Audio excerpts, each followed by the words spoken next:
jenis power dalam kandang ni. Inilah pasukan kita. Expand. Toda. Vamos Esport. Hey Indo, jaga-jaga ya. Korang akan rata dalam kandang sendiri. It's time for me. ตอนนี้เวลาของผม Đây là lúc của chúng tôi. Ni waktu kemenangan kita.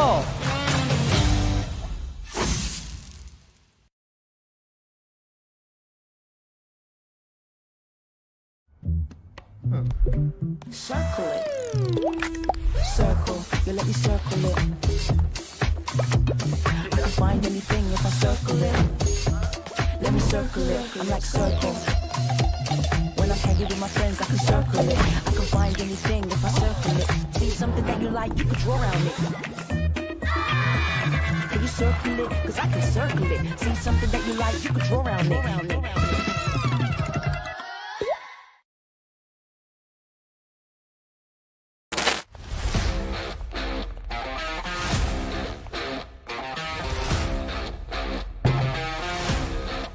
Get ready, Free Fire fans! The biggest event of Free Fire is back.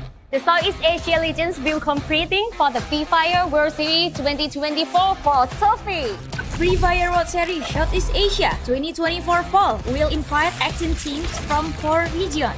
We have 5 from Indonesia, 5 from Thailand. You know what? We have 5 handsome teams from Vietnam. Oh no.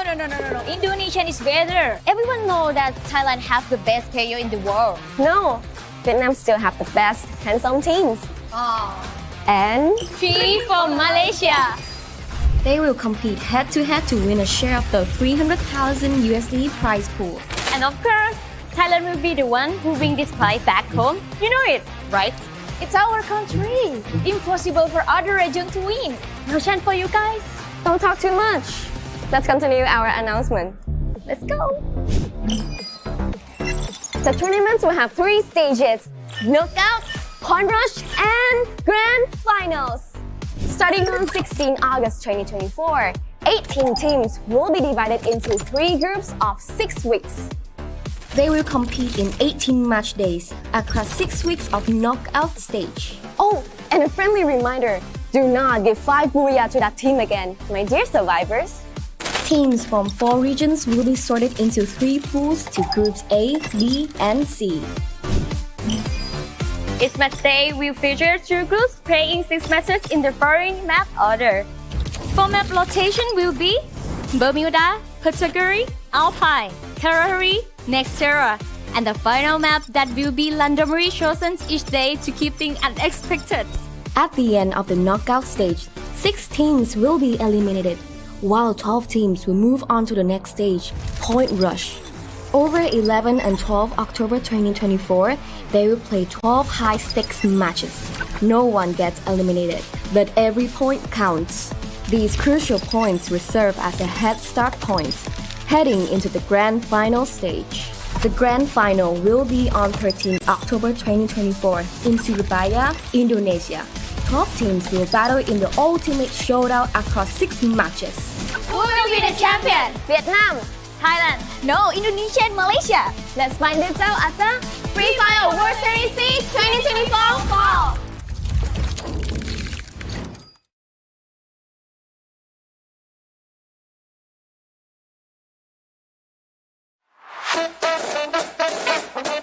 Mau lawan Indonesia?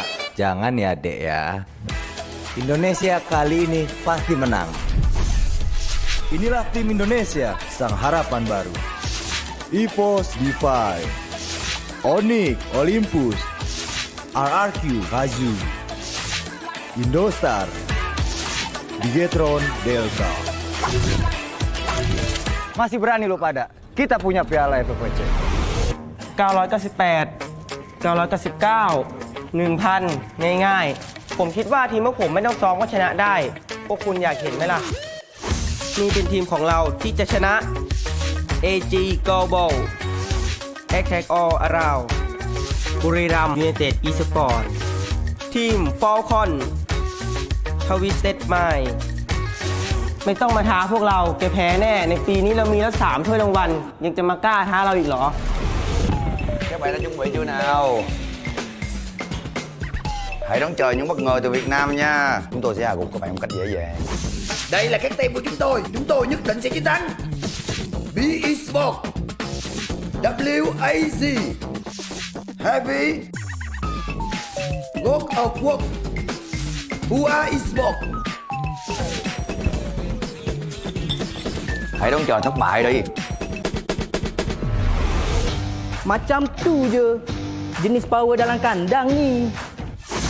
Inilah pasukan kita. Espen, Toda, Vamos Esport. Hey Indo, jaga-jaga ya. Korang akan rata dalam kandang sendiri. It's time for me. ตอนนี้เวลาของผม Đây là lúc của chúng tôi. Ni waktu kemenangan kita.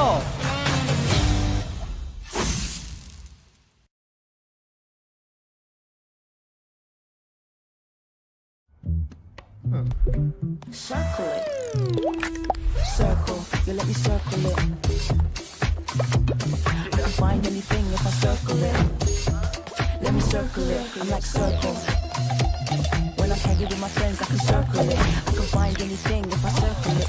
See something that you like, you can draw around it. Can you circle it? Cause I can circle it. See something that you like, you can draw around it.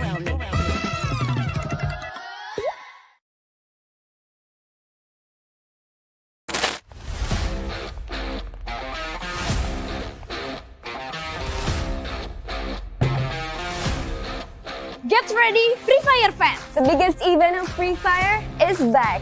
The Southeast Asia Legends will competing for the Free Fire World Series 2024 for trophy. Free Fire World Series Southeast Asia 2024 Fall will invite 18 teams from 4 regions. We have 5 from Indonesia, 5 from Thailand. You know what? We have 5 handsome teams from Vietnam. Oh no.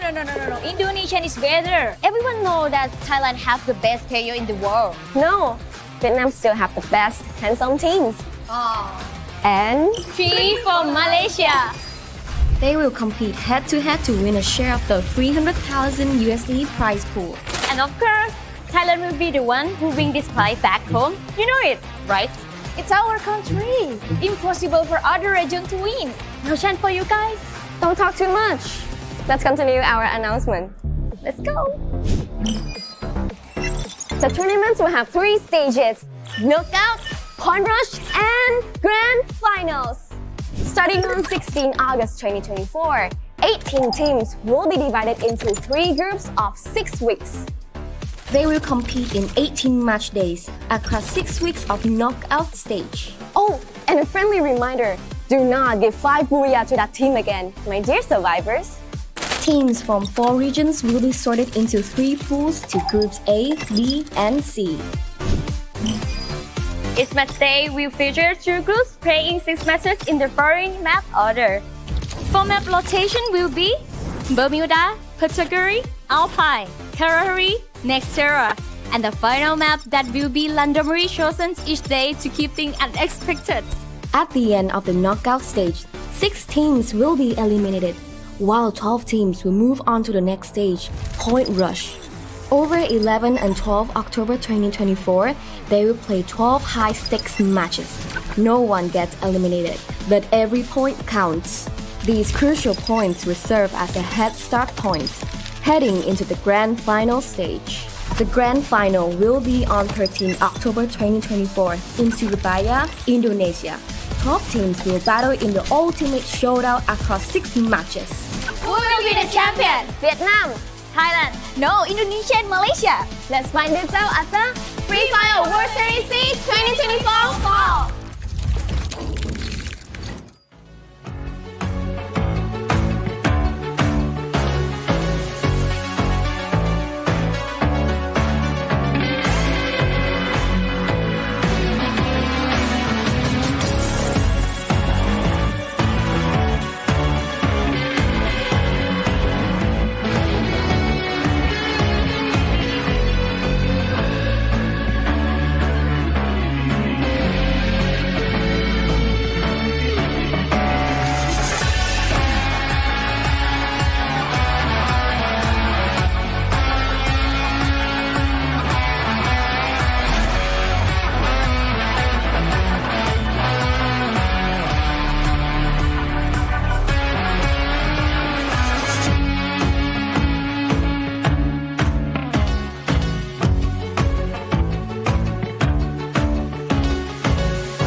Get ready, Free Fire fans! The biggest event of Free Fire is back.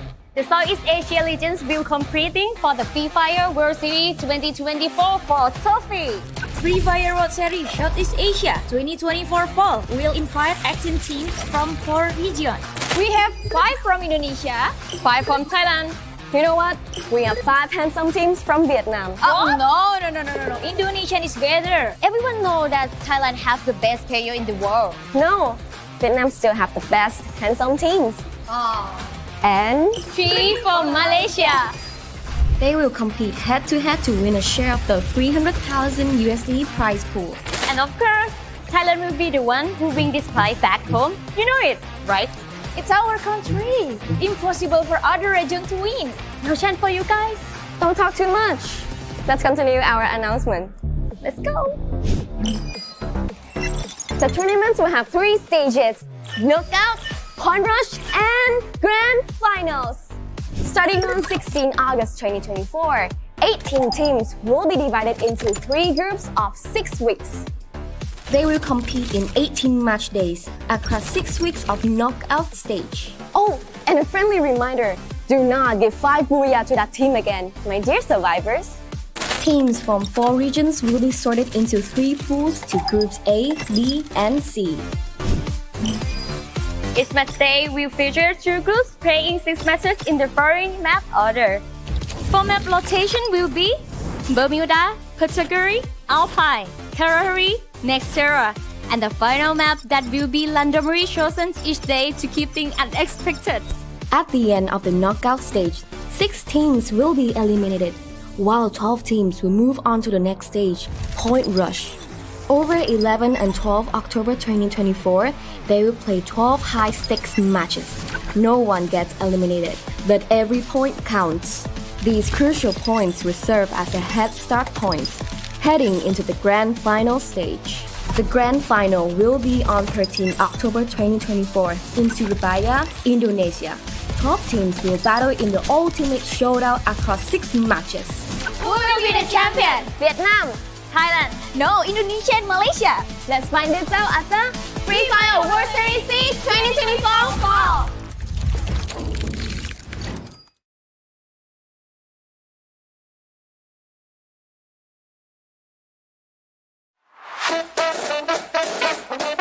Mau lawan Indonesia?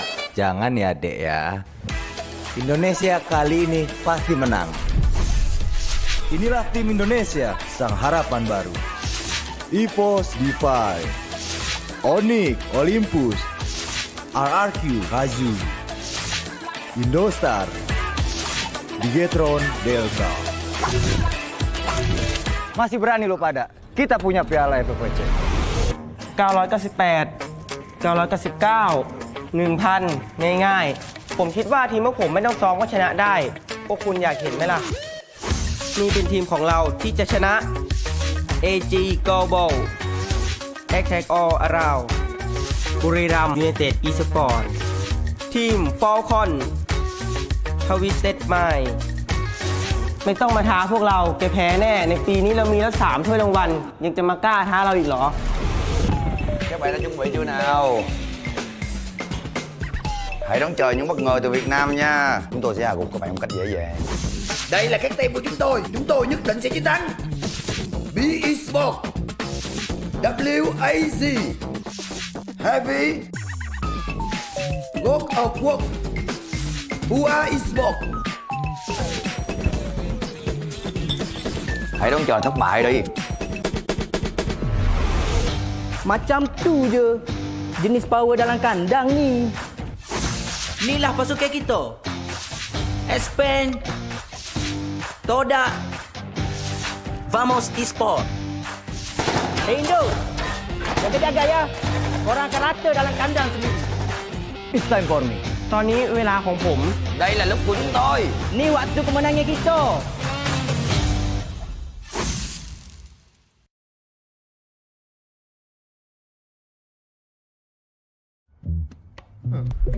Circle it. Circle, you let me circle it. I can find anything if I circle it. Let me circle it. I'm like circle.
lawan Indonesia. Jangan ya dek ya. Indonesia kali ini pasti menang. Inilah tim Indonesia, sang harapan baru. EVOS Divine, Onyx Olympus, RRQ Kazu, Indostar, Bigetron Delta. Masih berani lo pada? Kita punya piala FFWS. 998 999 1,000 ง่ายๆ ผมคิดว่าทีมพวกผมไม่ต้องซ้อมก็ชนะได้ พวกคุณอยากเห็นไหมล่ะ นี่เป็นทีมของเราที่จะชนะ AG Global Attack All Around บุรีรัมย์ยูไนเต็ด eSport ทีม Falcon Twisted Mind ไม่ต้องมาท้าพวกเราแกแพ้แน่ ในปีนี้เรามีแล้ว3ถ้วยรางวัล ยังจะมากล้าท้าเราอีกเหรอ Các bạn đã chuẩn bị chưa nào? Hãy đón chờ những bất ngờ từ Việt Nam nha. Chúng tôi sẽ hạ gục các bạn một cách dễ dàng. Đây là cái team của chúng tôi nhất định sẽ chiến thắng. BE Sport, WAZ, Heavy, World of Work, UA Sport. Hãy đón chờ thất bại đi. Macam tu je. Jenis power dalam kandang ni. Inilah pasukan kita. Espen, Toda, Vamos Esport. Hey Indo, jaga-jaga ya. Korang akan rata dalam kandang sendiri. It's time for me. ตอนนี้เวลาของผม Đây là lúc của chúng tôi. Ni waktu kemenangan kita.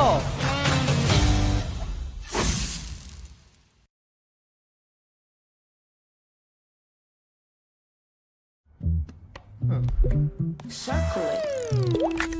Circle, you let me circle it. I can find anything if I circle it. Let me circle it. I'm like circle. When I'm hanging with my friends, I can circle it. I can find anything if I circle it. See something that you like, you can draw around it. Can you circle it? Cause I can circle it. See something that you like, you can draw around it.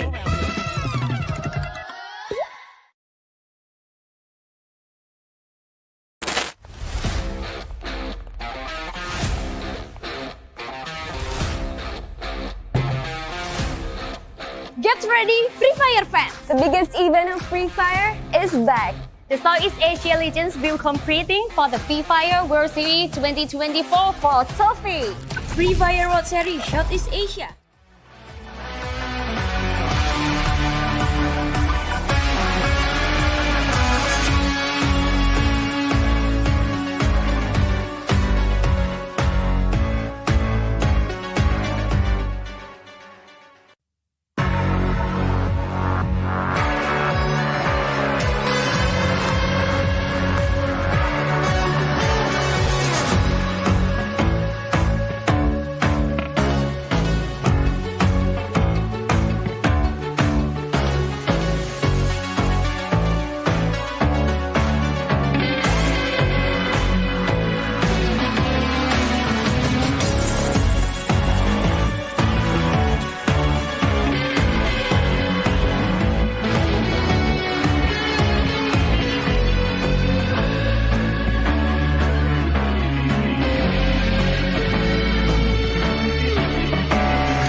Ladies and gentlemen, boys and girls, survivors of all ages, welcome back. This is day 3 of the Free Fire World Series Southeast Asia 2024 Fall Edition. My name is AJ, I'm the Mustachio, and today we have got a brand new face. Once again, I get the opportunity to work with my man, Mr. Gideon Q. Welcome, sir.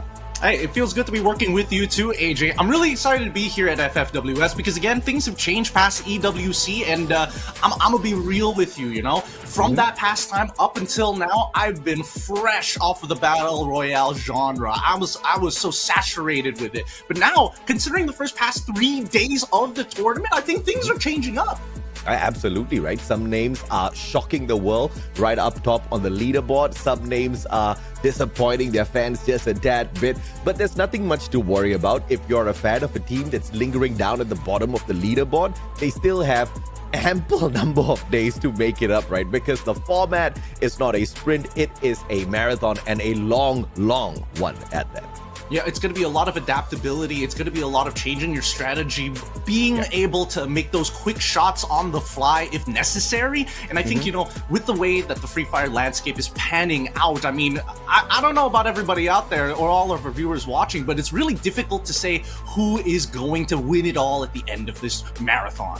Absolutely. I truly do agree with you, right? I mean, I think we can take FFWS SEA Spring as the perfect example where you had a team like Buriram United, your 2-time world champs, absolutely decimating their opponents, dominating not just the overall leaderboard, but every single map, conquering it as the #1 squad. And then you get to the grand finals, Falcons just sweeps it away. Not just does it then, people can't even call them lucky because they went on to the Esports World Cup and proved that the marathon helped them train good enough to be the world champions. Speaking of which, let's look at today's team list. We've got Group A up against Group C with Group A, PE Sports, Buriram, AG, IDS, Triple Attack All Around, Triple A, and Vamos for the rest of the Group A. Absolutely. Group C has got EVOS Divide, Onyx Olympus, WAG. You've got a few more in there as well, but we'll continue with the highlights onto Group A here. The 2 standout teams obviously has to be AG Global and Buriram United. Both of these teams are topping the charts at the moment for this particular group, but we also have to look at some of those who are in Group C who would like to give them a good run for their money, and that would obviously be Twisted Minds. But we do also have, of course, the bottom dwellers who need to buck up today before week 1 comes to an end.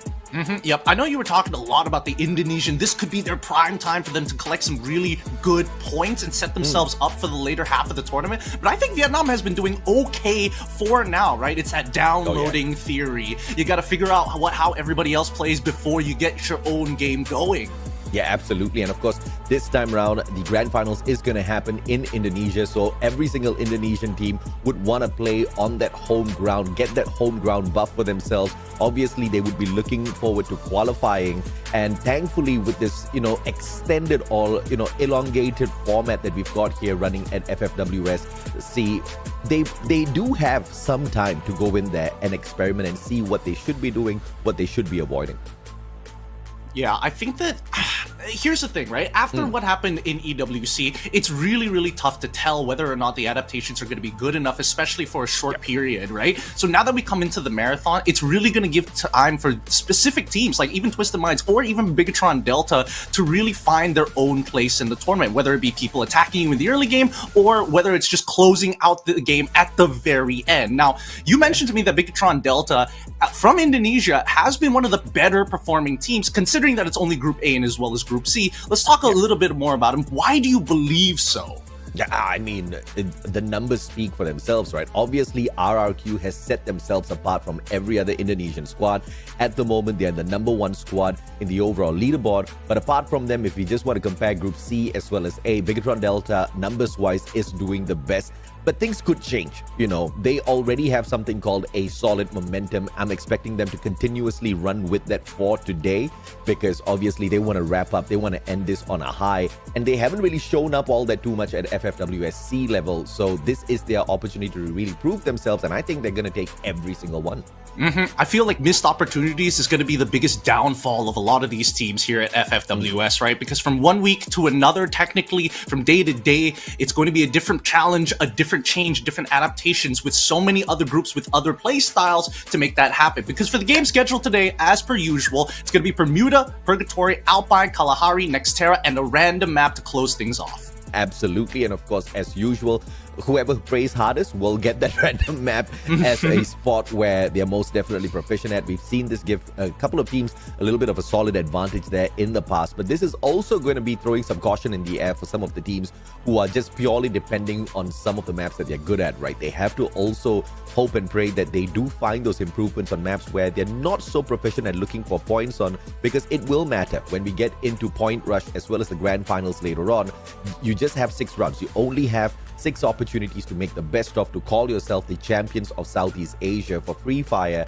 And obviously you need to pick up all of those opportunities to really sharpen your approach to every single one of these maps.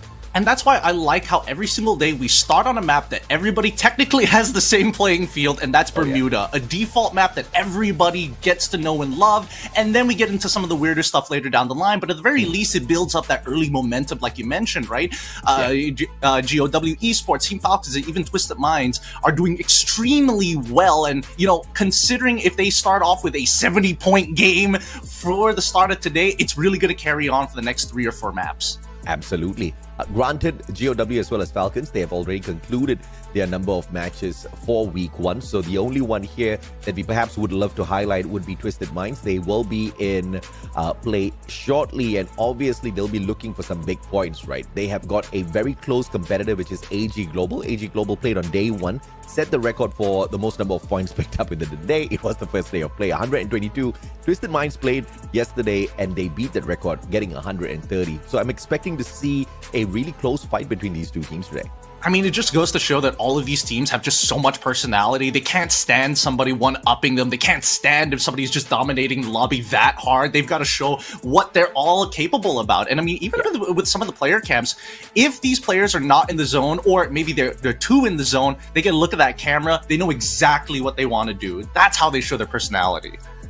Your star player, Dew, he was the MVP at the FFWS 2023 Bangkok, and whenever AG Global does manage to walk away with a booyah, it's usually Dew who holds that MVP title. One of the most proficient snipers out there on the battlefield. He rarely misses, and he absolutely wrecks the competition, especially when he has the combo of the AWM.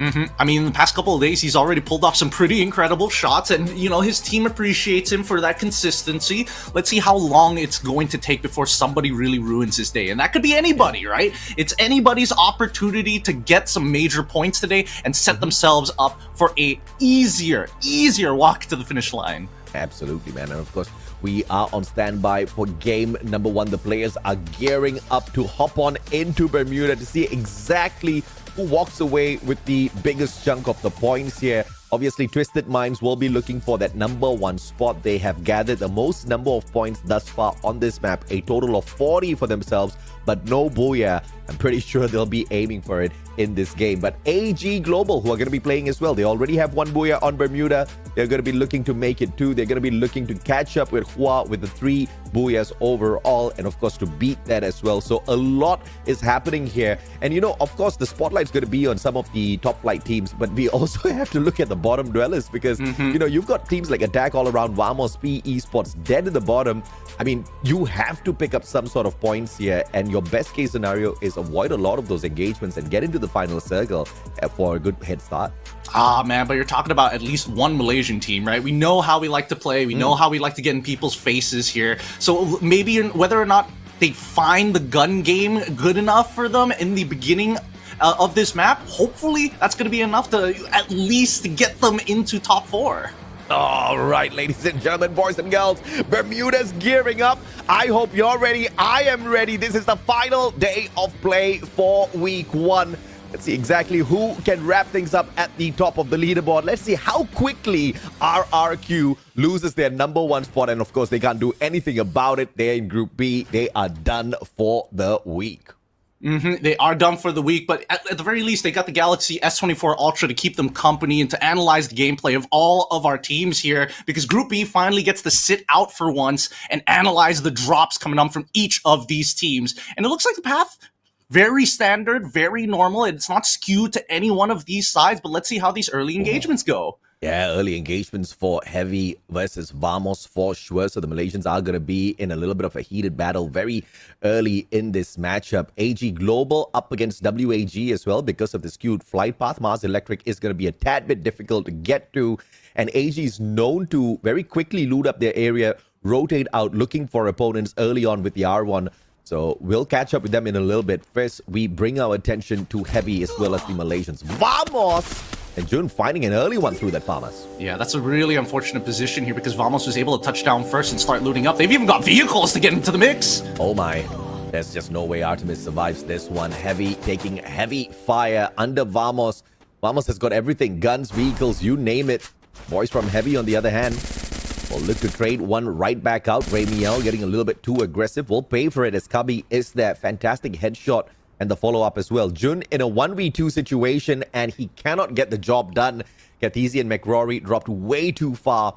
And this has always been the bane of the plays for Team Vamos. Always a little too cheeky with their approach. Not waiting for backup. And that obviously has backfired a little bit. But all thanks to the pocket market, early game revivals are not going to be a big problem. I think it's just early greed, right? After you get two people down, you see there's two left. They're just like, you know, if one person trades the other, we should, mathematically, it should be totally fine. But let's look at AG and as well as WAG. As they both start to make it 4 compounds on the opposite side. This is going to be a bit of an awkward fight here. Most definitely will be if WAG gets caught out here. But AG Global says, no, thank you. So as anticipated, AG Global did drop in towards Factory and then very quickly rotated out. And I was expecting them to drop by Pochinok, but both teams had the same idea to move towards Mars Electric. And I think AG is just going to try to delay this as long as possible to wait for a little bit of backup. Explore, no grenades up just yet, and a good use of the Tatsuya to bears away and then drops between 2 players. I think that one was a misclick and stopped with a very easy knock through that Mag 7. Krillin falls as well as Dew. Easy shot straight to the head with the XM8. Making it nice and quick here. Really good stuff from AG's side. They're just playing off of the information, right? They hear the initial breathalyzer and they're like, okay, somebody's definitely up there. Let's just take our time, let the right characters do the work to break in as BTR. They want to get rid of the rest of Heavy. I thought he pulled it off, but Koja was there in the right place at the right time to back up the rest of his team members, call them back to inform them that the guy just hopped on out of the window, but he gets the job done all on his own. Bigatron Delta almost got there. Yep, and that's like 90% of the pro player survey of how exactly do you die? It's like, I got thirded, you know, wrong place, right time. And now we look at attack all around up against EVOS Divine. EVOS Divine on the approach, but attack all around. They do have the advantage here. They've already opened the assault bunker. They've got the better weapons. And it's all about the time as Poon got backs away. Very few glue walls on the players for the side of attack all around. So I don't know what the loot's like here for the Indonesians. But for the time being, they're not getting too aggressive just yet. Tatsuya burst jump god does manage to back away from that engagement. Double glue wall erected as well. And they're not just going to fall just yet as Bara backs away. Everybody inside the assault bunker. And now they've just switched positions. They're pushing back out, trying to get on the outside, holding on the inside. It's a good adaptation coming in from EVOS. It buys them the precious bit of time that they have to restock themselves and then push them back out. Triple blue wall melters. Abex will find the first spray. Foki drops as well. Jump God with the recovery, but EVOS Divine says way too easy for us. They mow down attack all around. And I believe there's still one more survivor out there. Attack all around will be able to hop on right back into this. Good team play coming out from EVOS Divine, right? They're making sure that they're not taking individual fights. They're always going for that 2v1 every single time. If you're exposed, if you're outside of cover, you're just taking twice the amount of damage. And I think, unfortunately, for attack all around, they didn't exactly have the awareness to swing at the same time. I mean, that and the glue wall melters really halted them in their tracks. But now we look at Vamos as well as PE Sports getting attacked by BTR Delta. Yeah, Bigatron just chasing PE Sports players outside the circle and outnumbered, but Wang An still gets the headshot, but a sliver of health left on him. Takes from the back, Trogon. Finally, the guy goes down, outnumbered indeed, but Wang An performed pretty well. Now he's slowed down Bigatron Delta enough for Vamos to catch up. Will the Malaysians take advantage as they approach? They do see the players from Indonesia traveling around, but they try to back away as well. They don't want to get too aggressive just yet. Ah, a little different here. They're not just sending it this time round. They're allowing BTR to fully recover, and if they happen to walk out, like Koyong right now, getting shot, forcing to use glue walls to get back into the structure. Great stuff. As Jun ever so slowly catches up with the rest of the Begatron players, and both teams playing outside the zone. It's the first circle, not going to hurt all that too much, but you can't take advantage of the situation as well. The TC, good use of the Tatsuya, bursts away. He's got one more charge left in his pocket, but a sliver of health gets away from that engagement.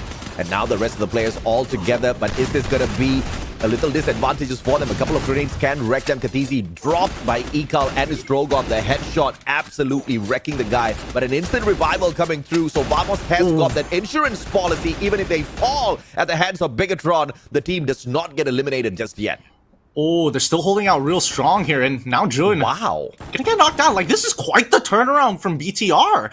Obviously, there were certain moments that could have been done a little bit better, but hey, you know, they recovered very nicely after one of their members got third early on and bought just enough time for the rest of BTR Delta to not only regroup, but go for a rebuy at the same time. Yeah, just like we were talking about, right? As far as Indonesia is concerned, you count RRQ out, BDR at the moment looks like they are the second best team out of that nation. Let's see if they can continue this. 8 points early game and such clean executions out there on the battlefield, right? Vamos stood no chance whatsoever. The only reason why they're not eliminated just yet is all thanks to that pocket market. That revival came in the nick of time. Do manage to back away, but you know, you look at the quality of a squad based on exactly how much of time they had to, you know, face in a certain situation, and they were the ones being ambushed by Vamos. The way they set up the defense and then played that counter was just way too beautiful to watch.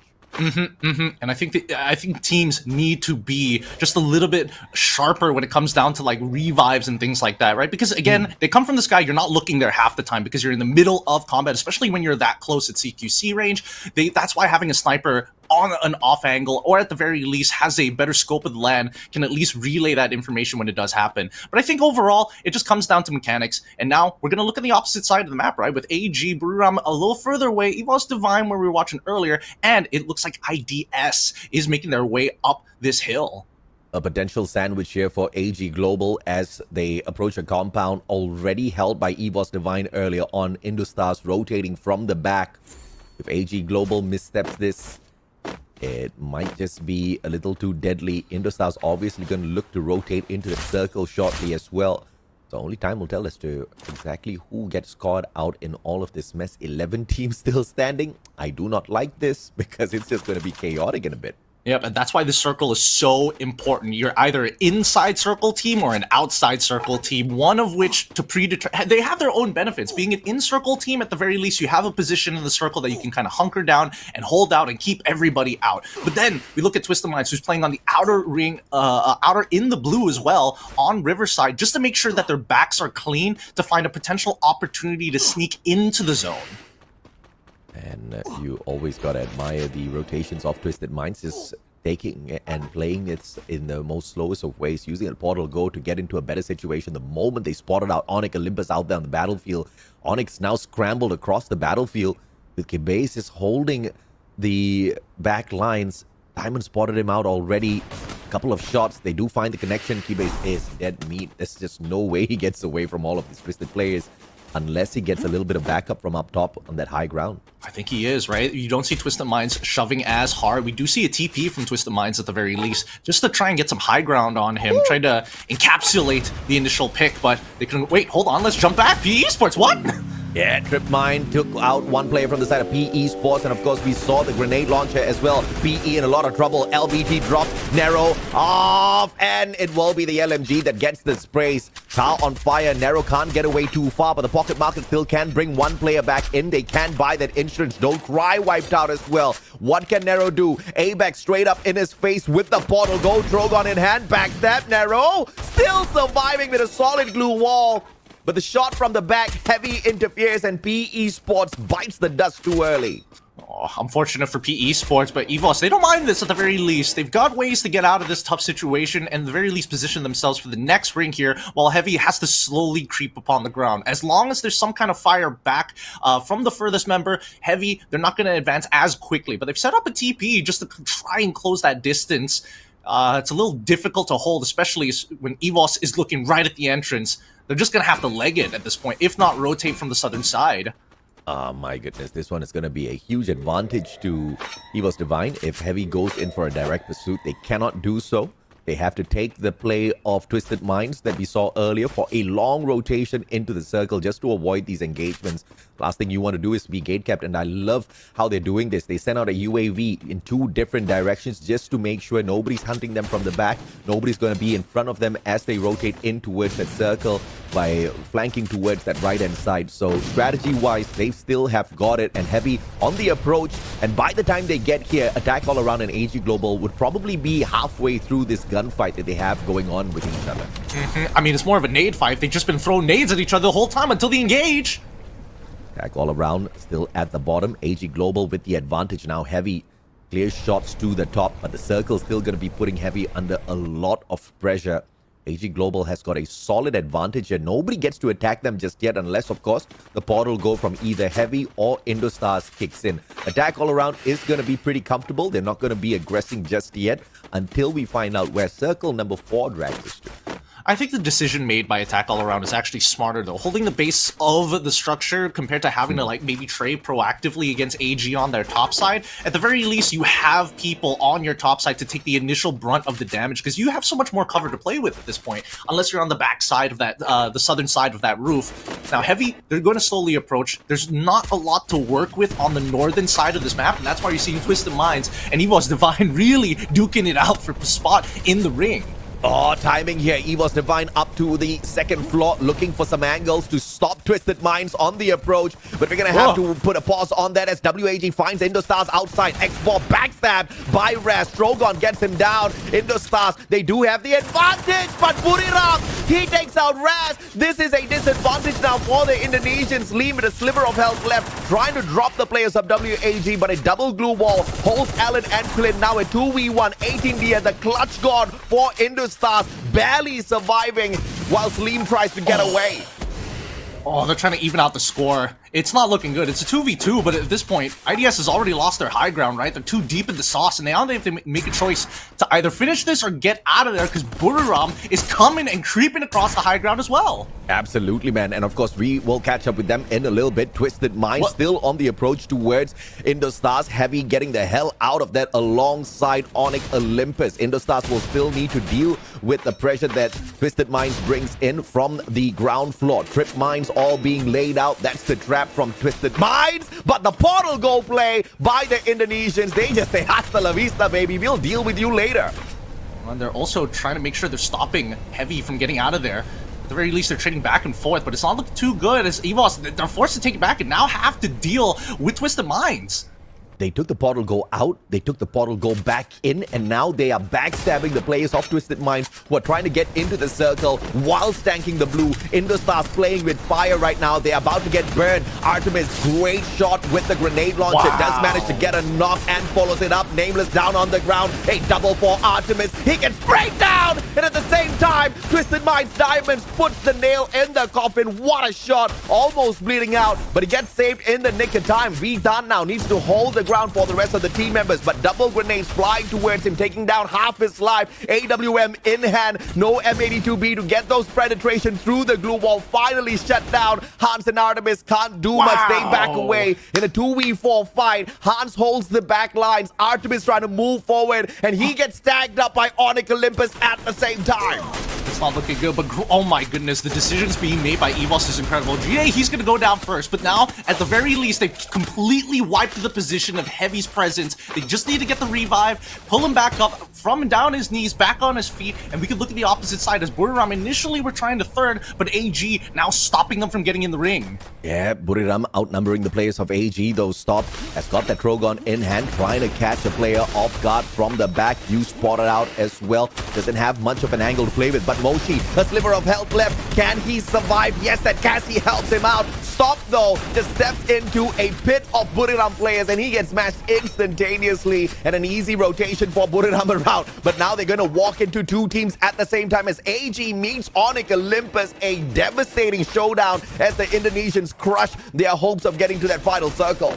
Well, they're positioning themselves towards the southwestern side of the map to maybe see this upcoming fight, because Onyx full sending it onto EVOS will attack all around on the left flank, just looking for stragglers, 3 points. Attack all around, one of their best games thus far, finding the final circle. This team has been struggling for quite a while, but I guess today is their recovery. Onyx Olympus, barely any eliminations on their side, but this is that chaos I was talking about, right? Way too many teams surviving up to this point, and we just had team elimination after elimination. Yet again, another one taken out. Onyx Olympus sandwiched between Buriram and Attack all around. The two Thai teams just doing a number on Onyx Olympus. Nothing that the Indonesians can do about this. They crawl around, get high down on the ground though. Kibase trying to pull 1 point at least back, but Buriram says hell no. And now in a 3v4, unless Get High gets picked right back up, and as I say that, back on his feet he goes. Great support system that they have. They need to close out this game, but it's all up to Attack all around, who technically has the high ground, but even Buriram trying to fight back for it. Absolutely. In a 4v4, all players all geared for the shot. Poongod with the Bison, but Chaos. Kronos, Time Turner pulled out in the nick of time just to hold him still in this matchup. Osana bleeding out on the ground. A couple of grenades can do them good in a 2v1. Captain Jonah, what can you do? Great stuff! He gets the first knock, but the backup from Limit is there as Attack all around from nowhere to Booyah up at the top. They finally split Buriram in half, denied line of sight from the reinforcements, and finally took out the captain before he could even make the play. Nicely done by Attack all around. And we were talking about other squads kind of shooting themselves up in the standings, and Attack all around said, yes, we want to be that team. We want to be those guys. Attack all around played on day one, and they picked up a total of 31 points, 16 placement points, 15 eliminations. I wonder exactly where they're going to be ending up by the end of this matchup. I didn't take a look at the elimination feed earlier on, but either way, this is the best match that they've had thus far. Game number 7 is exactly what does it for them. Fantastic stuff out of a team that truly struggled on the first day of play. I think they're finally getting their groove back, AJ. Oh, yeah. I'm feeling it. I'm feeling it. I mean, they're from Thailand, so obviously they're going to be good when it comes down to the mechanics, but the decisions being made by them at the very least, becoming a lot more cool, a little bit consistent here, but that's just, I can only say this for Bermuda, right? This could easily change on the next map, or whether if luck just so happens to not be on their side when it comes down to Ring RNG. So at this point of time, they had 8 eliminations, so a total of 12. So 24 points Attack all around walks away with in this first game. Once again, 31 points through 6 matches played. And now in one game alone, they've picked up 24. This is a massive improvement for Attack all around. That being said, of course, it was a very disappointing first day for them. I did not expect that sort of a performance from a Thai squad. But this is the kind of adjustments you desperately need out there if that's how you're going to struggle on your opening day of play. I totally agree, right? Because at the very least, there was a lot of very close calls for this team. And, like this one. Yeah, like this one, right? We thought they were about to get entirely wiped out here. But obviously, there are some things that teams are reconsidering when they come down to these moment to moment, especially once you're in the middle of that gunfight. When do we cut our losses and when do we actually go for the kill, right? Because teams who have been able to cut their losses or at the very least balance that line look very, very well. Now, Vamos and BTR is a decent example, but this is the best example, right? EVOS Divine. Later down the line, hopefully we do get to catch this moment where they try to go for the TP play and actually fake out Twisted Minds, thinking that they've already left the building. They start walking up towards the high ground, and then they take it back to pincer them. Yeah, this was that play. I mean, big brain stuff right here from Indostars. I don't think they managed to get much done from it. You know, it was playing with fire. They went outside the circle, took a lot of damage. But the moment they jumped back in, they didn't need to deal with Twisted Minds anymore because the job was already done for them by Heavy. And then they just pounced on Heavy, right? So either way, it worked out beautifully for them. I mean, thankfully, that plan did not backfire on Indostars because it would have been hilarious. Because when you try something as crazy as that, you better make sure you can execute it well, right? So things did go well for them. For Attack all around, it was beautiful as well. But of course, we got to throw this on for an interview. We want to see exactly what Attack all around has to say for their major improvement in here.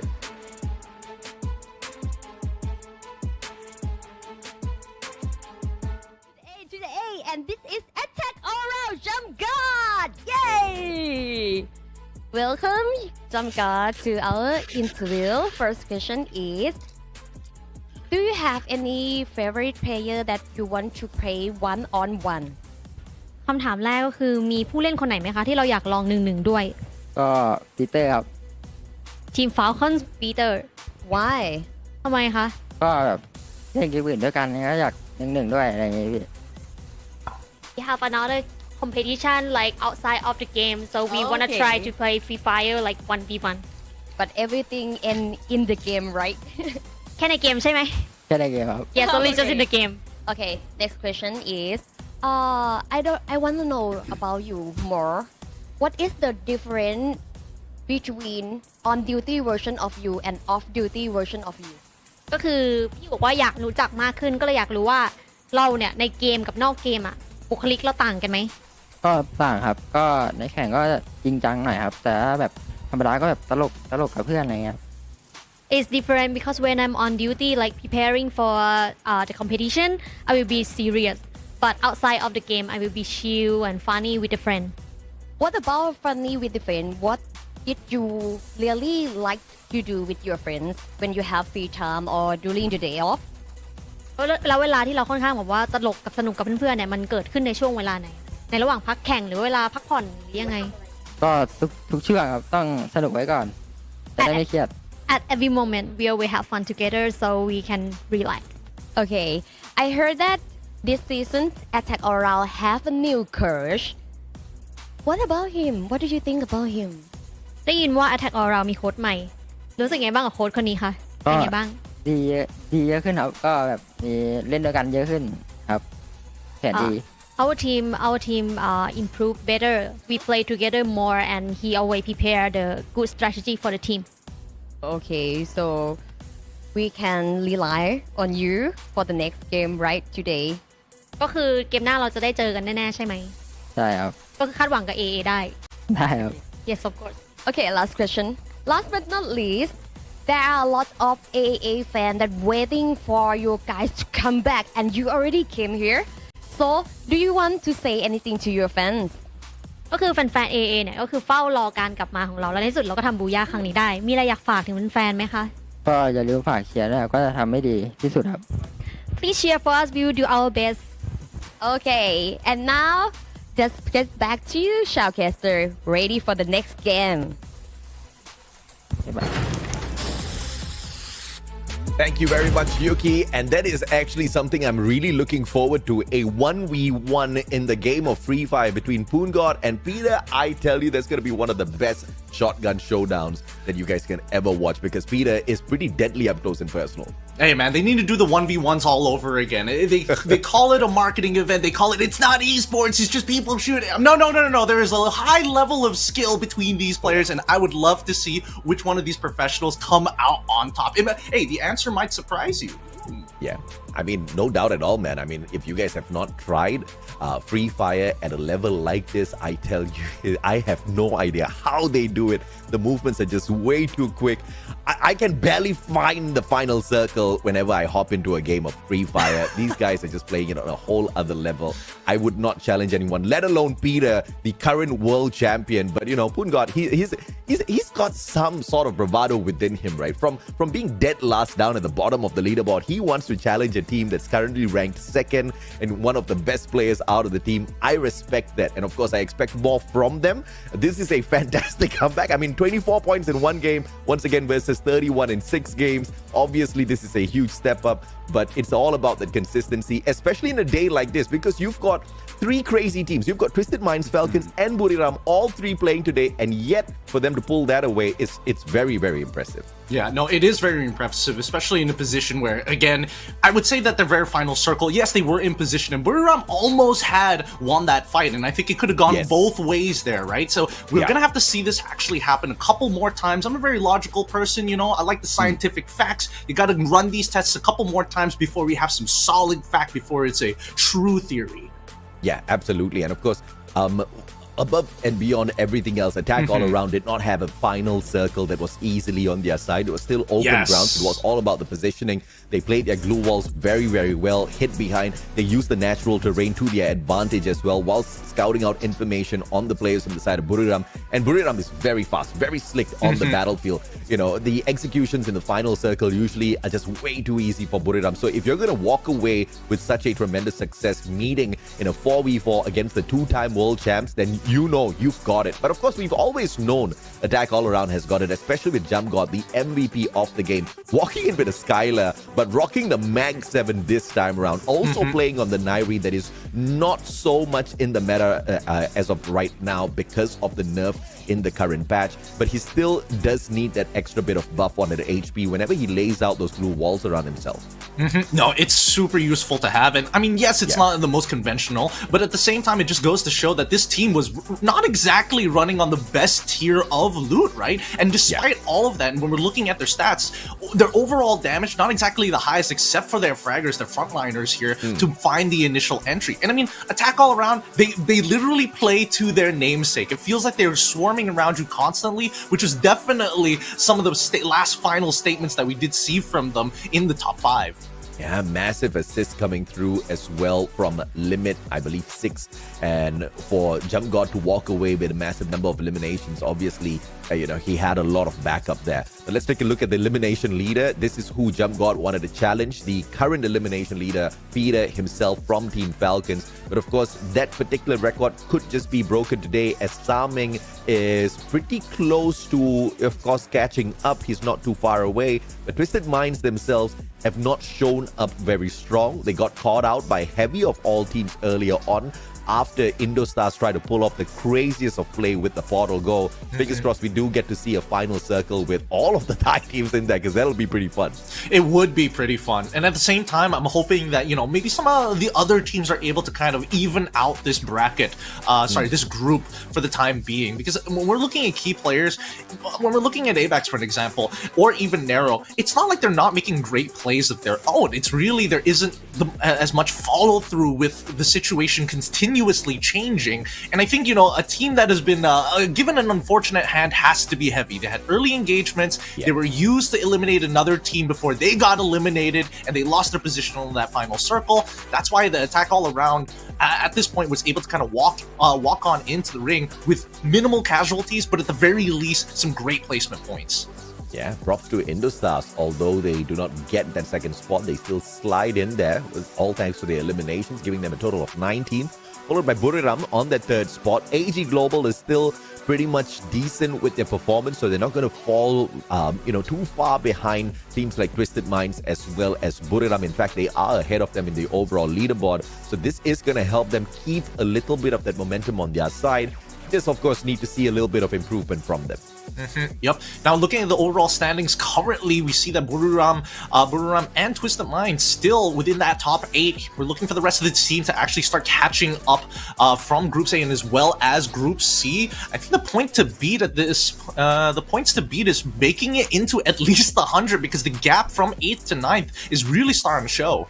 Yeah, absolutely. And of course, between 8 to 9, 33 points.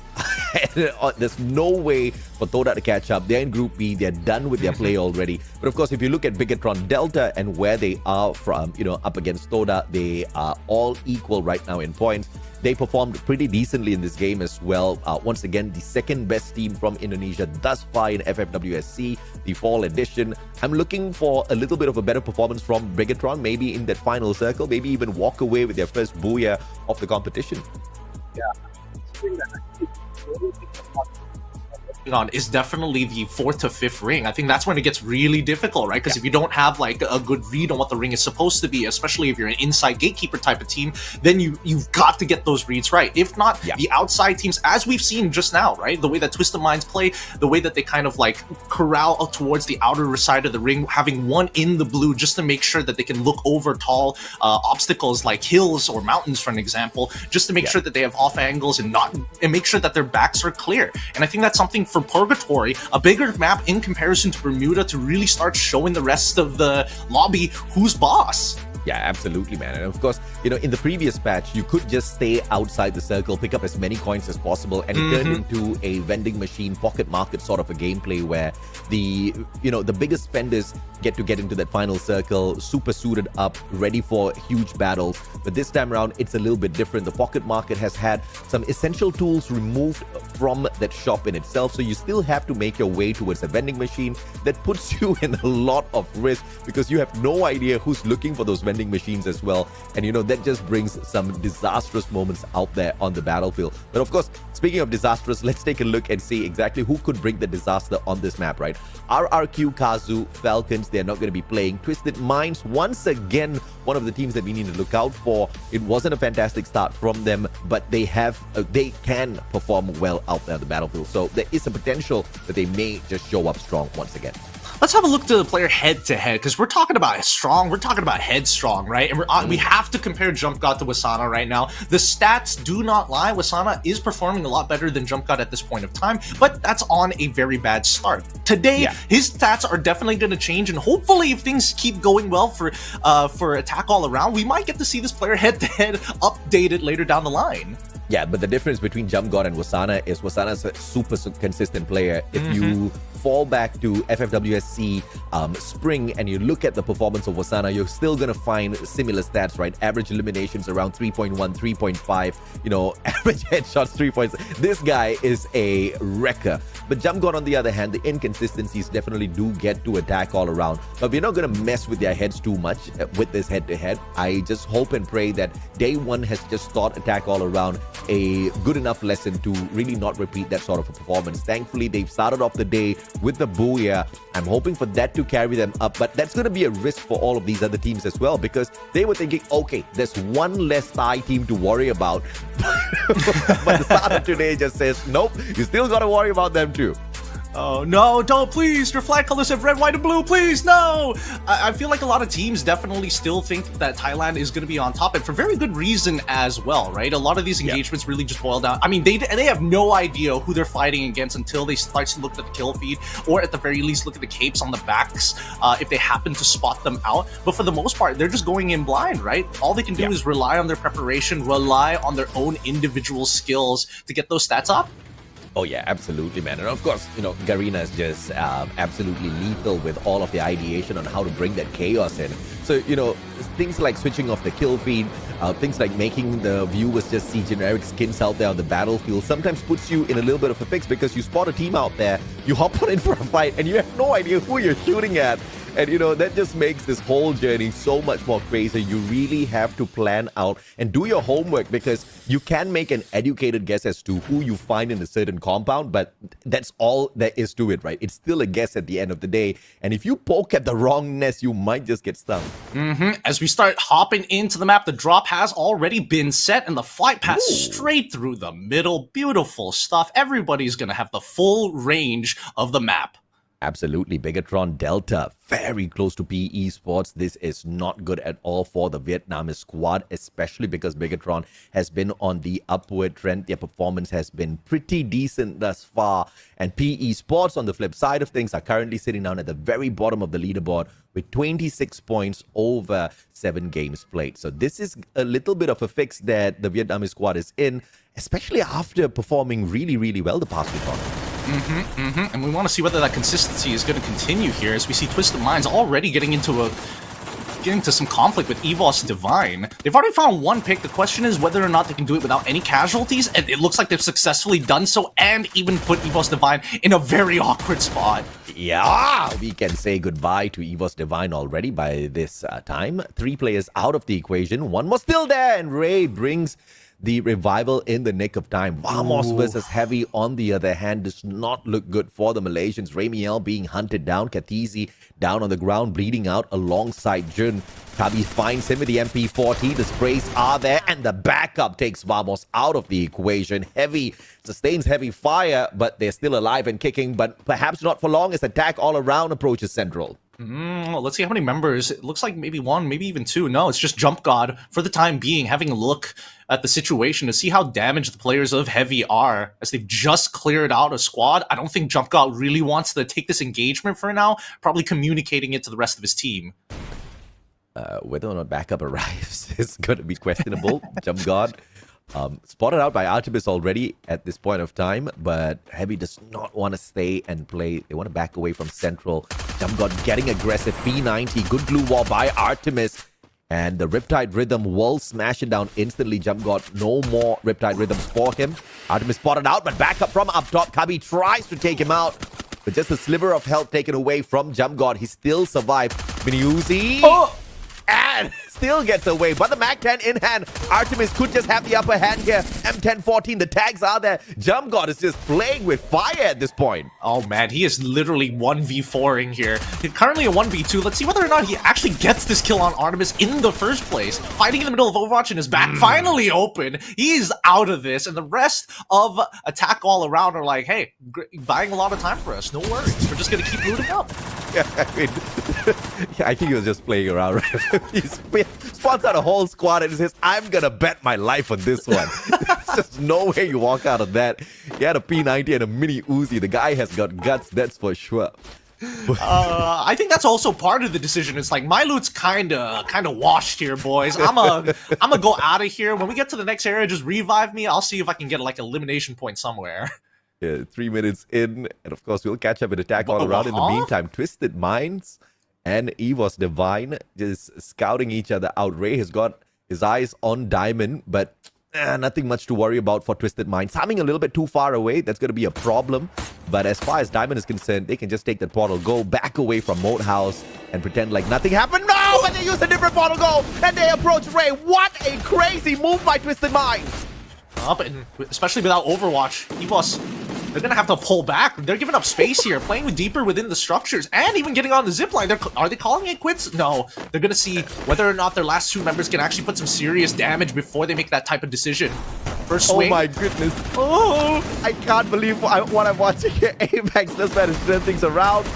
Exposi up top. Apex still surviving. Trogon in hand.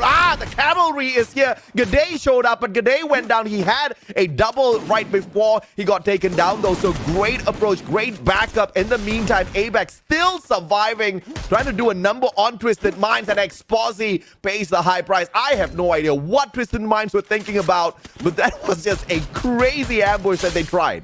Yeah, a wild engagement, actually. I'm trying to figure out, maybe there's something we didn't see, or maybe something we didn't notice, but let's look all over the Indo Stars, and as well as Heavy playing on the outside of this compound, on the outskirts, while the rest of IDS losing ground on the roof because of these nades, hopefully finding an angle before Heavy makes it back in. Twisted Minds eliminated from the play. I had no idea what they were thinking. Saming was so far away, and that portal go to move away from the battle was a possibility, but they spent the portal go setting in 2 players versus 4. My god, that was a twisted strategy that did not go well for the Thai players at all. Heavy on the other hand, being bombarded. Artemis getting away with a sliver of his health, and Heavy surviving the shots that Indostar sends towards them. Bigatron Delta approaching as well. Koja just a little bit too far away from the rest of his team members. This one looks a little bit risky, but it's even more riskier for Heavy, who are now sandwiched between 2 Indonesian teams. 3 make that. I think that IDS has a really good position, especially with their oh my goodness. Yeah. This is so nuts. We've got 3 teams just all looking at Heavy, and they're like, one of us is gonna get them, right? Sharks circling around their prey, smelling blood in the water as well. But I think that IDS has the most flexibility when it comes down to decision making, right? They should be able to spot out the other teams on the high ground, as well as maybe if they look closer to the right, they'll notice that Onyx is shooting back at them as well. They might pull out of this fight, and I think that BTR are making the preemptive move of taking the hill closest to the compound, especially having the highest vantage point, will be able to spot out IDS as well. So I think they're making the smarter move as of right now. Heavy could just bait IDS in for a big battle up against Bigatron. Bigatron's just waiting for IDS to engage with Heavy so that they can be the third party. This can all, just turn into chaos in a few moments, especially because of the function that the portal goal throws into this whole matchup as a whole. And Bigatron doesn't need to move. They still have got the circle on their side. So everybody's just biding their time, waiting for somebody else to make the move, and then they can kind of like chip in a couple of shots as well, just to sneak away a couple of points. So smart plays all around, but Heavy is in a lot of trouble. They better pray they've got a portal go to make some magic happen. Well, to be fair, I think that Heavy's position it's not up to them at this point, right? It's who, as you mentioned, who makes the first move. It'd be really bad if IDS makes that first move. It'd be really bad if BTR is the one who makes that first move. Onyx has a little bit more like grounds to play with, going in and out of their position. But at one time, if any of those three teams decide to fall through with an engagement, they better wipe a squad here, or they're going to get third almost instantaneously. 3 seconds for the circle to close in, and then we get to spot out exactly where circle number 2 will drag us. As Buriram rotates in, won't be good if they take that bridge across the island and meet Onyx Olympus. But that, of course, will give a opening for the players of Heavy to use that portal go to move towards the compound of Onyx Olympus and, of course, get away from the two Indonesian squads. PE Sports dropping by to say hello. Liam does not want to greet them. He runs off towards the opposite side of the building, waiting for a little bit of backup. Oh wait, but they've actually got reinforcements. It looks like IDS are able to make it out of that compound here, and now actually backing up their let alone brother against PE. Nice grenade by Nero. Not a lot of damage for Rap to deal with. Aye, what a cluster! Rap ate that one up and got away with a sliver of health left on him.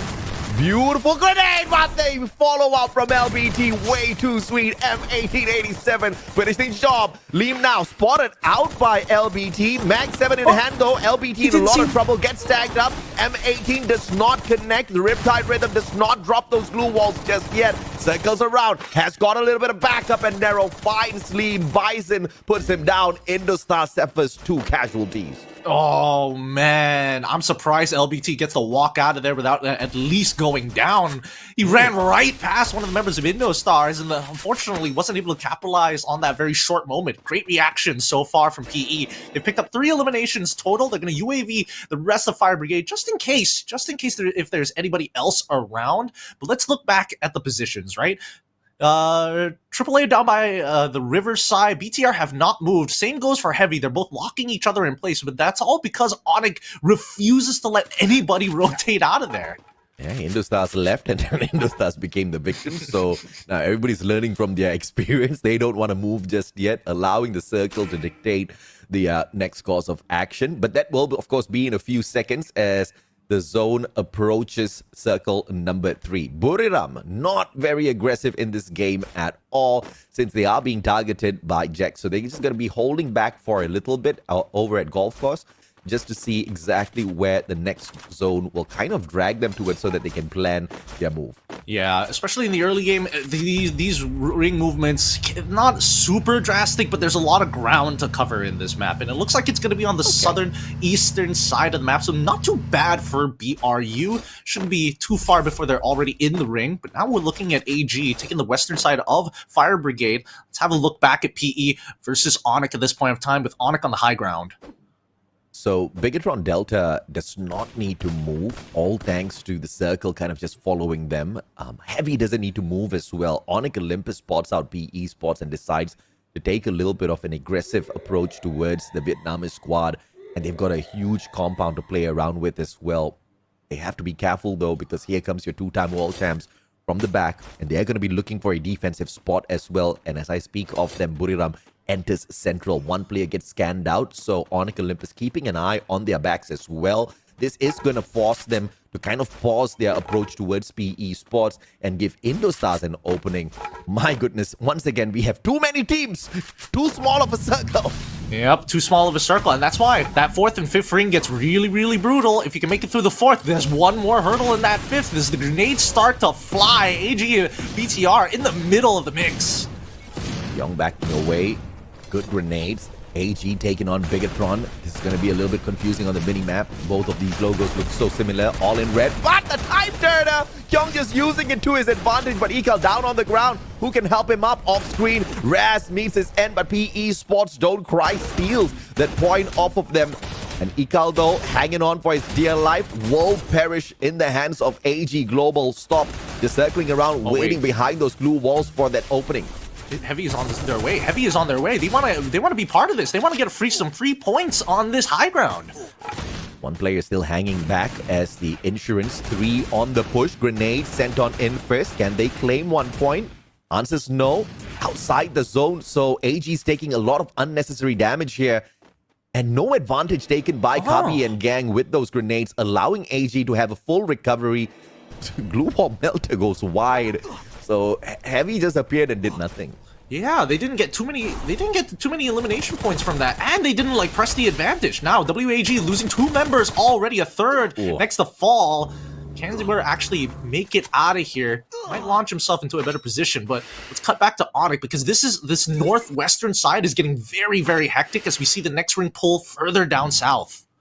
And Heavy's really lucky because the circle just keeps looking for them, so they don't really need to travel out too much. They just needed to reposition, and they weren't punished by AG Global moments ago. So we're going to catch up with the Vietnamese squad in a little bit as they have already found a decent defensive spot to work around with from that high ground. They've hopped on back towards this house, and now they get to gatekeep teams like Buriram, which could be a good or a bad thing.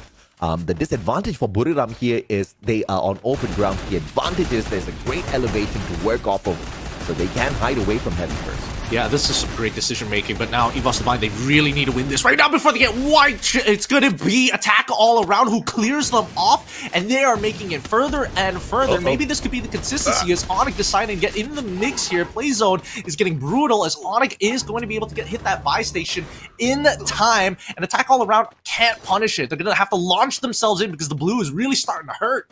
Yeah, absolutely. Focus not going to get picked up. No vending machines right in front of us as well, so attack all around has been hurt. But I mean, revenge is sweet, baby. It was Indostars that tried to take them out in the previous game, and now they have shut them down, ending the hope for Indostars in this game already.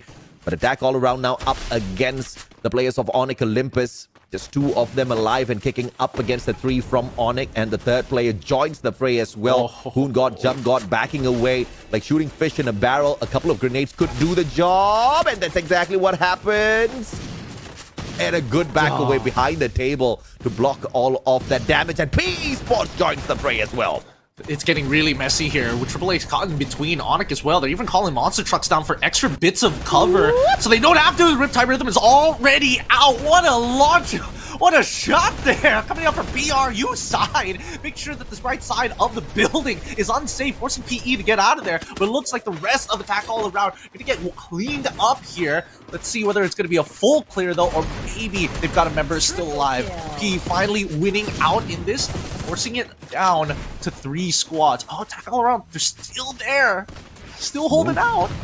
Yeah, smooth recovery for PE Sports, even though their defenses got shut down by Buriram from afar. That Riptide Rhythm was devastating, but PE very quickly picked themselves right back up. The worst performing team currently in the run through the 18 squads. They are placed 18th on the overall leaderboard. So to see them in this final circle is a huge improvement for the Vietnamese team. But let's see if or not they can get the job done here. They are avoiding all the thick of the action.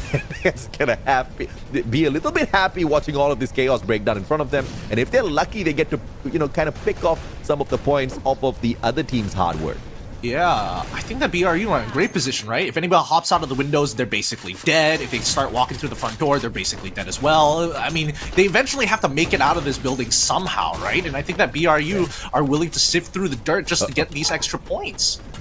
What is Cypher doing? Oh my goodness, the circle.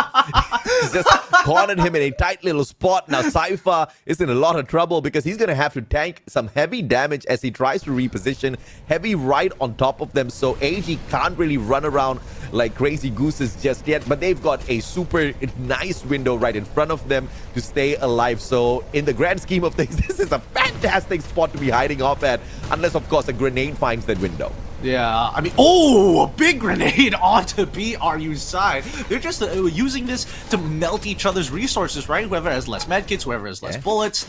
At the very least, they're trading it off for grenades, an easy throwable. No way. No way, they're trying to push in.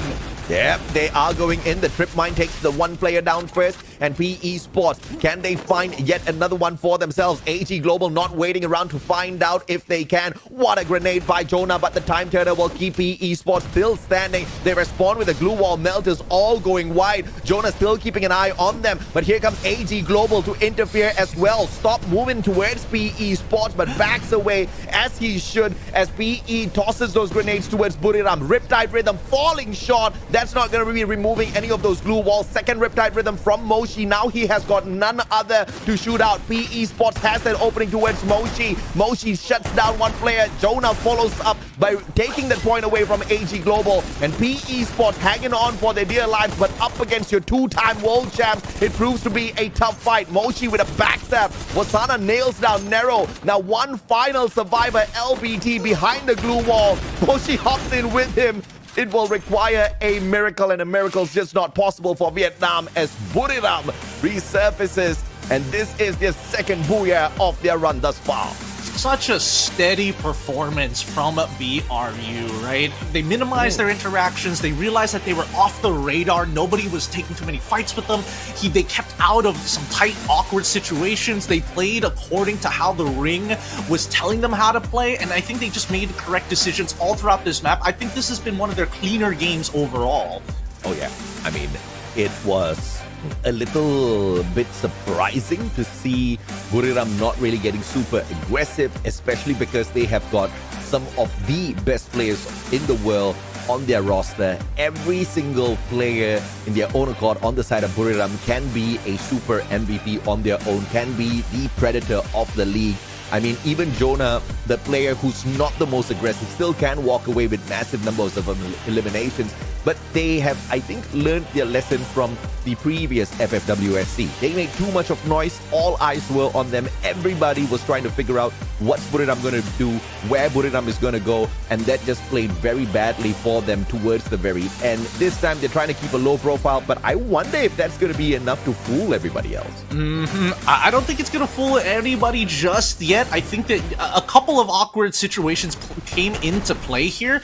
And I think for that Buriram overall, they could have been part of the trifecta of holding heavy in that one compound as well if they really wanted to start scoring points. But I think at the end of it, they just said, hey, we're already ranking pretty well. We just need to have consistent performances. If we can crack 30 points, that'd be great. And ideally, we get 12 of those points through ending up in first place. I think at the end of it all, that should be at least like a 20-point positive. I'm not exactly sure what the full calculation is just yet because I didn't see their eliminations. But yeah, for some of these other teams, right? Twisted Minds, for an example, like EVOS Divine, I mean, I feel like Twisted Minds at this point in time have had a couple of unlucky hands. Heavy got really, really lucky this map as well.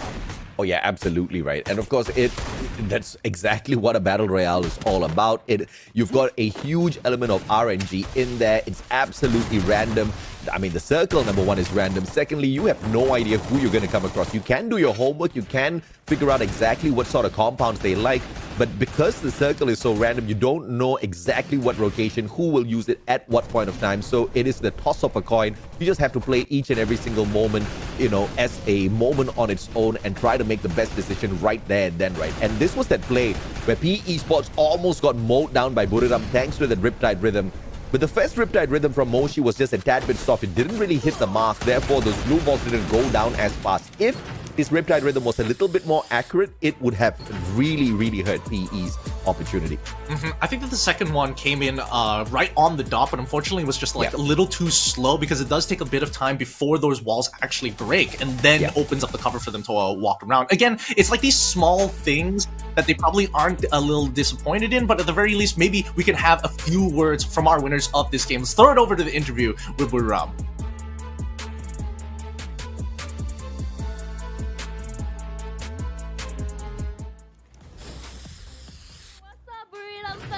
And this is Jonah from Buriram. Yay! What happened to you guys on the first day? It's not like you didn't do it though. First day. What happened to them the first day? เกิดอะไรขึ้นกับวันแรกที่แข่งคะเมื่อวันศุกร์ที่ผ่านมากับทีมเรา มันดูออกมาไม่ค่อยดีเท่าไหร่ สำหรับผมมันดูไม่แย่ครับได้มา100 แต้มใช่ For me, it's not that bad because we gain 100 point. 100 point per day is like a standard of your now, or actually you can get it more. ได้100 แต้มต่อวันนะคือเป็นมาตรฐานของทีมเราแล้วหรือยังคะหรือว่าจริงๆได้มากกว่านี้ ก็เป็นมาตรฐานครับแต่พวกผมตั้งเป้าแค่70-80 แต้มต่อวัน 100 is already above our average because we expect like 70 and 80 points per day. Per day, that is the standard that you hope for. Okay. What is the most frequently message that fans DM you? ปกติแล้วแฟนๆส่งข้อความอะไรมาให้เราคะ ไม่ค่อยส่งครับ ส่วนมากจะแท็กเป็นวิดีโอตัดของพวกผมมากกว่า Not really sending message to me but mostly they like to edit my clip and then tag me in their post. So if the fans want to contact you or something, they should tag you, right? ก็ถ้าเกิดแฟนๆอยากแบบติดต่อก็คือแท็กเราในเมสเซจอะไรอย่างเงี้ยหรอแบบคลิป แท็กคลิปมาใน TikTok ก็ได้ครับ หรือ Instagram พวกผมก็เล่นครับ Okay. What is your favorite moment that fans send a gift to you? แล้วโมเมนต์ที่เราชอบที่สุดเวลาที่แฟนๆส่งของมาให้อย่างเงี้ยแบบมันคืออะไรคะมันเป็นอะไร ส่วนมากจะเป็นอาหารครับ Mostly I like food support. Food support. Of course, definitely food, right? So, what is Buriram favorite dish? แล้วอาหารจานโปรดของทีมบุรีรัมย์คืออะไรคะ ก๋วยเตี๋ยวนายเอครับ It's some kind of famous noodles. Okay, so you like to eat noodle. So the fan, if you want to send them something, send food support to them. Okay? They like it a lot. Especially noodles. Especially noodle. Sure? Noodle? You don't want omakase or sushi or... They don't know how to eat sushi or omakase. Okay, take it easy way. Do you want to say anything to your fans because they are expecting you more and more and more?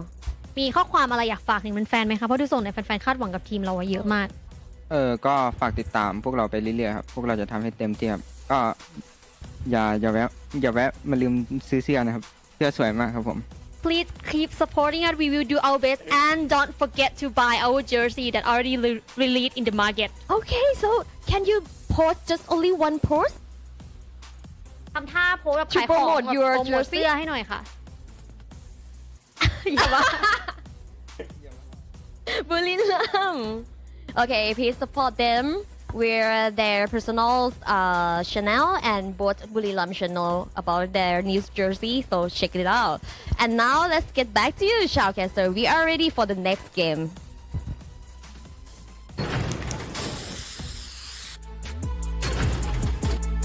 Some wise words coming from our interview. The man likes... he needs not too many things to perform. Some good food, some good support, maybe some music, and maybe a motorcycle. One or the other, you know? You'll take everything to perform well today. And as he's right, as long as they're making 100 points every single day, they're on a good trajectory to win the whole thing. And I think I kind of heard Wait Yao when he said like what sort of food he likes. So we've got Char Kway Teow in Malaysia. Fingers crossed we have got one of the FFWS SEA finals held in Malaysia. Then he can enjoy eating all of our spicy food. I'm pretty sure the Thai teams will absolutely love that. But of course, the MVP for the second game, the one and only Wasana. No surprises here. But what is the surprise is the low elimination count on this guy this time around. And that's why I'm saying this is an extremely clean game from BRU because they're making all the correct decisions, right? It's not like they have to get into these fights, but it's always finding a better position and then really capitalizing on guaranteed kills. If not, why put yourself at risk? And this is a testament to how good the Galaxy Samsung S24 Ultra is, because usually, and I mean I've not been in esports for so long, just the past 5 years, and usually when you have a LAN tournament like this where you've got a mobile phone sponsor, the players are always complaining because it's a brand new device that you need to get used to. And, you know, I just see smiles on all of the Free Fire players' faces whenever they're playing on this mobile phone. So that's a great indication. If you really want to level up your game, you know exactly what you got to do next. I don't know what to tell you, man. I've already failed 2 degrees, and when I decided to go back to school, all the kids were bullying me the exact same way. They were like, oh, do you have the Samsung Galaxy S24 Ultra? You don't? Looks like you're not really a gamer. And I was like, man, if only you knew what I did for work. At this point of time, it looks like Twisted Mind still has not made a good effort to catch up with the elimination leaderboard just yet. But before we continue that sort of a point, let's take a look at the key players first. 5 eliminations coming through from Jump God, 2,169 damage out of Don't Cry, 12 glue wall destroy. What's up with Buriram? These numbers are so low. And of course, 11 grenades used by Nero. PE Sports Buriram, they did not have a super massive game. 25 points out of Buriram is as if they just woke up from sleep. I want to see this. I actually want to see them go back to sleep. I think it was you that actually said this. I want them to go back to sleep, have a dream, make it a nightmare, but not their nightmare, right? For all of the other teams out there on the battlefield. Yeah, no, it's true. I think that, Buriram at this point of time, they know that they can, if they really are hungry for points, it's going to come at its own risk. And I think that this game is a very clear indication of their mindset coming into this game, right? Consistent points all the time. You don't need to get that many elimination points. And at the very least, I mean, a lot of these teams who want it even more, like PE Sports, for an example, with the number of grenades that they threw out just to try and clear some space, they want this bad. But of course, I'm an Asian parent, right? They're doing decently well. They're doing decently well, but not enough, Yeah, they're about 37 points away from that #1 spot. But here I am asking them, to give me much more, because I know exactly what they're capable of. They're capable of 40-point rounds out there on the battlefield. So yeah, I definitely am pretty confident. 4 more games to go. They are going to be able to smash at least 40 points for sure. If they're capable of getting it in 1 game, they can definitely get it in 4 games. But I just want to see some, crazy action out there on the battlefield. Am I asking for too much, Gideon? Well, I mean, considering the past couple of days have been like, 70 points, no problem. 40 points, no problem, I understand the sentiment. You've been conditioned here for the early days of FFWS. So I personally think that, like, hey, maybe this is the correct step forward for these teams, right? For those who are on top, they're like, okay, let's not get too volatile right now. For the ones in the middle of the pack, they're like, yes, we need to get desperate now. We need to start farming these points. If not, we're going to fall further and further behind. Yeah, it's a little surprising with their pacing, but of course, 4 more games to go. Before we do continue with map 3, a quick short break. We will be right back.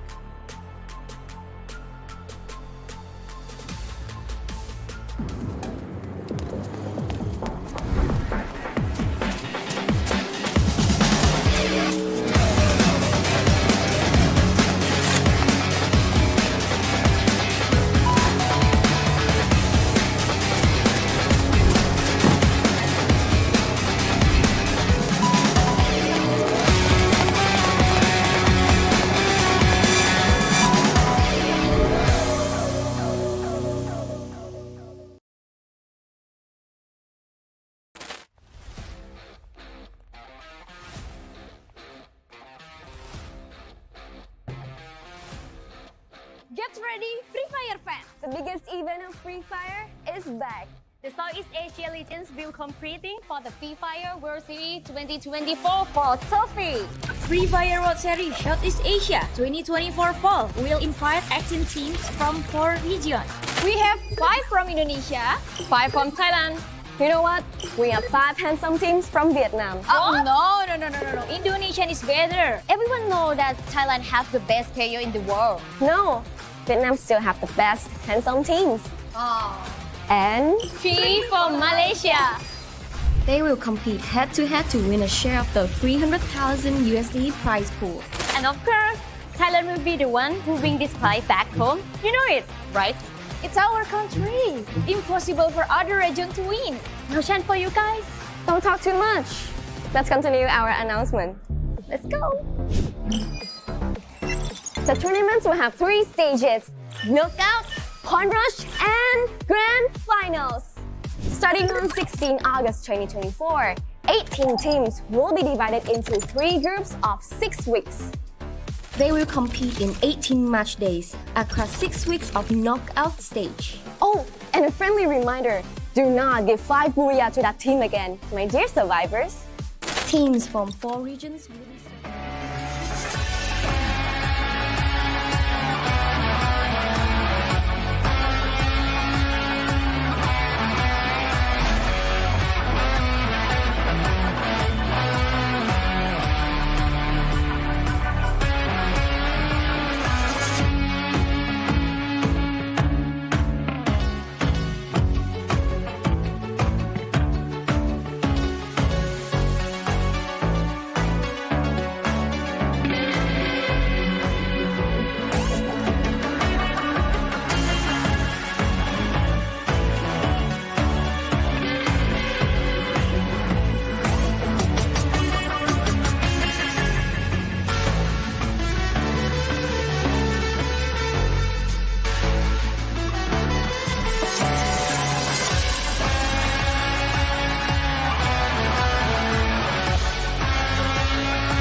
ready, Free Fire fans? The biggest event of Free Fire is back.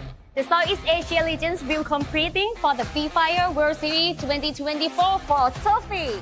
Free Fire World Series Southeast Asia 2024 Fall will invite 18 teams from 4 regions. We have 5 from Indonesia, 5 from Thailand. You know what? We have 5 handsome teams from Vietnam. Oh no. Indonesian is better. Everyone know that Thailand has the best player in the world. No, Vietnam still have the best handsome teams. Oh. And 3 from Malaysia. They will compete head-to-head to win a share of the 300,000 USD prize pool. And of course, Thailand will be the one who bring this prize back home. You know it, right? It's our country. Impossible for other region to win. No chance for you guys. don't talk too much. Let's continue our announcement. Let's go. The tournaments will have 3 stages: knockout, point rush, and grand finals. Starting on 16 August 2024, 18 teams will be divided into 3 groups of 6 weeks. They will compete in 18 match days across 6 weeks of knockout stage. Oh, and a friendly reminder, do not give 5 Booyah to that team again, my dear survivors. Teams from 4 regions will be sorted into 3 pools to groups A, B, and C. Each match day will feature 2 groups playing 6 matches in the following map order. For map rotation will be Bermuda, Category, Alpine, Rivalry, Nextera, and the final map that will be randomly chosen each day to keep things unexpected. At the end of the knockout stage, 6 teams will be eliminated, while 12 teams will move on.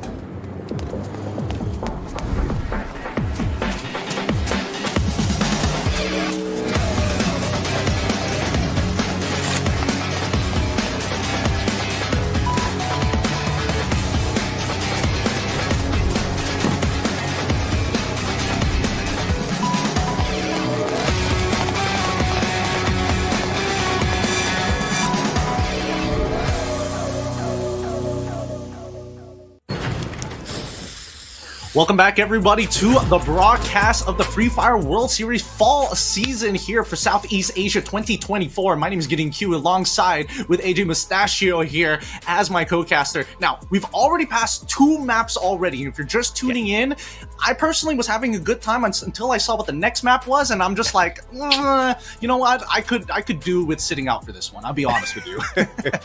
I mean, Alpine does get a little bit chaotic, especially with the early drops into places like Forest Red. But, you know, the biggest of the case here is who makes the mistake out there on the battlefield, right? Because we saw teams like Heavy with the potential to really mess up their own opportunity earlier with some of the rotations that they were doing. They were forgiven the first time. They kept being gifted the circle, but we didn't really see them in that final circle battle.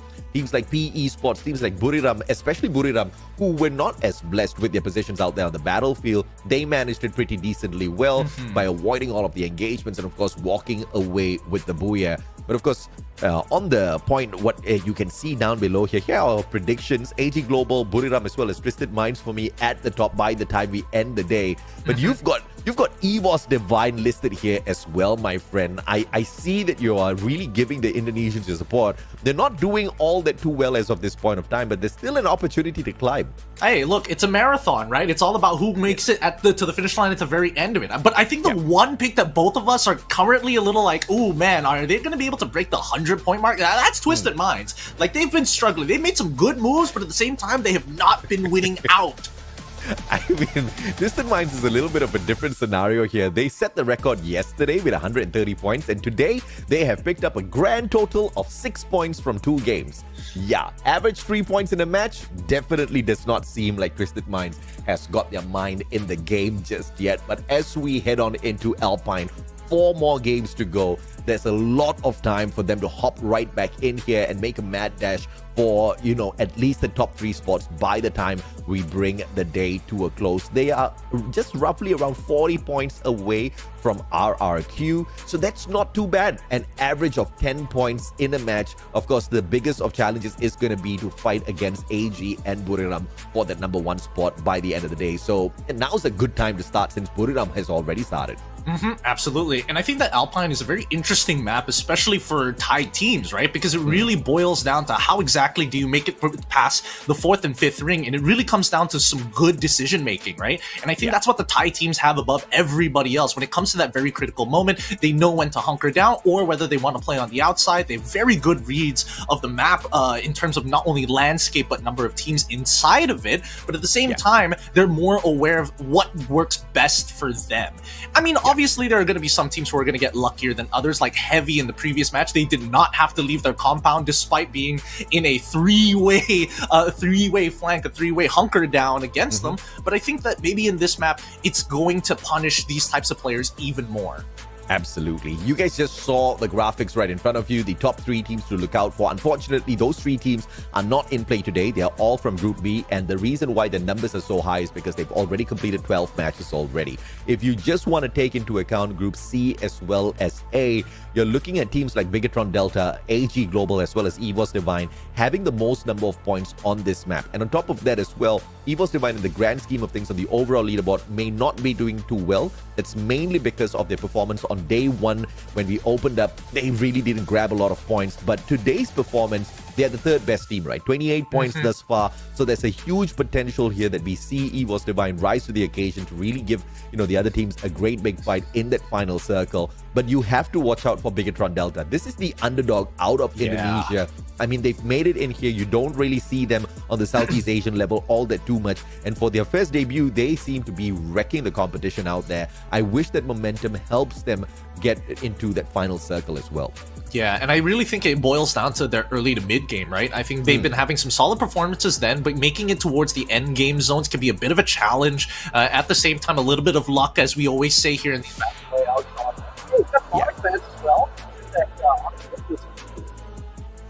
Up and have that extra fan support for this next map. Yeah, there's a huge probability that we have a all-out Indonesian circle at Alpine here for the final one. You're looking at Begatron, you're looking at EVOS Divine, you're looking at Indostars joining the fray as well. But either way, it's mainly going to be determined by the initial drops, whether or not they do have any hot drops out there on the battlefield, whether they do get taken out early. I hope not. I want to see an all-out Indonesian rally here in the cold map of Alpine as we set up game number 3. Let's see exactly what the flight path has got in store for us, Gideon. Yeah, I'm excited to see the flight path too, because we want that to happen. Hopefully we get a heavily skewed flight path towards the north, maybe the south, maybe the east, directly going vertically through it. Something interesting to keep these teams really encapsulated in one area. I mean, obviously we got to think about the ring as well, but first, the flight path, very standard. It hasn't deviated too much from the norm, always cutting right through the map. AG Global versus Onyx Olympus to open up the day. I guess the fans just want to give a little bit of extra entertainment value out there. Sorry, the players want to give the fans a little bit of extra entertainment value out there by performing super well at Vantage. We'll see how that leads them in a bit. Ekal, early engagement against WAG, and he falls. Bigatron Delta faces a little bit of a misstep early game here. Well, maybe they can recover, right? It's not. This isn't a caster curse. We totally didn't compliment them too much here. But let's see whether or not they're able to recover. That's the important thing, especially when it comes down to the early game of Alpine, right? You're not going to get. It's not likely that you're going to get thirded, considering the amount of space the map provides you naturally. But Kyung, if he can get at least a trade, just a 1-for-1, it'll be worth his time. You're missing out the fight between Onyx Olympus and AG Global that's happening off screen. A couple of revives coming through as well. EVOS Divine bringing back a player. WAG's Allen just missed timing that little approach. No backup from Cyrus, and now the final survivor has to play a revival somehow or other, or WAG is going to bite the dust a little bit too early. Xbor trying his best to get away. Spotted out by the team already through that UAV up in the air.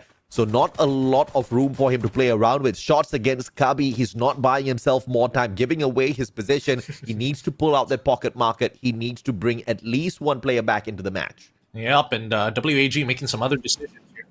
Wait, LBT ends up going down. I'm guessing the Recipe Esports are out of there, right? Sacrificial Lamb, but Vamos, at the very least, have won the position of the western side of the docks. And we're missing quite a number of engagements here just because of the sheer number of early engagements between the squads. Megatron continues the onslaught, and WAG letting the Dust X War out.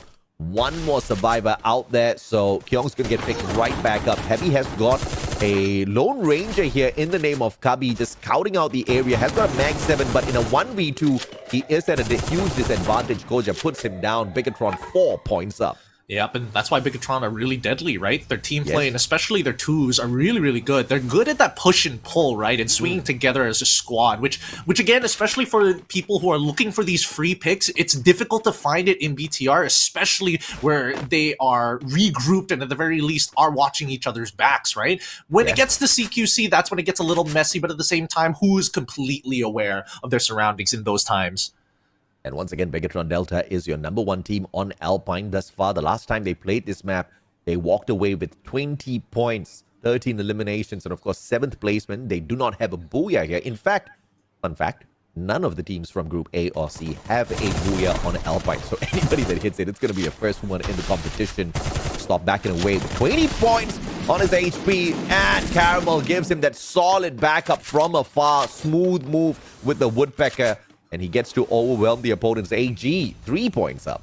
You know, now that I think about it, I'm actually kind of happy that Group A has successfly not won a map on Alpine. It's just a protest to say, hey, this map is kind of wonky at times. It's kind of wonky, and I think that hold on. Heavy a little bit further away. Evos Ray was able to take him out. They're pushing away, but at the same time, BTR from the last time we saw them are moving out of their own position to find the next ring.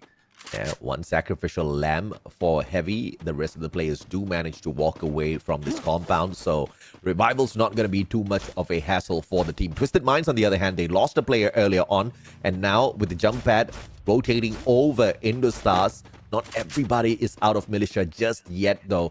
There's a potential the remaining players do get caught out by the Indonesians, and Indostars one of the better performers on Alpine, so Twisted Minds just need to be a little bit careful here. Diamond with a good flanking position, but now PE just gonna be ambushed. Nameless caught out, nowhere to run, and he gets dropped. Wang An will take an easy point for the squad.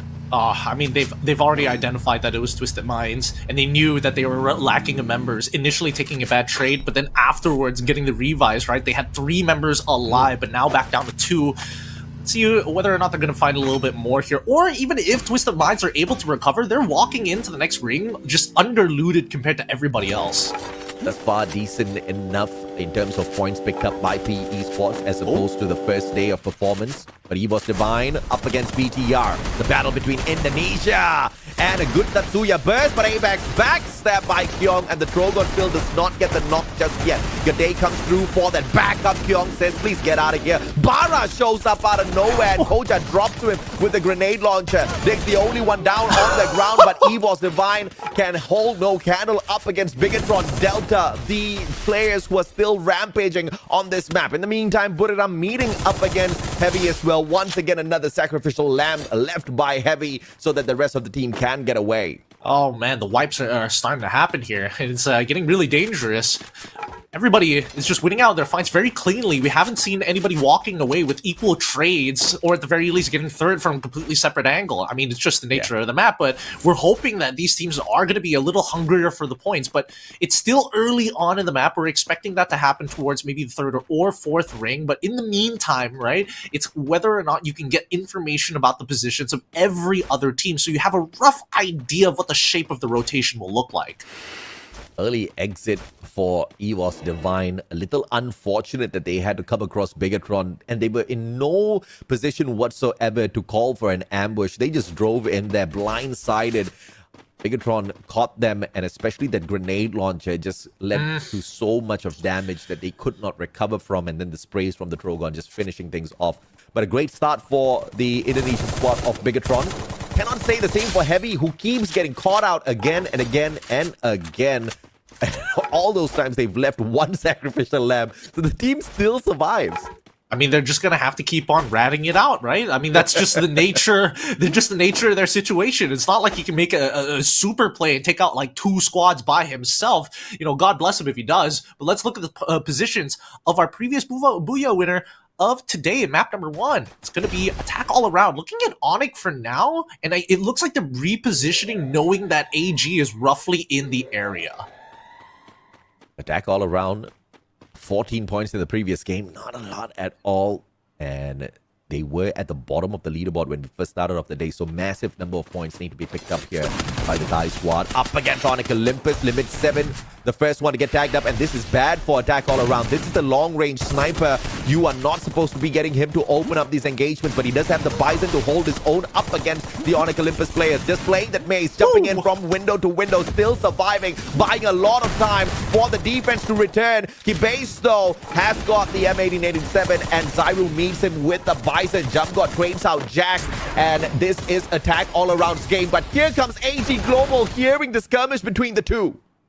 They want to third this so badly. They're going to take a southern side position on this. Oh no, the trades from Onyx is not looking good. Agree is going down. They've already found 2, and now they're going to clean up the rest and do on the opposite side. Overwatching the whole thing. This should be a clean and easy sweep for AG to pick up the rest of these points and attack all around, being the unfortunate victim. Ah, beautiful rotation by AG Global. Dew straight up took the position on the roof with the portal go, and that instantaneously put both the teams, Onyx as well as attack all around, at a very, very rough position. But thankfully, both teams had survivors on other parts of the map. That pocket market would obviously have come in handy there for those revivals as they got ambushed. So fantastic play by AG, but both the teams that did get ambushed still do survive. Onyx with just one final survivor. Attack all around still has one on them as well. So it's all up to the looting game. More coins, more survival capability. But as I say that, Onyx Olympus, they fall. Oh boy, I mean, talk about timing, right? Now we're going to see that. I mean, we've been keeping an eye on Vamos for a while now, and we did see the graphic earlier that BRU catching up in terms of the elimination score, currently at 4. Oh, they want it! Oh, what? They are just laying out those portal goals. 2 players in. Jonah moving on in for the shutdown alongside Get High, and they are holding back nothing at all. Kathizi with a quick purchase back onto Jun. That's going to be their insurance policy. Backs away. The first player to get dropped was Kathizi, and now he tries to run away. Tail touch between his legs, but could not even get to the portal goal. And Jun is going to be that one final survivor, all thanks to Kathizi. That purchase back keeps the Malaysians alive, but Buriram, what an ambush. Yeah, Buriram chasing them down, running them down, as a matter of fact, with a quick and swift ambush with the help of that portal, as if Vamos owed them money or something. It's crazy. And Twisted Minds now getting peppered a little from the opposite side from AG on the northwestern side of the map. Yeah, Twisted Minds cannot afford this engagement up against AG Global of all teams. Diamond out in the open. What a good blue wall. And I believe the time turner got pulled out there as well. Saming joins him. And the jump pad just leading all of the players right behind those blue walls laid out by Saming as well. And another jump pad combination will lead them much, much further away from AG Global. Now in a defensive spot, they can play that counter up against AG Global. Twisted Minds desperately need some points. AG is not an easy team to pick those off of. Yeah, AG is going to be fully looted at this point of time as well. As they keep on chasing Twisted Minds, like Twisted Minds had to use a lot of resources, right? That's 2 jumps, that's their time reversal as well. They've got to make sure that they can hunker down and get back their resources, or at the very least reposition. Yep, they find another portal once more to transfer themselves over, and they're out of line of sight from PE, who are looking down at AG. What a coincidence! Yeah, very expensive reposition coming through from Twisted Minds. 2 jump pads used, 1 portal go just to get away from AG Global. But now, with the presence of PE Sports just giving them a little bit of an extra advantage, AG does have the portal go. Beam Cypher across the battlefield, and now they take position right behind PE Sports, forcing PE to scramble. 2 players left outside the circle. The rest of them join the fray as well. And now PE just needs to deal with the nonsense that AG Global brings into Malaysia. This is disgusting. A great move coming in from AG. They exploited the fact that they didn't have high ground advantage, and at the very least, they waited for quite a bit before making this decision. But this allows Twisted Minds to walk in for free, and even Heavy getting that revive, he's noticing what's going on here. Does he really want to be here? Smart play by PE to take the second floor instead of staying on the ground floor. Now, if AG drops on in towards the second, they should be able to at least fight them off for a tad bit as they wait for at least another squad to drop by to play that interference. AG not being silly, not trying to engage early with PE Esports and give them the advantage, still trying to look for at least one knock before they do bring out that aggression. And the Blues gonna help out AG Global, laying out some damage on PE Sports first. Heavy does have a player in this whole equation as well who could steal away a couple of points. Cypher leading narrow. Instant execution is going to take him out of the equation. And it is PE Sports, one man down, walking away. Vending machine still in play here, so they can very quickly purchase a life back. Narrow gets brought back in. PE Sports ignores the whole situation as if nothing happened. Now the rest of the Indo Stars fleet just trying his best, but that's going to be a full elimination here. Bowing out in the 10th position. So we're heading into this next ring. We see that BRU and Twisted Minds in full engagement. Twisted Minds, can you survive this one? Get high down on the ground. A huge advantage for Twisted Minds, but Wasana out in the open. Saming has got no angles to work around with. No Riptide Rhythm breaking down the glue walls of Buriram as well. 10 eliminations in hand. Still finds the combination and connection with the Bison onto Exposi. Wasana absorbing some of the damage from the blue as well as Twisted Minds circles around from outside the zone. Just knocking down player after player with the marksman. Dew gets a double onto onto WAG from outside the circle as well. But with Jonah bleeding out, this looks rough for Buriram. How long can they actually hold out here?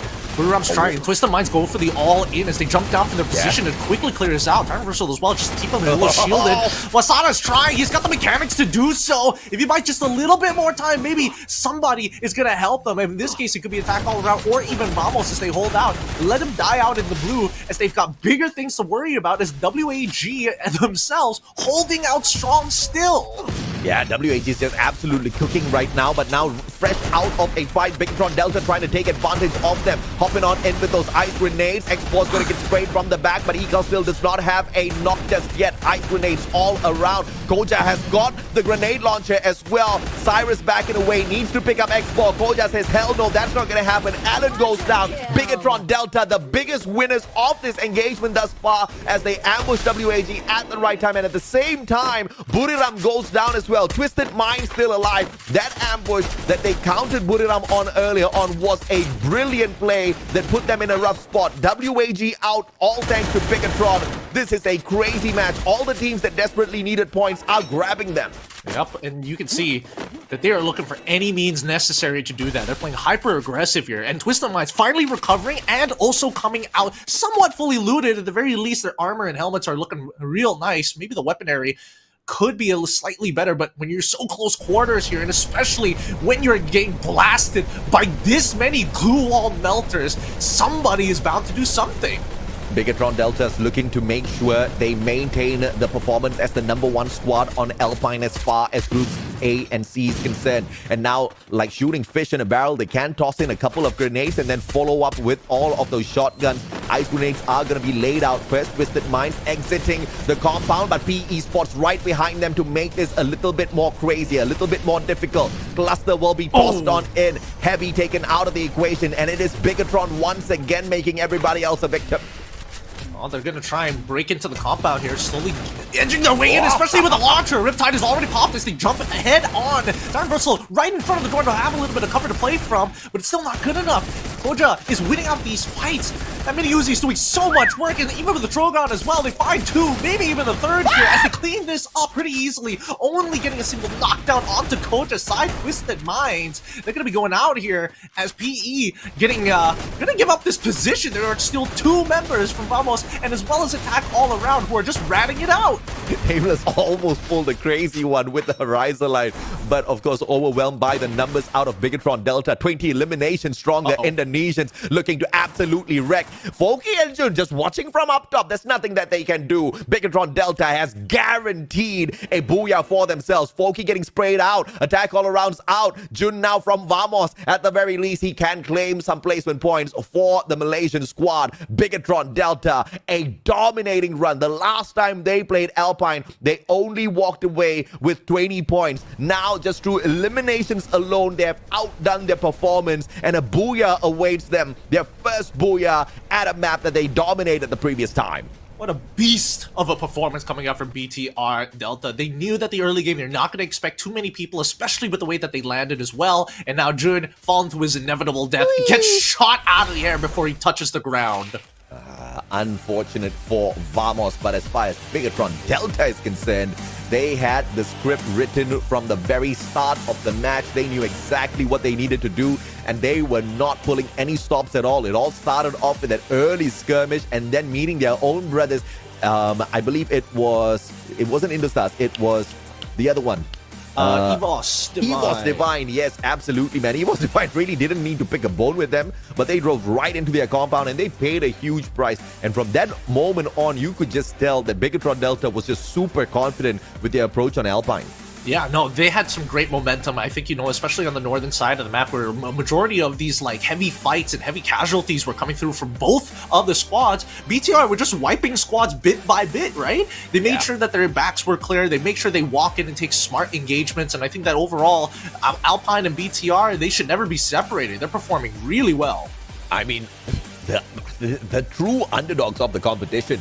They wiped out the second-seeded team from the Esports World Cup. They wiped out your ESL SPS Mobile Masters champions, which is Twisted Minds themselves. This Bigatron Delta was just doing so much on this game.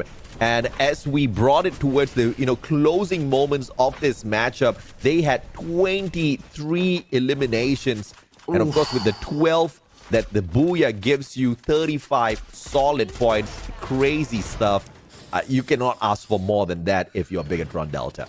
No, absolutely not. A stellar performance here in map number 3. And I mean, let's just recap the game, right? Early engagements here, as expected, not going to be thirded as often. The most you see is going to be just one person because, again, there's a lot of space in this map to loot out. And you want to make sure that you have some pretty decent weapons before you get into these types of conversations. And BTR, they didn't mind it, but I have to say that Koja, on this launcher, he is nasty with it. He's using it at almost CQC range, which is rather ridiculous. Yeah, no doubt at all. I think Koja might just walk away with the most number of eliminations for the squad here. The grenade launcher was just absolutely deadly. That's the same weapon that was used against Indostars. The same weapon was used against their brothers EVOS Divine as well as Twisted Minds later on. Remember, like we said, shooting fish in a barrel in a small little hut, that grenade launcher can pull off so much of damage. Even WAG, the ones that kind of wiped out a couple of teams prior to that, even Buriram kind of fell to their hands. Bigatron Delta had no issues whatsoever dealing with them. Yeah, no, and they also had the correct setup as well, right? They're able to kind of set up time reversal, and then especially when they have to like clear out these types of buildings, short, not really short, but small area huts, like you mentioned just now. That grenade launcher, like especially if you can creep it through between the cracks of the glue walls, and especially when you have that front entrance wide open, you have a clear way to tell the rest of your team, like, I'm gonna have some fun, and when I reload, that's when we go. Absolutely, man. And of course, Bigatron Delta currently the third best team that is in performance today, only to be outdone by Attack All Around as well as Buriram United Esports. But I want to hear more from Bigatron Delta themselves, so let's throw it over to Baby Lee on the Indonesian desk to see exactly what these boys have to say for their awesome victory. Booyah! First, and congratulations for Bigatron Delta! Wow. I want to ask first with you, Keong. Hi, Keong. Hello. How are you today? I'm fine. Okay. Your mic is okay? Mic? Okay. So I wanna ask about your opinion. This is the first time for Bigatron Delta to play in the FFWS SEA 2024 fall, right? So what do you think about timeline in the FFWS SEA fall? Because we have still a long time for knockout stage. Oke, kita mau tanya pendapat kamu. Ini kan pertama kalinya kamu main di FFWS SEA Fall 2024. Gimana menurut kamu timeline FFWS SEA Fall 2024 ini? Karena kan kita akan lama. Gimana menurut kamu? Ya kita udah gak masalah sih mau timeline lama atau gimana. Soalnya sebelum dari kemarin kita udah gak ada yang namanya rehat atau apa, jadi kita main latihan terus-terusan, nggak ada berhentinya. Wow, always fighting. I really like it. And you are the champion in the FFWS ID 2024 fall, right? So how confident are you to claim champion again in this tournament? Kamu kan kemarin pemenang FFWS ID Fall. Nah, seberapa yakin kamu untuk bisa jadi pemenang lagi untuk turnamen kali ini? Udah semestinya udah sangat yakin lagi, udah nggak ada berapa persennya lagi. He said we are very, very, very confident, 100% confident to be the champion. Oh wow, wow, wow. I'm so excited. Okay, so last but not least, what do you want to say to audience here? Oke, terakhir tapi nggak kalah penting, apa yang mau kamu sampaikan ke penonton di sini? Dukung aja terus semua tim Indo yang lagi bertanding di SEA ini. Semoga kita ngebalikin piala ke SEA nanti. Please keep on supporting all the Indonesian teams so we can get the trophy. Wow, wow, wow, wow. We will see later because we still have 3 games today. So, our caster, take it away.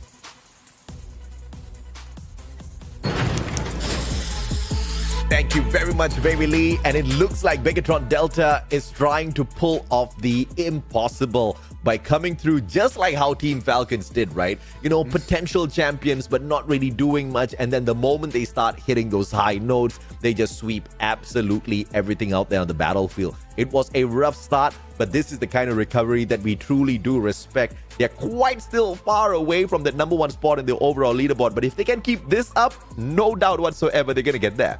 I mean, they got to qualify for the important stuff, right? One step at a time, and I love it, right? Because even from a player perspective, they're not overly confident. They're like, yes, we are confident that we can win, but we still have like a little bit of homework left to do before we can really close that gap. And I think, you know, today it's really showing that their homework is paying off. Yeah, absolutely. And of course, if you are the biggest dog, you're not really going to be fussed and, you know, looking at all of the performance of the other teams' approach towards the competition. You know what you can do out there on the battlefield. But if you're trying to catch up with all of the others out there, you know you are going to be putting in that extra bit of effort. Begatron Delta is doing exactly that. I mean, he says that he has been training, scrimming, non-stop, working hard to achieve what the team has achieved thus far. And it's clearly paying off out there on the battlefield. Their moves are super smooth. Their response time to certain situations that are just absolutely unpredictable out there is super solid. Toja's aim with that grenade launcher, super solid. A little bit of luck is, of course, thrown in there as well to find the grenade launcher out there in the first place, to get enough grenades to toss and chuck at your opponents. You need a little bit of luck, but they are making the best of every single moment.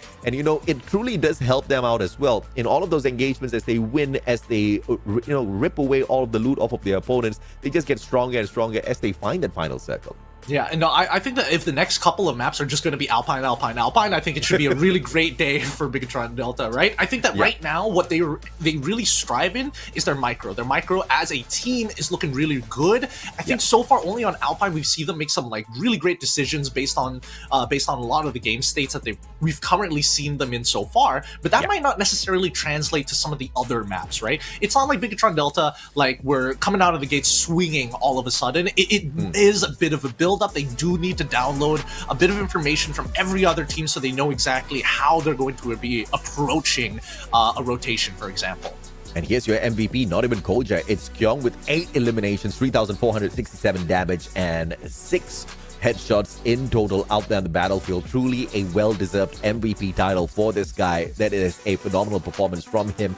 And here's the thing, right? He ran around with the Tatsuya, walking in with the Shani as well as the Awakened Andrew. And there's just nothing that you can ask more from him. He also runs the Antonio, the gangster spirit there. Extra shield points. You know he's super tanky as he's walking into all of these engagements. And he even walks in with the pet. Goodness me, what's the guy's name? Flash, and when he's walking in front, you shoot him from the back, there's reduced damage. He is the true tank of the squad. Oh yeah, it's definitely a different role. It's definitely a different role, especially when you are supposed to be designing yourself as the entry fragger. It means he's going to be the first through that door. If somebody is holding a tight angle, well, guess what? You're not going to be like insta-killing him as quickly as you would like. But at the very least, it allows that like first interaction to be, I can absorb the damage. The rest of my team don't have to take as much, and maybe they can look for a trait immediately after I walk through those doors. And you can see super performance from Diggs as well. Skoja, 7 and 6 eliminations. Look at the assists on all of these guys as well. Minimum assists on a player from Bigatron is 7. That's massive. Everybody's chipping in. They're playing together as a squad. All of their shots connecting. It's just devastating to meet a team that is on, just running through full steam across the battlefield. But as we take a look at the elimination leader, not a lot of the teams have really caught up. Deuce making his way up. If AG Global don't go back to their winning ways, he may not walk away with the Predator of Week 1 title with himself. Well, I mean, they're catching up. I still think that there's still plenty of time for them to actually dominate, but based on what we've been seeing, I think that AG had a much better map in map number 2 in comparison to map number 3 here, and even for Twisted Minds, right? We saw in that last map that it's just the game of recovery until you finally win and wipe out a full squad before you can settle down and say, hey, we're in to win this. Yeah, here's the beautiful thing for Bigatron Delta. Yes, they are very proficient at Alpine, but they're not too shabby on Kalahari as well. They're the 4th best team thus far if you compare groups A and C. The ones in front of them are teams like WAG, AG Global, as well as Buriram. The great thing here is all those few teams are not really hitting those high notes, of course, apart from Buriram. So there's a high probability that Bigatron Delta can continue steamrolling their opponents even in this next map. Well, I don't know. I feel like in this upcoming next map, it's going to be a little rougher, right? As much as I don't like Alpine, I think God has left Kalahari. And I think that BTR, if they continue their performance and to show why that they are the shining light of Indonesia despite this godless map, I think that they can really prove themselves to be a dominant force in the tournament. The distance between Bigatron and Buriram, who are in that second spot, the distance between the eliminations, Bigatron Delta really set themselves apart from the competition using this match. And of course, that's their very first booyah of the competition as well. Slowly but surely climbing up the leaderboard. This is your overall standing. Currently, the top 3 teams are all from Group B. We've got 3 more games to watch in action here, so there's still so many things that can happen. This leaderboard is definitely going to change by the end of the day. I mean, look at AG Global, just 25 points away from taking away that number 1 spot. And there's no doubt at all, AG's going to try in this next game. I think especially if the top seed is going to continue their performances, and despite having like some really rough early games and still making it roughly around top 5 and top 4 with a decent amount of eliminations, they should be able to start overtaking a majority of Group B if my math is correct, right? But this is dependent on average points. If they have a single bad game, they might not be able to overtake, but at least keep in contentions for top 8. Absolutely. I mean, on average, all of these teams that are looking to replace Group B at the top, mainly AG, Buriram, Twisted Minds, they just need an average of 10 points every game. And that's very easy to get. But then, as I say it, Twisted Minds only picked up 6 points from the first 2 games. So, I mean, I'm a little bit confused as to what Twisted Minds is playing at, because we've concluded 3 games already. They're currently sitting down at 17 points. So, yeah, something's wrong with the squad. The squad that just set the record yesterday with 130 are not feeling themselves today. Look, if you want to really go out of your way, maybe we can start doing predictions on the teams who are going to do well in the next map and see them utterly crumble against Caster Curse once more. But yeah. I think that especially when you are going into Kalahari, I'm more concerned about how the end game is going to work for a lot of these teams, because again, if the circle and a majority of the time it's not favorable to basically anybody, those end game rings can be really obnoxious to deal with, especially if you have multiple levels of elevation, 3 to 4 story buildings that have no windows, nothing, just completely exposed in all angles, but has a lot of height. Yeah, I've already given up expecting lesser teams in those final few circles, because the patch updates have just made it so possible for teams to survive longer on the battlefield. We see teams almost on the verge of wipeout, and then the pocket market comes in with a super save, last minute revival. The guy just runs around. You've got coin machines out in the open as well, so finding coins to revive even more teammates is not an impossible situation. And there are very specific spots along the map, and pro players know exactly where those free fire coin machines are. So they've just made it so possible for the chaos to play out on each and every single game. So there's just no way to tell exactly how these games are going to go. So, and that just makes it so much more impressive when teams can maintain that consistent dominance out there.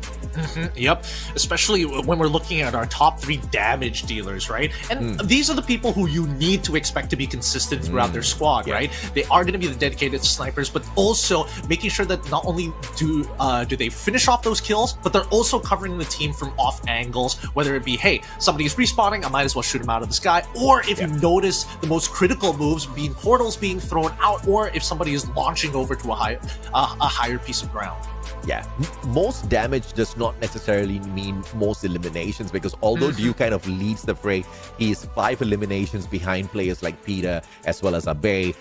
Even Saming is doing a little bit better than him with 33 eliminations in the competition thus far. And Saming is in play on the side of Twisted Minds. It's just that he's taking a nap. Saming's taking a nap. I don't know if he's going to wake up by the time we get into Kalahari. It's really hot there. You and I just came back from a very hot country, so I assume it's a little difficult to take a nap in Kalahari. I hope Twisted Minds shows us a very different side of themselves within the, of course, last 3 games. Yeah, I mean, bring your sunscreen. Make sure you have some lip balm on, because those lips are gonna chaff real quick, especially with the amount of comms that are needed in these final circles as we start heading on over to our next map. It's gonna be Kalahari, and personally for me, I absolutely despise this map. It is godless to me. It is the reason why most people put down the game and say, you know what, maybe being an atheist isn't that bad as we head into this. I used to hate Kalahari as much as you until they threw the grappling hook into the vending machine, into the pocket market, and now everybody gets to be Batman on this map, right?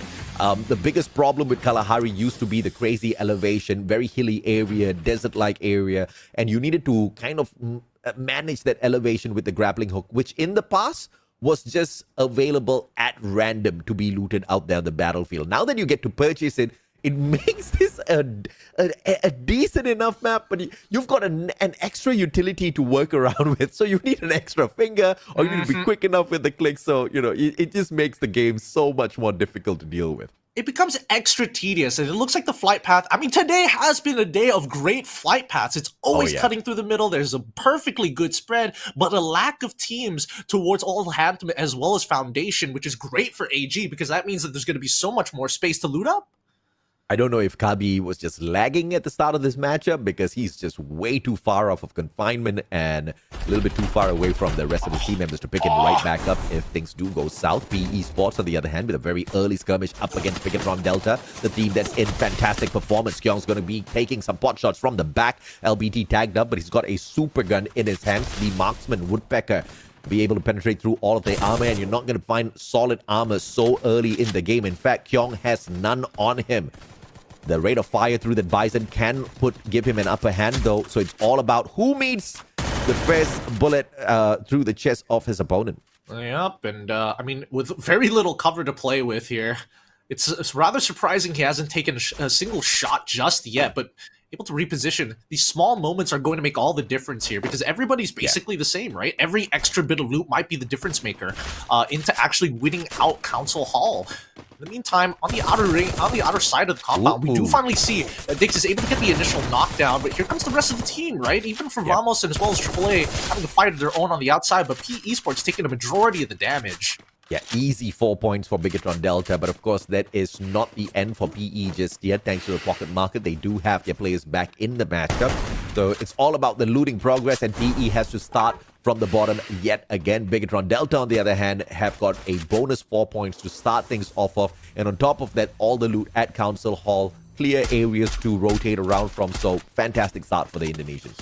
Yep, Vamos still trying to clear out the remaining members of DAC all around it. Wow. Great shots here so far from Jun, but here comes the rest of the thirds. Oh wait, it might just be a full squad of Evas. No, I see 2 so far. We don't know where the other 2 are left. They've already lost Jun in this engagement, and Vamos, they're backing off of this. What the hell, Kavi? He's the stray guy that dropped in the middle of all of this chaos, still managed to get a knock, but it didn't really turn the situation around, only slowed down Vamos And EVOS Divine wasn't close enough to take advantage of that surprise ambush by Kabi. So it will be Vamos still surviving, but out of the pen, into the fire, Onyx Olympus awaits them, and the ambush has kicked off already. Jack straight up towards the top, AC-80 in hand. McRory trying to run away as quickly as possible as Ramiel gets caught in between all of these Onyx players. Yep, and now even EVOS are realizing, hey, wait a minute, we hear more gunfires. We have the POI on our side. Let's just start taking ground. And Onyx instantly going to look at that front line and be like, no, stop. You don't get to go on a POI for free. Yeah, and there's a player from the side of Heavy watching the skirmish between EVOS Divine and Onyx Olympus. So the Indonesian brothers. Do they not see Ray? Oh, they do see Ray. They do see him. Trying to the best of each other here. The Drogon is finding a couple of connections, and Zairu! Ray did not see that one coming in a 1v2, and EVOS Divine slowly backing away, but Onyx says, no sir, you have started this, you gotta end it. Apex being ambushed, two sides, same time. Jack with the grappling hook right up on top, has got the Bison. Riptide Rhythm breaks down the defense, and PE off screen eliminated as well. And EVOS Divine not finding the better end of this stick as Gary gets revived for the side of Onyx. Full squad. Onyx Olympus, on the other hand, have had 2 casualties. And finally, Heavy wants some payback. They bring in that R1. They scan out the players. Jack on the ground. Let's see exactly what sort of damage Heavy can do now. Kibes is in so much trouble. He's got literally nothing to work with here as he's getting shot from every angle, and Artemis finally takes him out. Expert is just gonna chill for the time being while the rest of the members of EVOS Divine are gonna back out of there. With Heavy already taking the majority of that space, there's no more free kills to take away. Well, BTR taking on BRU in the middle of this compound. Oh my, is this where your luck runs out, BTR? Or do you show that you're not just here to play, but you are here to wreck even the 2-time world champs? Get High does find Kyong down on the ground, bleeding out already. Takes the final survivor. Can he hit that revival? Has got no coins on himself whatsoever. Jonah says, get out of here, BTR. Buriram is back to play. A great start for Bigatron, but Buriram ends their run. Yep, and here the Indo Stars already disrupting the revives coming in from Vamos, who is forced to actually split into 2 different directions. It looks like Juden and Ramiel are going to be trying to hunker down on their own, with their last remaining member ran off towards the opposite side. They're going to have to hunker down hard because instantly Juden gets knocked down from a quick reaction from Rafa, and 18 Deer is just looking to win this 1v1 all by himself, if not with Overwatch. I mean, this guy's just such a clutch player. Raf from afar helping out as well with the Woodpecker straight to the head, getting that headshot. Aiden Deer with the XM8 making that look so easy. Vamos just being toasted. Indostar smiling. But now yet another skirmish. AG showing up out of nowhere thanks to the portal goal right above Twisted Minds. I thought it was just WAG up against Twisted Minds. X-Posy trying his best to hold on, but down to the ground he goes. Dew hopping on into the battle as well. And Twisted Minds with the portal goal, they back away. This is just devastating, but AG Global only managing to pick 2. Now they turn their sights over to WAG. Yep. Oh, man, it's so hard to keep track of every single angle that's happening here, especially with the portals as well. WAG forced back into a corner thanks to the help of AG at this point of time. Now, it really begs the question, can they capitalize on this? Riptide has already been popped off. They're going to have to hold this elevation. Wait, Caramel? Yeah, he's taking a huge risk here. Spotted out by Cyrus. M1014 just needs one good pump. Doesn't find the player just yet. Backup is there. Caramel fights it with the grenade launcher. My goodness. The risk pays off. High risk, high reward. Now stop. Looking for Alan. Alan has no choice. He's rich. But where does he buy his players back from? Needs to find an opening. Patches himself right back up first. In the meantime, he does have X-Bob backing away. Alan is going to play the distraction. And he pulls the players on the side of AG Global the opposite way. Does he sacrifice himself with 1,600 coins in his pocket? It will be a costly one. Yeah, Artemis from Heavy in the middle of an engagement. Wow! What a great nade here. Great nade to take out competitors. Onyx still slacking behind. And Kibes going to be hunkering down in his own little compound while Xrod is on his way. Just watching him with a sniper rifle, hopefully able to find a pick before they get to his boy. Yeah, Artemis, chef's kiss with the cook on that grenade. Beautifully played. Now, Alan looking for an easy one. Stop, sidesteps, place it in and out. And he's got backup with Cyrus as well. Cypher with the Drogon. A couple of grenades can crush them, but Alan has none on him. So they'll have to bide their time, allowing AG Global a little bit of extra time to play that recovery as well. Glue Wall Melter gonna melt it down. Cypher plays it in and out once again. Alan will come for that backup. Cypher taken down by Cyrus. An instant pickup onto Alan, but has got not enough time. Due from afar. That snipe, long range shot will put the guy down, but that recovery is going to be sweet enough because they've got the numbers to play the glue wall. Yep, and coming back here, looking over at Indostars once more as the fight keeps on boiling on between Onyx and the rest of the world at this point. Indostars chilling in command post. They're very happy with this. They've already pushed Vamos away at this point of time, and I think they've got a nearby POI to work with here. A command post, everything's working out for them unless the ring pushes them in a different direction. Yeah, 3 games in, Indostars have only picked up 8 points. So yeah, they desperately need to survive, or else this is going to be a day that really makes them cry. Decent enough start, 4 points in hand. They just have to be a little careful to not get into another scuffle before finding that final circle. AG Caramel backing away, but this might not be a good position for him to pick outside the circle between 3 players of EVOS Divine. Yeah, he's looking down a firing range real quick, but once again, we come back to the Indostars, and yes, they did initially push Vamos out of their current position, with the majority of them having some decent long-range capabilities here. The poking game is going to start very soon between these 2 squads, but we have to wait until the full completion of the ring before they decide where's the next point of contention. WAG and attack all around outside the circle, but they're just hogging those vending machines. They want to spend this money before finding the next spot. Over at Command Post, on the other hand, Vamos taking spot. AG Global, who have an eye on them, but not enough space as Rainiel finds one off of AG. And let's just go. Oh my goodness, Cypher down as well. Twisted Diamonds finding another AG player. Things are not going great for the Thai squad. Oh, it looks like... Oh, Evosin as well as attack all around in the middle of this. And the in a completely separate area. Attack all around wanted to play on the outside of this ring. Not so sure whether or not they have enough time to get back in, but it's going to cost them some resources for now. We cut back to Vamos as he's... Again, it's not a war of attrition anymore. They're just trying to clear building from building. McGrory, he might just go down here. Yep, notices that 18-year gets shot from behind for the rest of his squad. And the rest of Vamos instantly purchase him back at the POI. Currently, at this point in time, both sides controlling 1 in POI each. And I don't think they're moving now that they know where the next circle is. I do not understand that push from McGrory at all, unless it was a miscommunication. I mean, you've got 2 Filipinos, 2 Malaysians in the squad. Communication's definitely going to be a little bit of a challenge, but they have been playing with each other for quite a bit, even in the past. So not so sure exactly what happened there. Perhaps the call was made, but nobody listened. Stop has his run in here stopped instantaneously. AG once again hurt, losing player after player. Potentially just 1 more left for AG Global out there. Yeah, and the rest of the teams need to start getting into this ring really, really soon. This is where we expect a lot of the bloodshed to actually start to reach its peak, right? We still have 37 players still alive, and Onyx still tanking the blue on the outside as they have to make a big rotation to get down here. And even from the north side, right, we still have EVOS Divine, who's just been chilling out here in the blue for a good bit of time, not having to move as much as Onyx. At the very least, we see attack all around against Vamos once again, high-low. But attack all around, just a better squad when it comes to the engagements. Vamos really needs to check out their very best here. Ungod, great sidestep away from all of those bullets. Pokey finds Jun.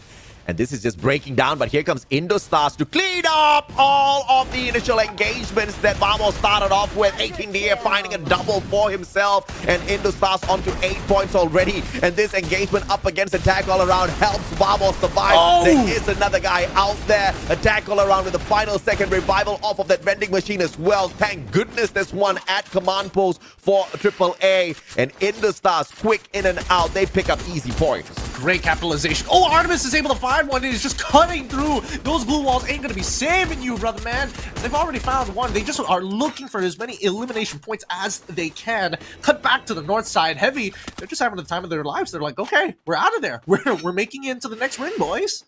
Yeah, the elimination feed is showing us that AG Global is hitting all of those revives, but as the players get brought back in, they're just being shot out of the sky. Way too easy for the survivors because the circle's just way too small. Not a lot of cover for these players to play around with on that revival as well. Unfortunate for AG. Now only left with 2 players, 5 eliminations in hand. Clearly not a lot of money on them as well. Evil's Divine looked like they're solid, but only 1 survivor left there as well. Buriram on a hunting spree. Onyx Olympus, Zairu spotted out already. 1 grenade just to crack the glue wall a tad bit. Out the window he goes. Jonah trying to cut off his rotation. Finds nothing. 1 beautiful grenade, and it is Moshi's AWM that finds the final bullet in. Oh, good prediction and movement here. Even calculating the bounce as well, just to make sure that he finds the most optimal angle here. BRU continuing to play on the outside of that circle. Let's have a full look at the map and see how it sees, because AG is coming in from outside, but Twisted Minds have a very good spot as we see the members of WAG in full engagement against them, right? And there's still people attacking them from the southern side, like Attack All Around, who's just trying to keep quiet for now, but if he can see a pick and can go for an elimination, he will try for it. Yeah, I'm on the Twisted Minds camp at this point of time, not because they are doing phenomenally well today, because they desperately need some points. A little shaky place, but I'm pretty sure a recovery is possible. Perhaps by taking down the AG player right behind them, they do stand a better chance, because that interference at the wrong timing could just put them in a lot of trouble. AG out as I speak of it. Diamond makes sure he gets the job done. Export down on the ground. A straight up fight against WAG, and Indostars just overwhelming them. This chaos is just going to the way of Indostars, and it looks way too easy for them. 12 eliminations strong. Raz needs to get picked up, but that's not going to be too much of a problem. But Heavy arrives to drop on the party. Great call, but it's not over yet. Heavy might actually decide to take this portal, and if they do, they have to deal with the rest of the Indostars, who have already set up a triangulated feed. Yep, they've already found one, and they want to continue a little bit more. Buriram spotting out all of this crazy chaos, wanting to have a piece of it as well. Now Twisted Minds has got the fight approaching their own house. Lean down on the ground. No elimination just yet. They need to get a good follow-up here. 18 Dia barricades himself in, which means he can't help out the rest of his team members. All Twisted alone. Minds. This is the 1v3 specialist, the clutch god for the side of Indostars. Can he get something done?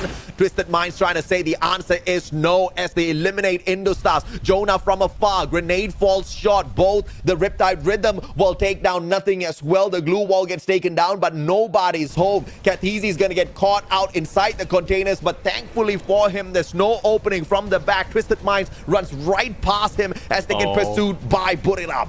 Oh, they don't even want to play on the opposite side of it, right? They're just heading straight towards the southern side, hoping that some of these stragglers might be able to give them an opportunity back against BRU, who have already taken so much space while still holding their back lines. Buriram, their #1 team on Kalahari thus far. They've already got 1 Booyah to their name on this map, and they want 1 more. Twisted Minds desperately needs 1 for themselves. Twisted can shut down Vamos. Indostars in the hands of Buriram, and as I say that, Buriram gets the job done courtesy of Jonah and his Strogon. Vamos and the Survivor. It looks like that container is the perfect hiding spot for Kathizi. Exposi looking for him. Oh, no. Finds nothing. Bison is there. Kathizi tagged up. Runs away, gives an easy one towards Buriram, and all of the ice grenades laid out. Moshi up top, but what can he do with that elevation? He's going to be looking down onto the members of Twisted Minds. He just needs to speak out, but they're already so close together. They've taken 1 down. With the help of Nameless, Get High already fallen. BRU, they might need to clutch this. They need to trade because they're getting overwhelmed by the morning. Seeming again as well as Expoxy. Could be the next to fall here.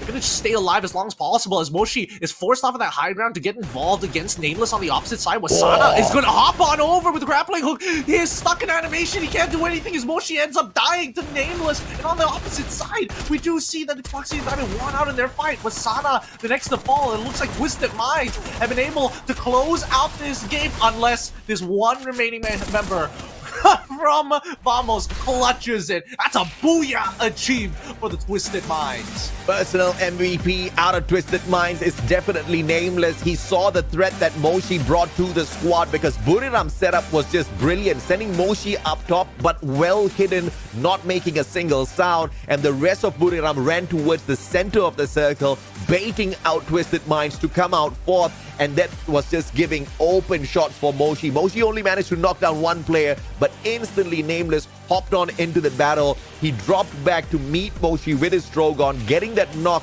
And of course, Wasana had to then take that upper ground, but Nameless said, no boy, not today. We desperately need the points, and Twisted Minds smiling ear to ear as they finally hit their first booyah on Kalahari, and on top of that, finally finding their rhythm once again in the second day of play for themselves. Yep, it looks like their fingers are finally warmed up here. Again, great decision making, right? And I think especially for Mochi, maybe a little, Mochi, he maybe got a little unlucky because technically the portal was right at the edge of that piece of high ground, looking down on the cargo. So he might not be able to have as much LOS as we thought initially, because you're looking at a pretty steep slope. So you have to put yourself in danger if you want to get some of these shots off. And I think that with the help of Nameless, finding that initial pick and then pushing him off of that high ground instantaneously, that gave such a big advantage to the Twisted Minds to take on their 3v1s, their 2v1s even, when they got traded.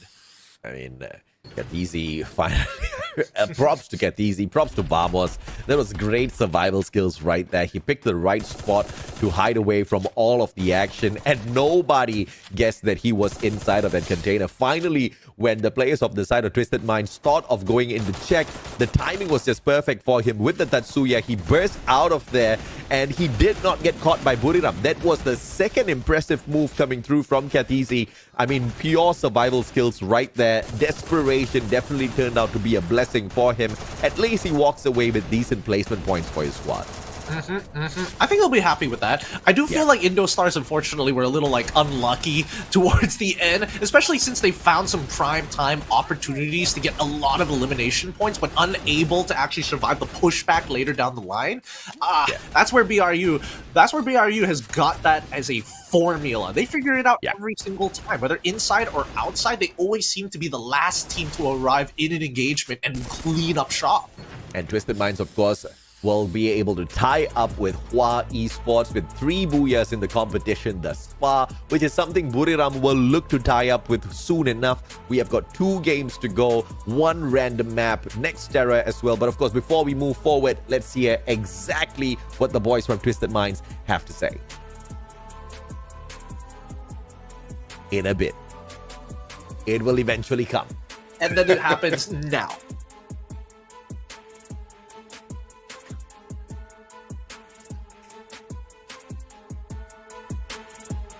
Hi guys, I'm Yuki and here with us is Nameless ครับ From Twisted Mind ครับ Yay! Nameless. What would you like to be called? อยากให้เรียกว่าอะไรคะชื่อ Nameless ครับ Nameless Nameless เลยเหรอ เรียกนันก็ได้เรียกนันก็ได้ ปังนันหรือเปล่า Okay จะบอกปังนัน Nameless first question is if you can switch or swap yourself with any other player in our league for one day, who would it be? ถ้าเกิดว่าเราสามารถเลือกสลับทีมกับใครก็ได้จากทีมไหนก็ได้ในลีก1 วันอยากเป็นใครสลับกับใคร อยากเป็นใครสักคนก็ได้ใน BAU ครับจะได้อยากเล่นกับบางเกตอยากรู้ว่าบางเกตคิดยังไงเล่นยังไง I would like to switch with anybody in Buriram United Esport because I want to play with Get High. Why you want to play with Get High? ทำไมอยากเล่นกับ Get High คะ ก็อยากรู้ว่าเขาคิดยังไงอะไรอย่างเงี้ยครับตอนเล่นจะได้กลับมาเล่นบ้าง I would like to know Get High play style so I can copy and follow him. Like how he think, how he his strategy, something like that. Okay, so you have a lot of experience in our league, Free Fire, all around the world. So I would like to know that which or any competition of yours that you want to be reprised. เนื่องจากเราก็ได้เล่นมาในหลายลีกของฟรีไฟทั่วโลกแล้วมีทัวร์นาเมนต์ไหนไหมที่เรารู้สึกว่าเราอยากกลับไปเล่นอีกครั้ง ก็อยากกลับไปเล่นก็ล่าสุดเลยครับ eSport World Cup eSport World Cup ทำไมคะ รู้สึกว่าทำได้ไม่ดีเลยครับรายการนั้น because I think we didn't play as we expect. Okay. Yeah, lower than our standard, and we'd like to fix that. Esport World Cup. So you want to be reprised that competition. Okay. Anything you want to say to your fan? And this is the last question. มีอะไรอยากฝากถึงแฟนๆไหมคะ ก็ฝากติดตามเชียร์ด้วยนะครับทำให้เต็มที่ครับ Please keep cheering us. We will do our best. One post before we go.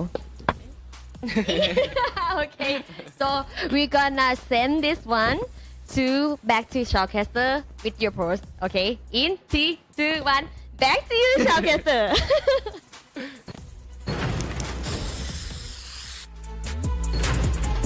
When you throw weak catch, and the most that I've learned out of this from Nameless is number one, he wants to be on BRU just to know get high, and number two, he's gonna change things the next time they touch EWC. And after a great map play, I think that where was this? Where were these guys during EWC? I know, right? They were the very first team to qualify for EWC. Unfortunately, at FFWS SEA Spring, they only took away the 6th spot, and that repeated once again at EWC, where they only managed to rank in 6th. But you know what? The prize pool was pretty decent, so they walked away pretty happy. But obviously, everybody wants to be champion. But before they can aim to be global champions, they have to dominate Southeast Asia first. Question is, can they bring their rhythm back? Yesterday, it seemed like it was very possible. Today, on the other hand, I've got questions in my head, but of course, Diamond will seek to answer all of those questions. 4 eliminations, 5 headshots through 1,558 damage. Nothing to scream about, but you know, if you're walking away with a booyah, recovering, I'm a happy man. Yep, and I think so far that just seems to be what the meta, the current meta is right now, right? It's either you play heavily aggressive in the early game, or when you get towards the mid-late stages of the game, you play for that positioning, you look for the right opportunities, because if you are caught not the last team to walk into a third, that's when it gets real messy real quick, and a lot of teams have not been able to pull themselves back out of those tough spots other than Twisted Minds. You can see them running 3 Josephs on this squad. The only one that doesn't run the Joseph is actually Sa Ming. He doesn't need it. Usually he stays away from the thick of the action. He's trying to snipe from afar. He brings in the Maro. He makes it a little bit more possible for the squad to shut down players up front with the Skylar and the 2 pumps of that Riptide rhythm. And Joseph has just been integral for the current meta, because A124 as well as the Homer was just causing way too much of disruptions out there on the battlefield, that Silver Spoon just allows him to negate all of those slowdowns and go out there and do what he does best. But of course, not massive number of points, which I'm a little bit disappointed with. I expected much more from Twisted Minds. I am an Asian parent at the end of the day, but 2 more games to make me smile. I mean, it's Kalahari, right? On our next map, definitely we're expecting Twisted Minds to actually do a lot better. This is a winning map that they have achieved, you know, a qualification through to EWC through, and I think it would be a little disappointing if they don't do well in the upcoming Nextera. But I think for the time being, right, Twisted Minds in this current position, the past couple of maps they've been having some pretty terrible starts, especially map number 2, where they really were just trying to recover until they found a place that they can hunker down and truly regroup. And I think it really just boils down to how their early game plays out. So very minute decisions need to be made for them overall, but for the rest of the squads, as we look at the overall standings, catching up pretty handedly to the rest of Group B.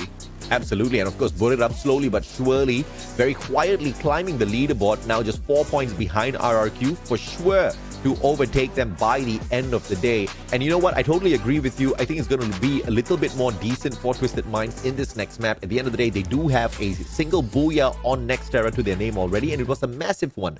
The last time they hit this booyah here on the map of Nextera, they had 22 eliminations, which was 11 more than what they picked off of Kalahari. If they can repeat that, it will be phenomenal. It will put them right back on the winning track. Yeah, we need to get them when they were in that mindset of reverse red, right? When they were playing during the SBS before they got picked up later down the line as Twisted Minds for EWC. That's what we want to see here for the upcoming map. Absolutely. But of course, we're going to take a quick short break before we head on into Nextera. When we come back, Nextera as well as a random map for all of you guys to enjoy. For now, don't go anywhere. 5 minutes and we'll be back.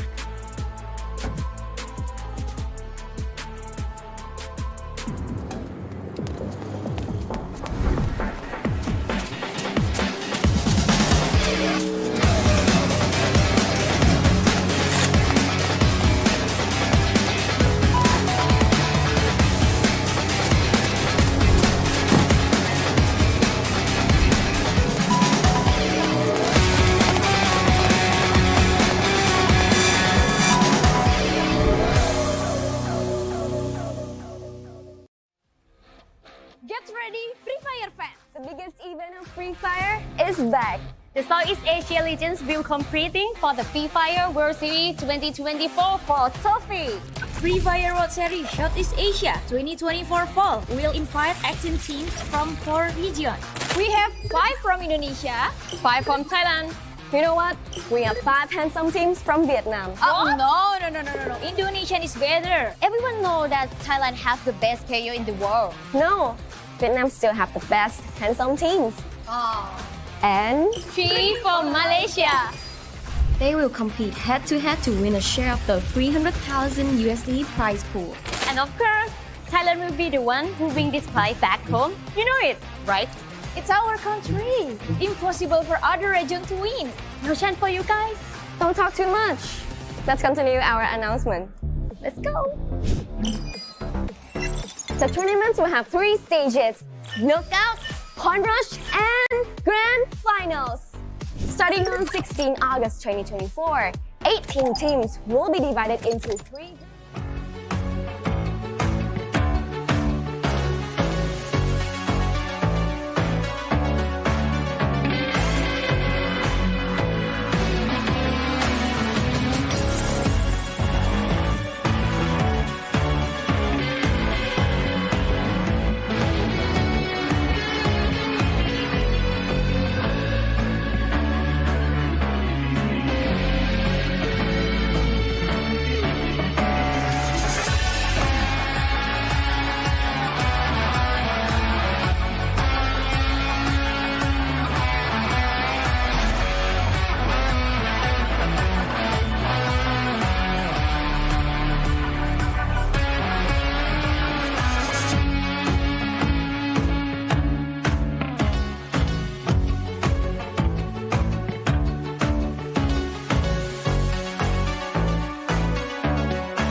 Đây là các team của chúng tôi nhất định sẽ chiến thắng. BE Sport, WAZ, Heavy, God of War, Hua Esport. Hãy đón chờ thất bại đi. Macam tu je jenis power dalam kandang ni. Inilah pasukan kita. Espen, Toda, Vamos Esport. Hey Indo, jaga-jaga ya. Korang akan rata dalam kandang sendiri. It's time for me. ตอนนี้เวลาของผม Đây là lúc của chúng tôi. Ni waktu kemenangan kita.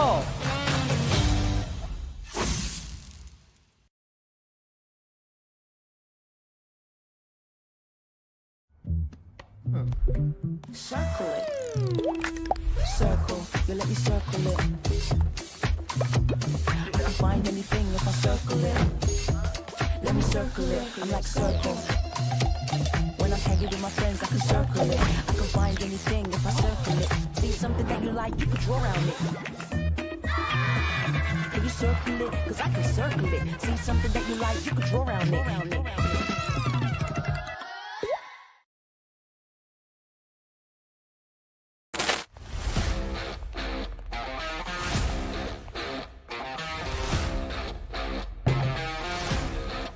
Get ready, Free Fire fans! The biggest event of Free Fire is back. The Southeast Asia Legends will competing for the Free Fire World Series 2024 for trophy. Free Fire World Series Southeast Asia 2024 Fall will invite 18 teams from 4 regions. We have 5 from Indonesia, 5 from Thailand. You know what? We have 5 handsome teams from Vietnam.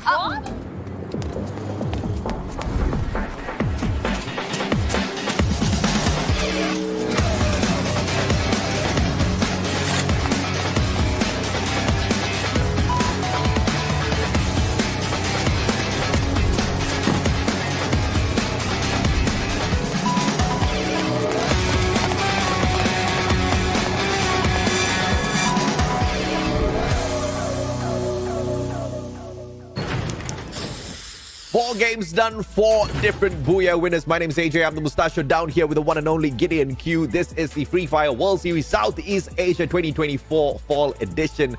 And it looks like some Titans just must fall. Twisted Minds almost slipping up, but finally hitting a Booyah. And now they get the blessing of heading on into a map where they've already proven to be quite a Titan. We get into Next Terra. Yep, we've already predicted 2 out of the 3 potential teams who were, well, expected to get a Booyah, but you know, you're hoping for AG, I'm hoping for Evo's Divine. Maybe one of them could steal away a map this time around, but it really depends on their overall performance, because Next Terra is not an easy map to play. Yes, in terms of elevation, it really starts to get rocky once you get to the northern half of that map, but up till then, City Landscapes is a comfortable spot for a lot of these teams to actually play through.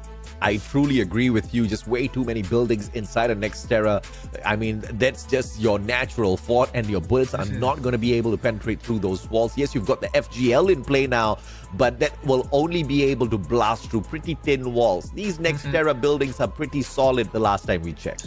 Yeah, they're pretty thick overall. Real thick with concrete, as the kids say. But I think this is where we're really going to see a lot of these teams who have, like, you know, they're lacking decision-making skills, or at the very least being able to assess a situation, because I think they've proven that micro-wise, a lot of these teams, when they're in the right mindset, can actually take on some of the bigger teams, some of the bigger predators here in the league, if they are regrouped, cool, calm, and collected. Next Terra needs a perfect balance between the two. Bigatron Delta, they performed really well on Alpine. They were on the upward trend until, of course, they got removed from the equation a little prematurely up in Kalahari, only walking away with 4 points. In Purgatory as well, Bigatron only managed to walk away with a single point. The 35 that they hit at Alpine seems to be the only thing sustaining them as they try to climb this overall leaderboard. So this is going to be a big question as well on whether or not this Indonesian squad, the underdogs that came out of nowhere, became the champions of Indonesia, now trying to be the champions of Southeast Asia. Can they have their miracle run continue? We'll just have to wait and see. As far as the top 3 for this map goes, the first 2 teams you can ignore because they are from Group B. They're not playing today. Twisted Minds is there, but they've been having a horrible day, so this just means a good news for everybody else who's trying. It feels so funny to say that Twisted Minds are having a horrible day right after they got a Booyah on the map that mattered to them. But hey, if they're gonna do, like, you know, 2 Booyahs in a row to kind of say that, hey guys, we're still the top dogs in this competition, by all means, go ahead. Because I think that a lot of teams are up for the challenge, right? The fact that Twisted Minds weren't able to win out in the first few couple of matches because of some unfortunate circumstances, but still are able to pull through, just goes to show that the decision making is still correct, maybe not their execution, which we're hoping our top 3 headshotters here are able to make a difference. And of course, based on the current meta, everybody's rocking the Trogon 49, 42, 41 headshots. These guys are just way too accurate with this pump action shotgun. You've got the triple burst out of each and every single click. And clearly, these guys have got really quick thumbs to be able to get those solid aims. But of course, the biggest of problems here for me is whether or not Diamond is going to have to continuously find those heads. Because yesterday, you see, when I say the Twisted Minds is not having a great day, I'm not comparing them to any other teams out there. I'm just comparing them to their own performance off of day 1, where they hit 130 points as opposed to the 40 points that they have walked in here with. I mean, I do agree that I was the exact same person that said they need 10 points average per game, but I did not expect them to take me so seriously. Yeah, man. I imagine that Diamond, when he goes to sleep, all he sees is himself standing over him in a different jersey, just going like, what are you doing here? What are you doing with yourself? He wakes up in a cold sweat and he's just like, no, I have to beat him. The only way the Twisted Minds can be defeated is if they lose to themselves. Yeah, absolutely. And of course, at the moment, they are losing to themselves. You can look at the top 3 assists as well. Cosq, one of the finest backup players out there, rocking the Woodpecker. This is insane. Okay, Cosq is usually a CQC player, always rocking the shotgun. Last season, he tried to pick up the sniper. He should not pick up the sniper all that too much. But this season, he's rocking the marksman and he's not doing too shabby. In fact, he's leading with the assist through the Woodpecker. Maybe that's the difference, right? He was like, you know, sniper rifle's a little too long. Like, I'm already good at CQC, so this is like a good in-between. Yes, absolutely. Better rate of fire on the marksman for sure, as opposed to the M82B or the AWM, which gives you a lot of lag time in between. Of course, Cosq is very used to the lag time because he usually rocks the M1887, the double barrel shotgun. You cannot miss those shots, or else that downtime between your reloads will be long. But with the AWM, he needs to keep his distance with the opponents, which he's so not used to, right? He's very used to getting up close and personal with all of them. But it's great to see this is exactly what time and patience will get you. If you fail in one season, nothing's wrong. Just continue practicing and you're soon going to be able to dominate. I love seeing exactly what Cosq is doing out there with his adaptation. You know, I bet he picked up the Woodpecker because of that rate of fire, because if he ever picks up an AWM, he just sees the world differently, right? He's a CQC player. He's looking at the world at 240 frames, so time feels extra slow when he's waiting to clock his gun to get another shot off. Absolutely. And of course, players like Cosq are so dangerous out there on the battlefield because he's already won with the meta with the shotgun. So he's going to be able to rock those throw guns very easily. But being able to bring in the secondary as a marksman makes him super lethal mid, close, as well as long range. So he's just that perfect player which you do not want to come across. And of course, that makes Falcons very, very dangerous. But of course, as we set up this next game, it's going to be Next Terra. Let's see exactly who hops into an early battle so we can laugh at them. No, we were talking about Cosq and the fact that he's great short, but he's also good at mid to almost long. Nextera is the perfect map for that exact type of situation. Yes, he is not the one playing, but he's definitely checking out these games with the Galaxy 24 Ultra. I was promised an inheritance, and unfortunately, my family is not rich, so I got a Galaxy S24, and that was already good enough. I don't need $1 million. That phone is enough to set me straight. Bigatron Delta, very cheeky with the drop decks towards the very corner of Intellect Center, and Museum's going to be holding Buriram. Usually the rotation from Buriram would be from Museum straight into Intellect, so Bigatron better hit a quick hijack of all of the loot and then get away, potentially towards Twin Bridge to meet off with Indostars. But in the meantime, there's an early skirmish here for Heavy and Twisted Minds on standby as well. No surprise. Heavy continuing to try and do the heavy lifting in the early game, right? As we continuously see him, see this team get into early engagements as soon as possible and then kind of make decisions off of the results of it. But they also like to play for that information, right? You can see them. Yeah. They're spreading out. They're trying to figure out who else is in the vicinity. They definitely saw Twisted Minds fly down with them as they start loading back up, but there's plenty of space to play to loot up first before they get into the engagements.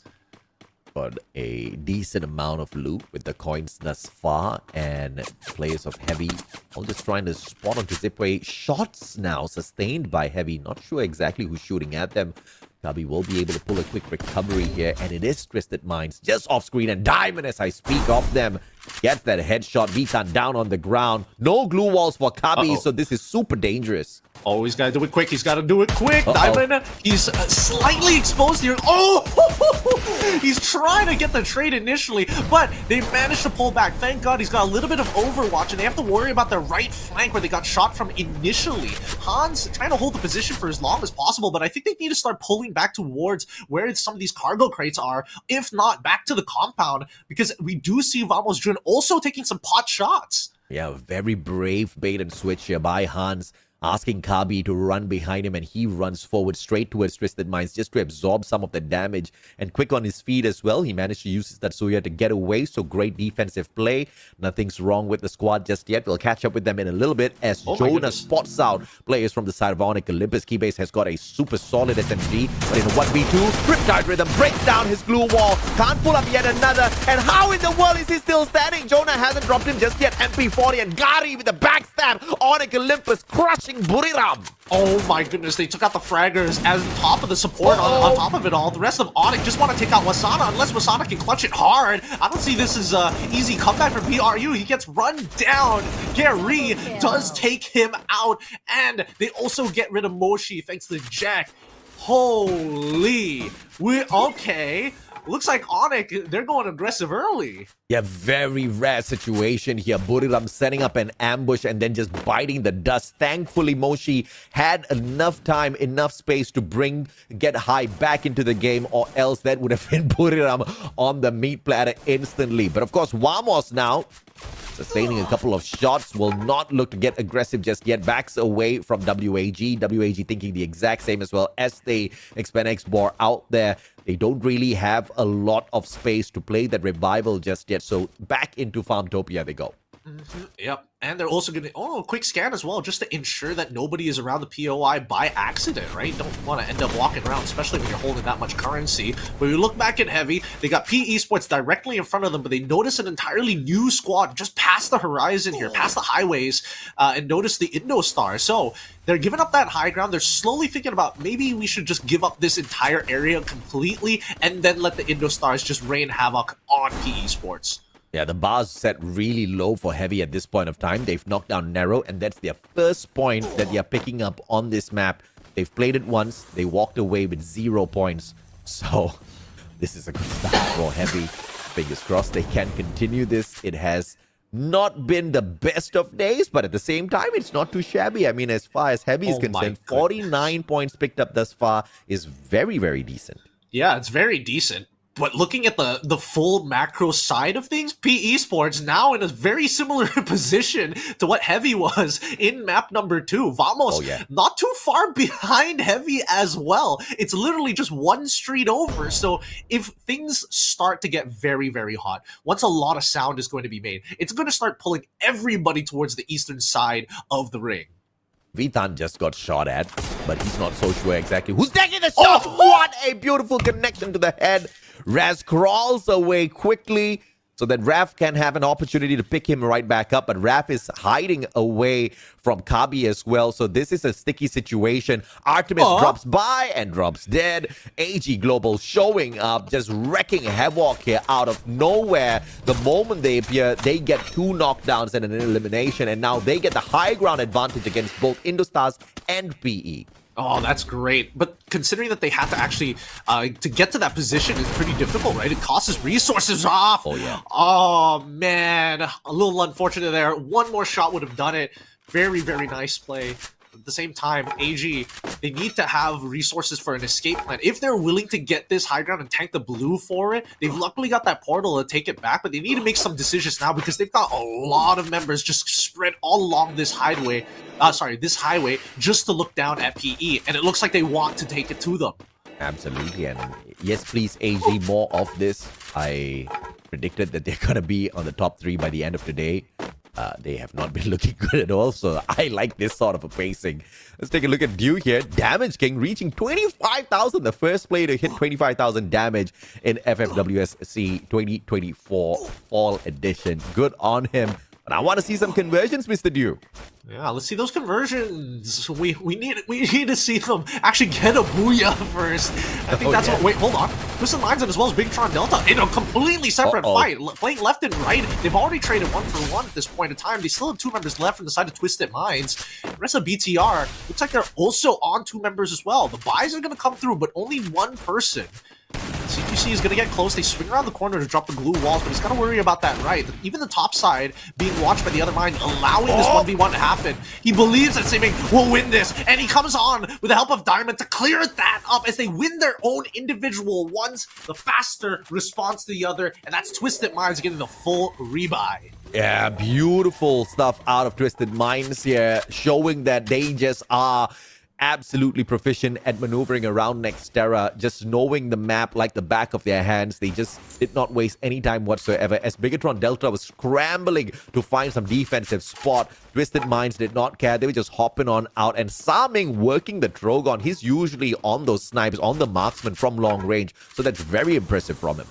Yeah, I mean, he's doing really well, right? But we come back to AG, who is still currently playing towards the northern west side of the map so far. Yeah. The ring has pulled, and more importantly, it's coming to that third ring. And the big problems start to occur for a lot of these teams. Once we start getting to that fourth ring, we're expecting bodies to start dropping. But more importantly so, Nextera is one of those few maps that inner ring teams do have a slight bit of an advantage because it's much easier to hunker down and pull away. But it really depends on what that final ring is going to be. Because when we look outside of the ring, out in the blue, Twisted Minds, they're literally looking to farm. Poon God, Jump God, Leem, they'll take anybody.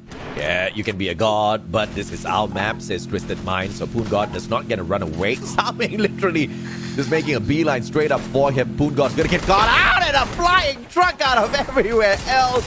Diamond straight up to his face. Saming whips out his woodpecker, drops him from afar. What a combination. And they're just picking up 3 points outside the circle, but they cannot underestimate the rotation of the other squads. They have to buck up and start circling on in to look for a decent defensive spot. Just like AG, they will have to deal with a little bit of damage that the blue gives them as they're stuck now in this compound up against PE Sports and EVOS Divine.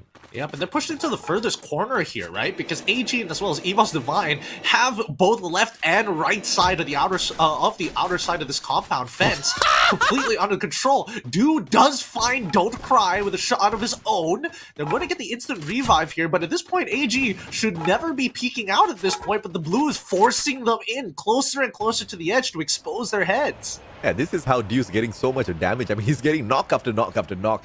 The conversion's not coming through. I mean, he's desperately looking for the Predator of the Week title as well. So he's got 2 more games to get the job done. He's not too far away from it. But if he doesn't find these conversions, then it's just going to be ripped away by Peter by the end of the day. And Peter's not even playing. Well, let's see how long he can hold on for. AG is still in a pretty tight situation, but the worst part about this is even if they wanted to bail out, there's a good chance that PE Sports is going to do something about it. So it really boils down, can they finesse their way in so that they can get one of the two teams to actually collide with each other, start taking pot shots, start opening holes of line of sight, just so that they can sneak through and maybe find a way out? At this point of time, 3 players are fighting for the Predator of the Week title. It's Saming from Twisted Minds, Wasana from Buriram, and Yu from AG Global. So these last 2 games is really going to pretty much determine that. And Onyx Olympus making sure Saming doesn't pull too much out of this one. So yes, you do have a Booyah on Nextera, but perhaps this time you can share, they say, as they eliminate Twisted Minds from the race. I'm just assuming he has, like, the stream opened up while he's competing. He's just like, nah. He is not going to get Predator of the Week. Don't you dare. But they shut them down handedly. And I think that now that Twisted Minds are out, this opens up a lot, considering that these teams who have been hunkering down on that northern side, especially since they've been playing Inner Circle, like Heavy, have found a very nice spot to hunker down. And they're praying that if the circle does pull, it will pull towards the right, towards that northern side. I mean, I just really regret saying something sometimes. I just said Twisted Minds need to take, like average 10 points. They're like, sure, Mustachio, no problem. 10 points is exactly what it'll give you game after game after game. I want massive games from them now because they are really falling apart, falling behind the rest of the competition. And some of the teams in front of them are not even playing today. Like, why esports is just sitting and watching them, like, they're just wondering, like, when are you going to overtake us? I mean, these teams have been consistently one-upping each other. I'm sure it's eventually going to get to that point. Yeah. But for now, I'm just glad that, some of the other teams, Vamos, for an example, getting a bit of a confidence boost. They've got 7 eliminations already with all 4 of their members still alive. And the same goes for Onyx, except they've got 11 eliminations. The last time we've seen a full alive team with 11 eliminations was Bigatron Delta in map number 2, where they were actually able to close it out. But for the most part, BRU getting peppered consistently. They're like, we want to be in the circle, but at the same time, we don't want to be the first one there to make first contact. And Heavy's like, well, the ring didn't pull to our side, so we're gonna push everybody down towards you. It's a very impressive run from Vamos thus far. 7 eliminations already. Pretty rare for Team Vamos. So we'll see if they can keep this one up as Onyx Olympus needs to squeeze in. But before they squeeze in, they shut down WAG first. Great shot with that XM8. And now next victim on the menu could just be Vamos as they go in for the push. Heavy, on the other hand, will be avoiding engagement, circling around from that left-hand side. But they should come across PE Sports and AG if they continue with that direction. Oh, the timing of that cutaway. They just saw the heads of PE Sports. Now, BRU are kind of in a lot of trouble here. A lot of the members getting bombarded by these things while Onyx is putting up their own front against Vamos to try and squish them even harder towards BRU's side. They're looking for any kind of stragglers, but Vamos, at this point of time, they're holding the fate of both of these teams. Whatever they decide to do is going to inevitably affect one side. Oh, Buildup fighting 3 teams at the same time, laying out all of those blue walls behind them and shooting at Evo's Divine Wall, the opposite side of the map. I think they need to focus on both Vamos as well as Onyx Olympus, but Vamos helps them out by using the portal gold, backing away from this engagement. And Heavy, on the other hand, from up top, focusing on shutting down Vamos. But Artemis is not going to get a lot of connections with that LMG from a distance like this, so he'll just need to bide his time a little bit more. Well, let's see how much time they're going to buy, right? Because I can understand from BRU's perspective, we might as well try and clear our backs during our downtime of hiding behind this cover. With all the one-punch man skins so far, we're waiting for that right serious punch to clean up the rest of these teams on their side of the map, because it doesn't look like, wait, hold on, PE.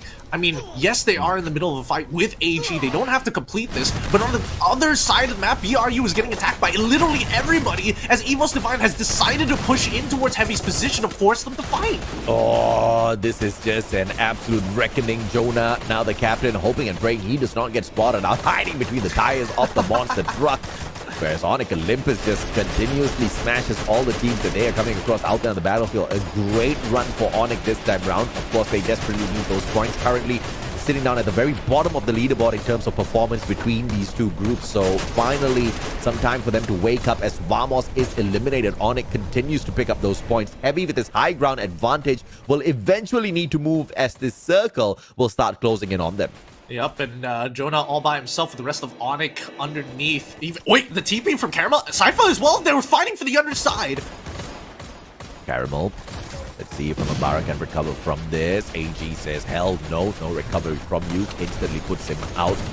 And Kabi, although he's the greatest blue wall breaker out there on the battlefield, Buriram could not force him to break more as the final player falls as well. Onyx Olympus, slow and steady rotation, looking for Heavy. Grenades being cooked up as well. Gary delivers one in, and the cluster finds no connection. Can the second one get a little bit better? Answer is no. Heavy backs away, so the blue wall melter finds no one as well. Oh! Here comes the monster truck, and Gary knocked down by the circle. All thanks to Apex and his crazy play, but the monster truck on fire now outside the circle. And Tatsuya's Rebel Rush helps him survive for a little bit before Hans puts an end to that. Onyx, 19 eliminations strong, looking to absolutely crush the competition.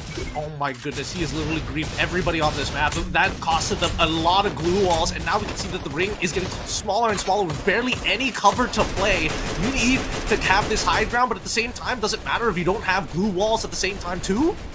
Onyx Olympus, if they can pull off a booyah here, it will be a phenomenal one. Thus far, throughout the whole day, past 4 games, they've only picked up a total of 27 points. This game alone can exceed the 27 picked up. Kibase, though, bleeding out on the battlefield. Jack with a fantastic knock. M10-14 for the win. Onyx Olympus, 2 more players up, but up against Heavy. Hans is there. He's trying to patch himself right back up. Time Turn is going to be pulled out as well so that Onyx Olympus can find some recovery. Glue Wall's going to be keeping Heavy back. Cyro with a hop up. What a shutdown with the Drogon. Kabi trades him out. Jack still standing. 24 eliminations. And Onyx Olympus says, we are here to back the big one. What a booyah. Woo! We knew it was between the two. It was either going to be Heavy or it's going to be Onyx. They both had great positions. They both had to play around each other and just waited out to the very end. But Onyx Olympus just clutch up just harder when it came down to that final moment where the ring disappears entirely. I mean, 4 games and they only managed to walk away with 14 placement points in total from 4 games. This one game alone has given them the 12 from the Booyah, and they had massive number of eliminations. I believe somewhere around 24, potentially even 25. And through the 4 games, they only collected 13. This was a massive game for Onyx Olympus. 27 from 4 matches, and with this one game alone, they have shattered the record that they have set within the day for themselves. This is a phenomenal jump towards the top, but it is not going to be enough, of course, to be in the top 3. But to get out of the bottom 6, this is decent. And yes, know your place, baby. That's the message for Twisted Mind. This Booyah doesn't belong to you.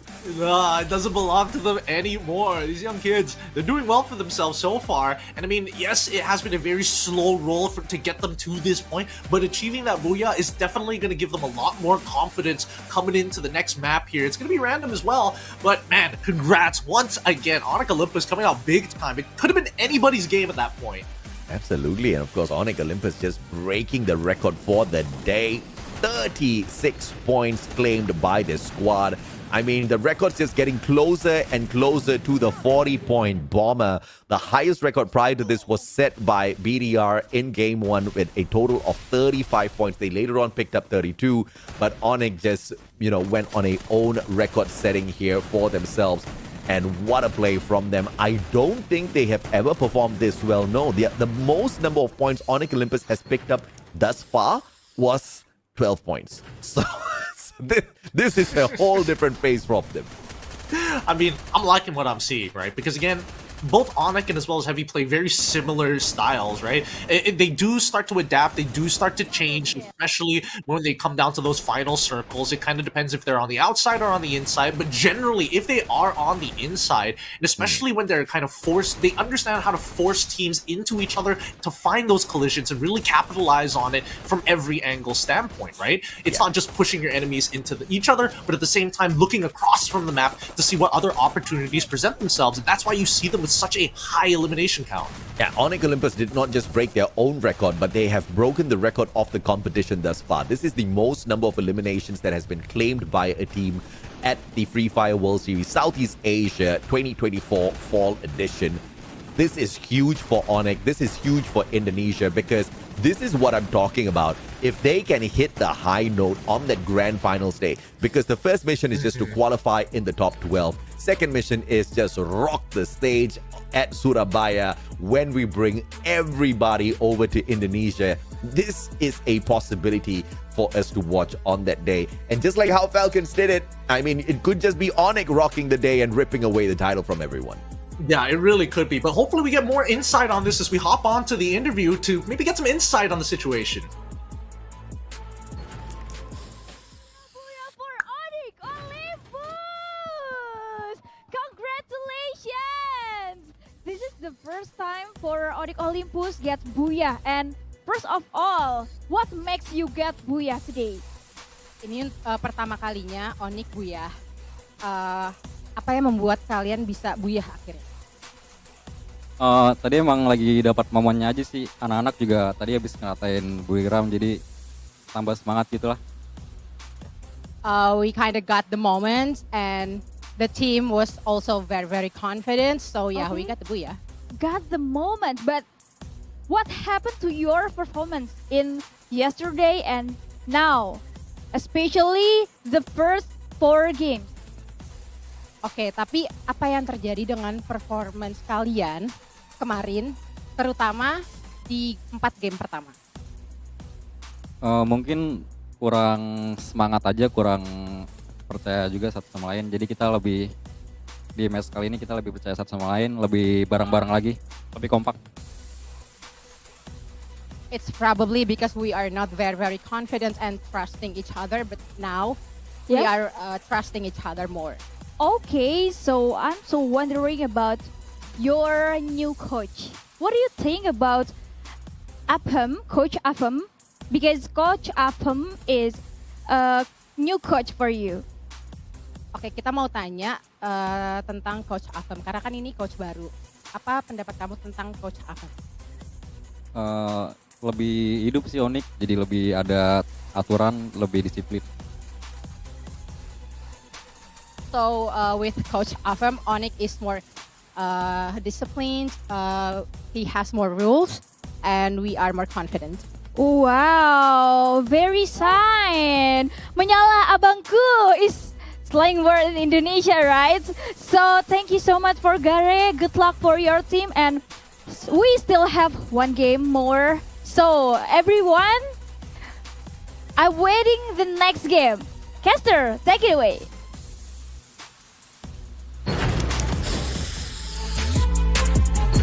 And there you have it. You heard it from the man himself. You want to get more booyahs? You got to check out the pro player lifts. More discipline. More hitting more shots. You know, the atypical things. I'm ready to become a pro player. Give me an S24 Ultra. Right now. We can do it. We can do it. I I'll would swap love to out. see you try, dude. I tell you, when I started playing Free Fire, so many people were telling me like, oh, dude, you're casting for this game. It's such an easy game. You know, only kids play the game. It's got auto aim. You know, nobody plays Free Fire. It's too easy. So I was like, okay, all right, let me try. I got wrecked. I got so wrecked. There's no such thing, okay? Yes, it helps you. There's like some aim assist, but you really got to master your movements out there. That's why you see all of these crazy jumps, those hop-ups, and Kalahari just makes it a little bit more crazier with that hook gun. And, you know, to be able to master all of this chaos, to be able to set a record after struggling for so long, I mean, props to Onyx Olympus. But this also shows with how the meta has really transformed over time. It has taken the power away from teams like Buriram, who've been able to constantly dominate, and given some of that shift over to the other teams, as long as they're able to really set that success up for themselves towards that final circle. Yeah, and I think, you know, a lot of that in the patch itself has been like changing it to make sure that there's a constant reason to be kind of expanding the territory that you usually have. If not, people can just easily hunker down and they have no reason to fight whatsoever. But then you need a good balance of that, right? Because teams like Onyx Olympus, and especially for Gary, he needs to be able to see the entire map to understand the situation going in. You don't want to throw yourself in the very first engagement, but you need to maximize your points somehow. So it's either you fight for these stragglers or you really capitalize, and as you heard in that interview, he found that moment.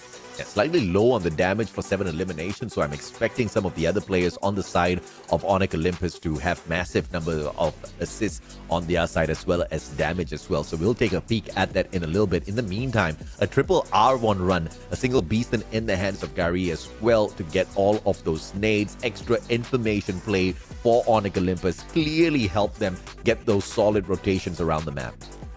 Yep, and these solid rotations, they need to be calculated every single time. You need to make sure that you are well, there are some teams who prefer to have surveillance inbuilt into their composition. Others just prefer the raw combat power. So yes, there are some gives and takes there when it comes down to like how you kind of walk in with the setup. But let's have a look at the damage, right? Because it's going to be Xru being the top damage dealer on top of Gary being in second place. So I think overall, majority of the damage has to go to tanking glue walls as we look at the Elims leader. Saming, finally at the top. Yeah, man. I mean, they got eliminated a little bit too early, but Samik's like, look, let me just win my own battles because the Predator of the Week walks away with some extra cash in their pocket as well. So even if they don't end up in that #1 spot by the end of the day, at least Samik's going to be able to buy the team a little bit of a dinner when they take a break across this week. But looking at the performance of the teams thus far, it's a little bit of a surprise as to how Buriram has been able to maintain their consistency. They are the best performing team for today, 90 points across 5 maps. I'm really curious as to where we get dragged in right after this. Yeah, no, I'm curious to see where we're gonna get dragged in because now that again, for newer viewers and anybody who's just tuning in, some of these teams perform a lot better on certain maps than others, right? Thai teams generally are going to be the more dominant forces here, but we have seen some of the Indonesians as well really step up.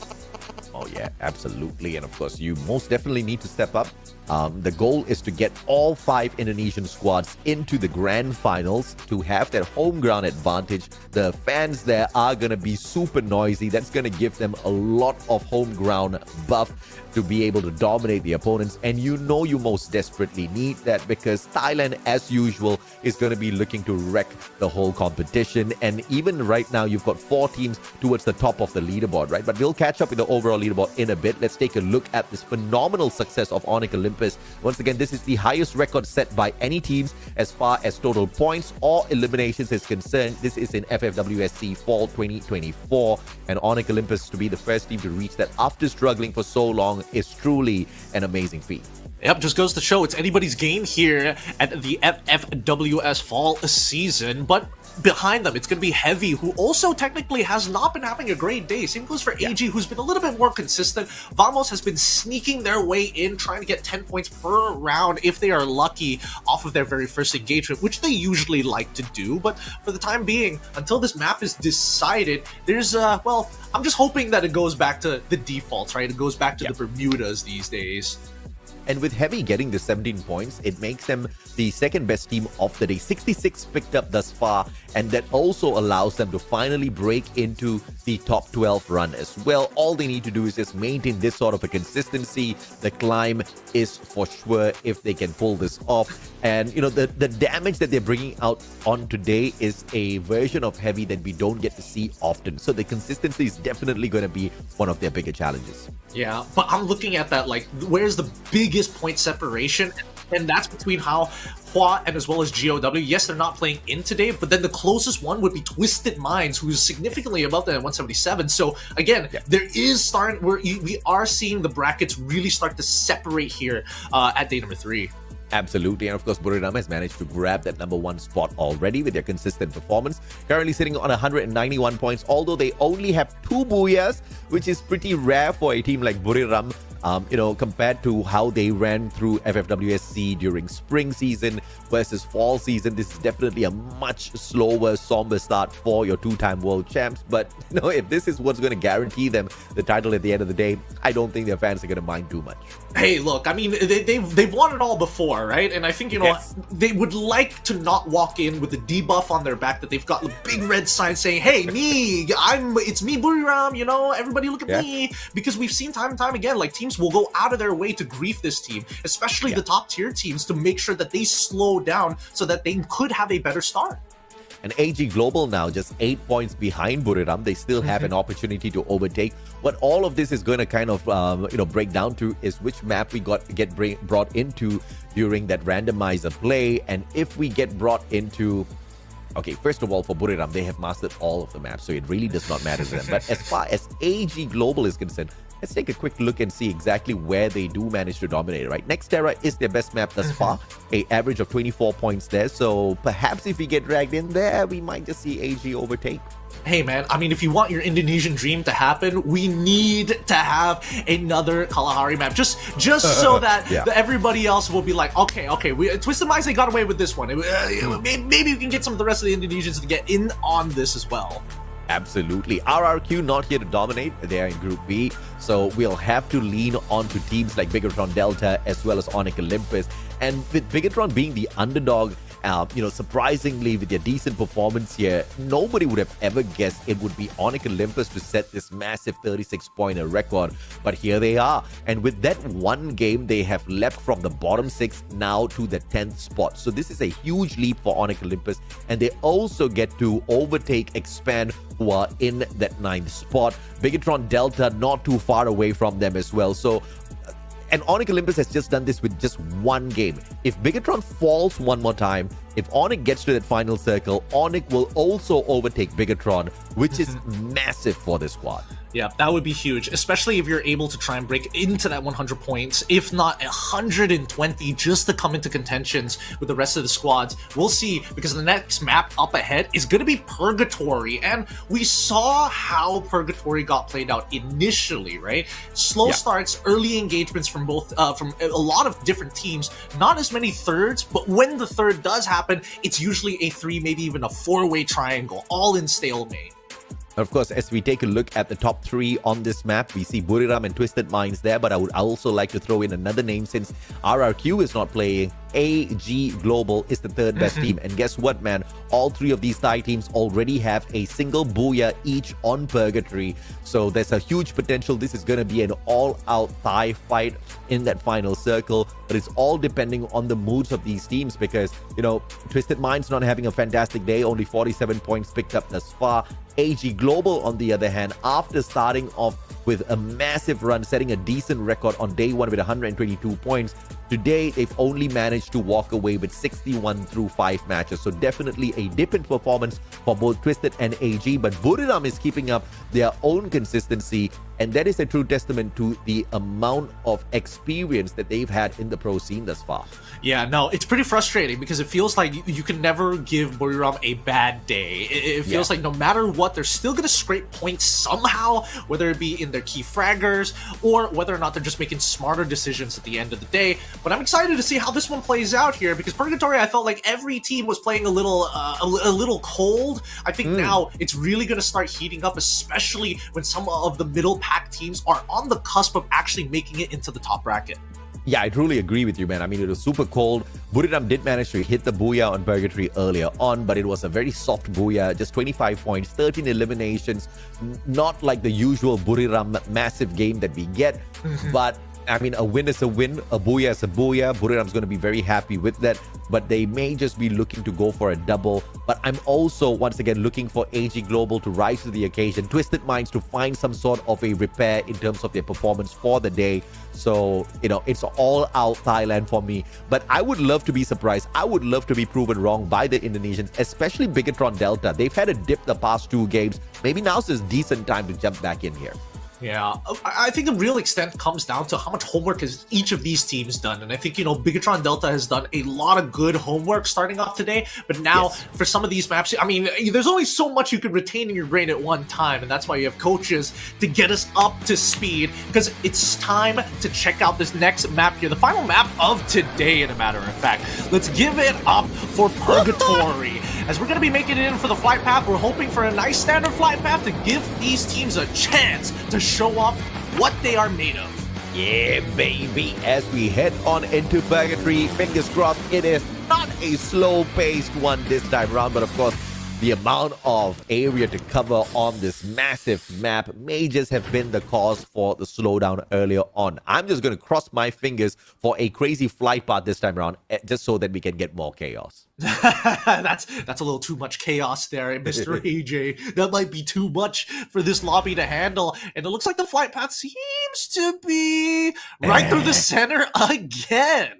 We have been having a perfect day of like the most even, most symmetrical flight paths here at FFWS. I don't know who's handling the flight paths, but this person's just way too kind. No chaos, no fun.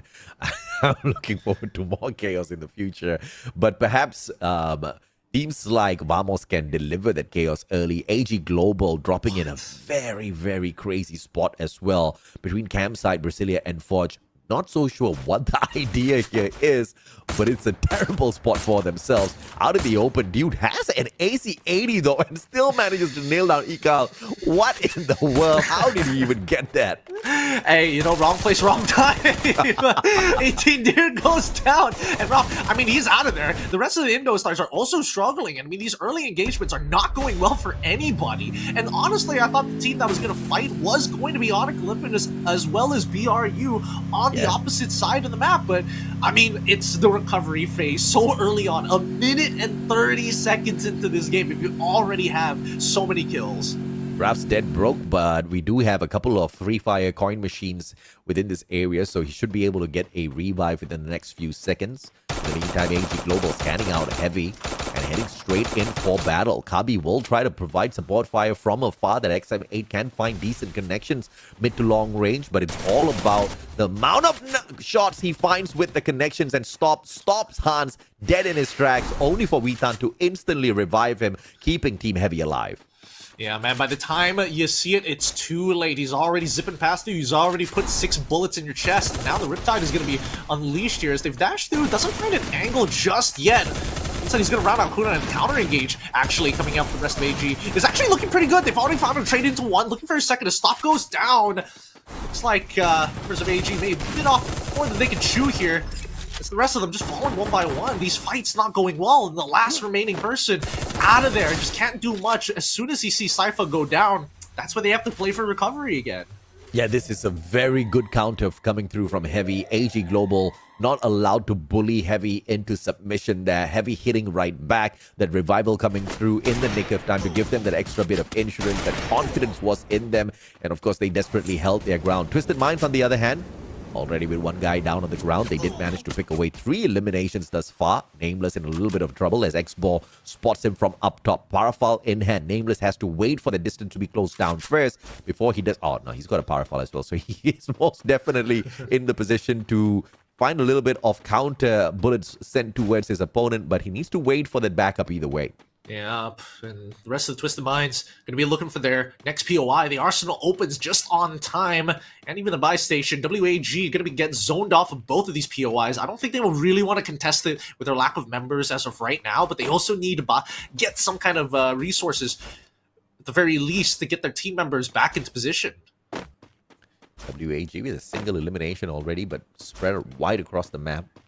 This is a very big risk as they try to find this rotation. No vehicles in front of them at all. And they're heading straight towards the compound of Twisted Minds. Saming and Diamond on standby. Exposy joining them as well. Not looking good for WAG if they continue to be widespread like this. Yeah, it just goes to show that Twisted Minds, they're aware of WAG's positioning. That's why they're calling them back, reinforcing their spots, forcing WAG further and further away. The real question is whether or not WAG actually wants to rotate from this side of the circle. There's actually plenty of space to play with. It's unnecessary to go up against the Twisted Minds like they did earlier and losing a majority of their members, so might as well just chill out, and it's Vamos. Vamos indeed, 18 deer. They are just farming on the Indonesians. They started off the game up against IDS and they're still continuously hunting them down.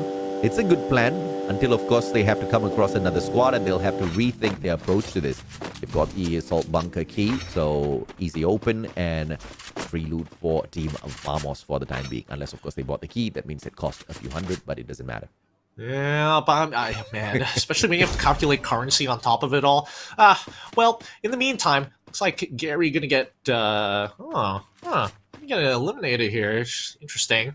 Looks like he will be able to get back his stuff anyways. But I think for the most part, right, that's the southern side already locked down by Onyx Olympus, and they don't necessarily have to come out. Looking at the opposite side of the map, though, it's going to be EVOS Divine, and PE, Don't Cry, is trying to get out of the vehicle. And he's brought in a friend with him. It looks like they have no choice but to all-in engage.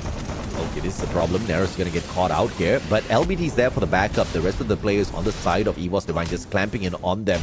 PE Sport, the 2 players that we saw in the vehicle, a little too far away. And slowly but surely, they are making the rotation. Ray has been traded back with the FGL. And LBT follows up. Good day down on the ground. Apex shut down as well. Barra, the final survivor. 1002 in hand. Goes in for the quick purchase. And he manages to bring Ray back in here before he continues the shots towards PE Sport. Great recovery, courtesy of Bara.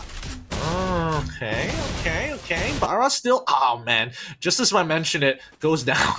And the rest of Onyx Olympus still chilling, but it looks like Heavy... Oh, my.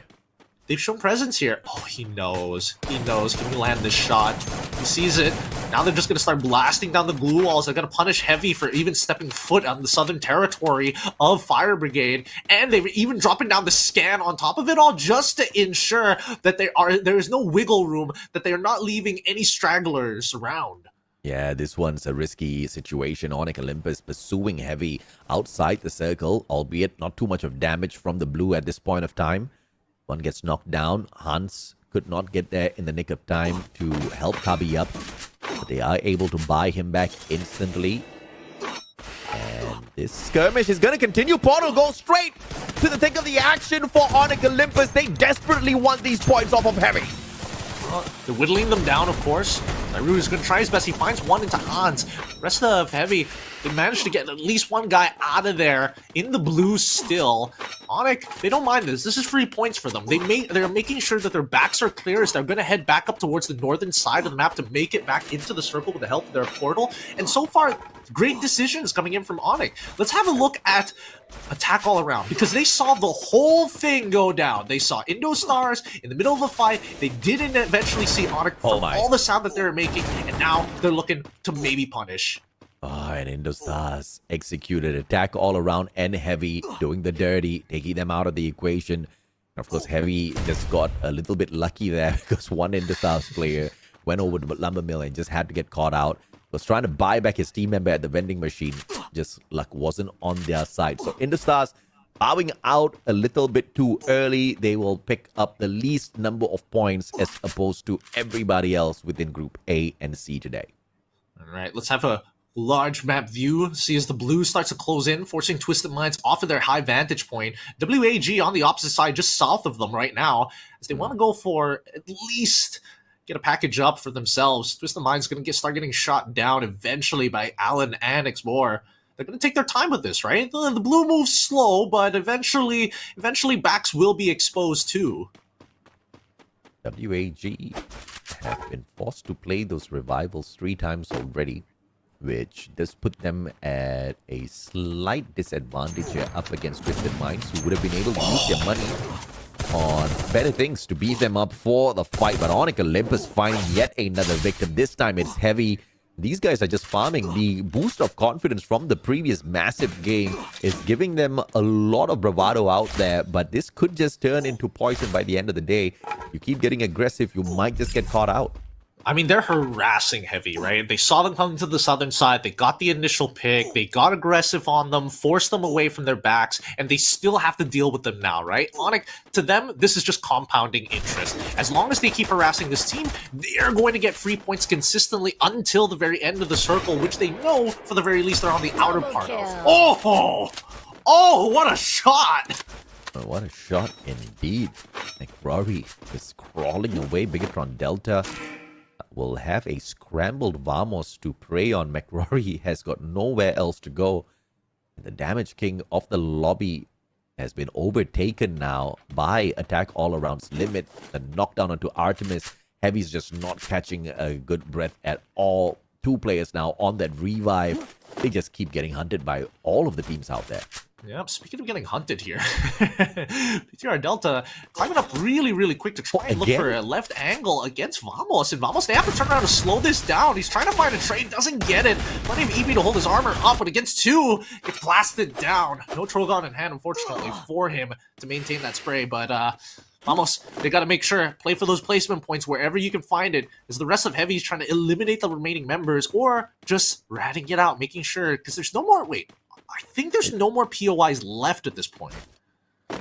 It's like the toss of a coin for you to determine what sort of a passive skill you want to bring in here. Do you want to bring in Nutty Joseph? Or do you actually want to take the risk of not playing his moves, right? Because the A124 used to be in the previous patch's meta, but still can be used now. The only thing is Joseph is there to play that counter. Some of the players choose not to run Joseph because they prefer bringing in Shani or Antonio, but it's all the luck of the draw here, and in that particular situation, Vamos just paid a high price for not having Joseph. That slow with that A124 was a easy execute. McRory got taken out. Jundo able to top his health back up. PE Sports in a rough spot between 2 teams. This is not going to look good.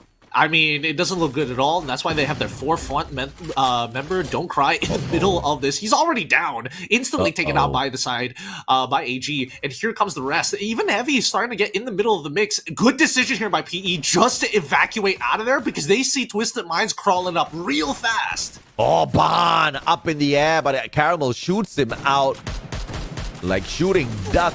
Beautiful stuff, but that also leads Twisted Minds directly to AG Global. They need to disengage right now if they want to climb up the leaderboard. One team dropping here is going to be absolutely salty for the other. Saming, fantastic shot. Stop, dead in his tracks. And who's this? Heavy eliminated finally as they were continuously hunted by multiple squads. Yeah, and I mean, Twisted Minds, they're happy with this. They found a couple of members of Heavy. They found a majority of AG just getting wiped there. With only one member left, this is really neutering a majority of these players. As we look at the center of that circle, people have hunkered down hard. BRU still playing on the outer ring. Onyx as well. Same goes for Twisted Minds, but Attack All Around finally making their way. They have structures and honestly a really strong position on the map. Now, Sci-Fi is in a very, very sticky spot here. Has got the Charge Buster. Not the best of weapons to have in a 1v2 situation. Need a burst gun. The Trogon would come in very handy. AG Global, 2 players back in it. There is a vending machine at the very edge of the current circle, but that's closing in fast, so nobody's going to be risking the damage. Onyx Olympus, great rotation round.